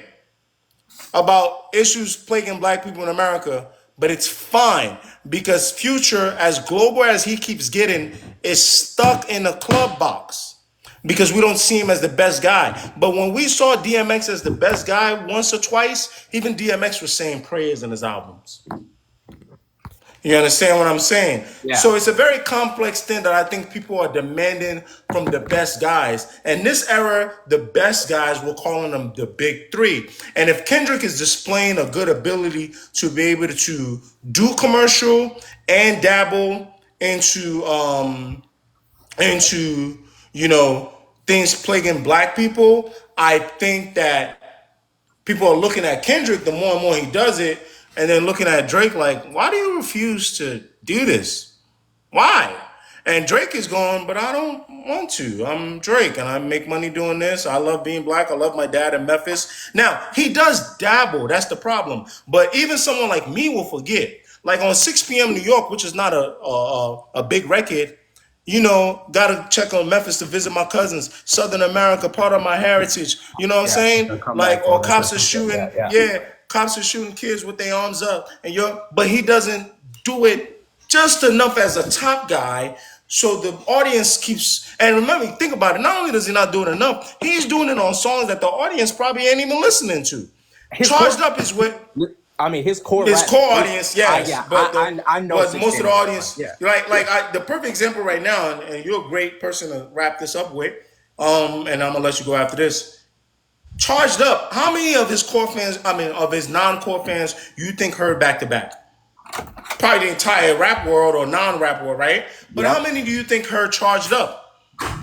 Not a lot. No. I don't But even know on back Charged to Up is where he says cops are, harming kids with their arms up. But your main focus is trying to harm us. Not too deep, but at least he touches on it. But what people remember is that a world tour or your girls tour, because he tends to do it too on records. Churchill Downs, even though Yeah. that was a Jack Harlow single. How many people you think are really listen to Churchill Downs, right? So I don't know if you have one more thing for me. I gotta wrap it up. I want to just after I'm gonna let you go, and then I'm gonna say bye to everybody. Give thanks. No, that's it. I'll just say keep doing what you're doing, brother. Yeah, I appreciate you. The takes. I appreciate the takes. Take it easy. I did tend to cut you off a little bit, but that's because I had to make sure I get points to what I you were get it. saying. I get it. Because I I know how gotta it is. go. I gotta go. I know how. I'm fighting my life. Y'all killing me with this shit. I said the live was gonna be from 3 to 5. It's 7 o'clock. People sending gifts. I don't know. What does that mean? Is that money? Damien Activate sends 4 lightning bolts. What does that mean? The people that be on live. That's the first person. I seen a few people sending gifts. Are we rich? Do we have money? Because I need something to show to my girl that this was worth it. Oh my God. Anyway, it is money. Okay. So who was that? I be watching them NPC people when they get like gifts and shit. They be doing stuff. Hey, Dammy, what you want me to do? You sent me 4 gifts. What you want me to do? You want me to pop lock? It's not about to turn into an NPC live. Somebody sent me rose. I appreciate y'all. We're not about to talk about everybody sending me. B, I don't live in the South, but for you coming on this live, I am going to tell you I live in the North. I don't like giving too much about myself. FBI. Say Drake won the beef. I will not do that. Thank you for gifting me the live. I will not sell my soul. I'm going to keep it a buck. My boy lost. It's okay. And Kendrick, that's also my guy. I think he's great. Cole is my favorite. That's who I relate to more personally. That's the person I'm more locked in with. Thank y'all so much. I appreciate y'all coming through. Damn yeah, thanks for trying. I'm gonna lock this up. We hit like 3,200 likes. I think top viewers we were like 200 at one point. But now we're dwindling down. It's obviously to the end. So people who are at 37, I salute y'all. I appreciate y'all. It is my goal to come in here Sundays 3 to 5. Big 3, I should have known we would have stayed till 7. So Sundays 3 to 5, it's going to be a bunch of rap, mostly stuff, but we're going to try to do some politics. I'm going to try to make sure it's just as structured. I appreciate y'all. I'm getting out of here. I got a woman that I don't know if she's going to kill me in my sleep because y'all have kept me here too long. Y'all stay blessed. Y'all have a great Sunday. Thank you. Yes, it's Eastern time. It's going to be every Sunday Eastern time, 3 to 5. If you want to DM me topics, if you got stuff in rap, like for example, the Baby Essence Fest stuff, I didn't have a lot of my facts right on that. I wanted to do a live. That's probably may have to wait till next week. And the new cycle, y'all stay blessed. I don't lost my damn voice. DM me. I know I get a lot of requests. I don't know. I really am about to leave, but I really want to say this. I go through my DMs. I'm going to do better at going through them. If you want topics you want to talk about by next Sunday, please DM me. Y'all stay blessed. Have a good night.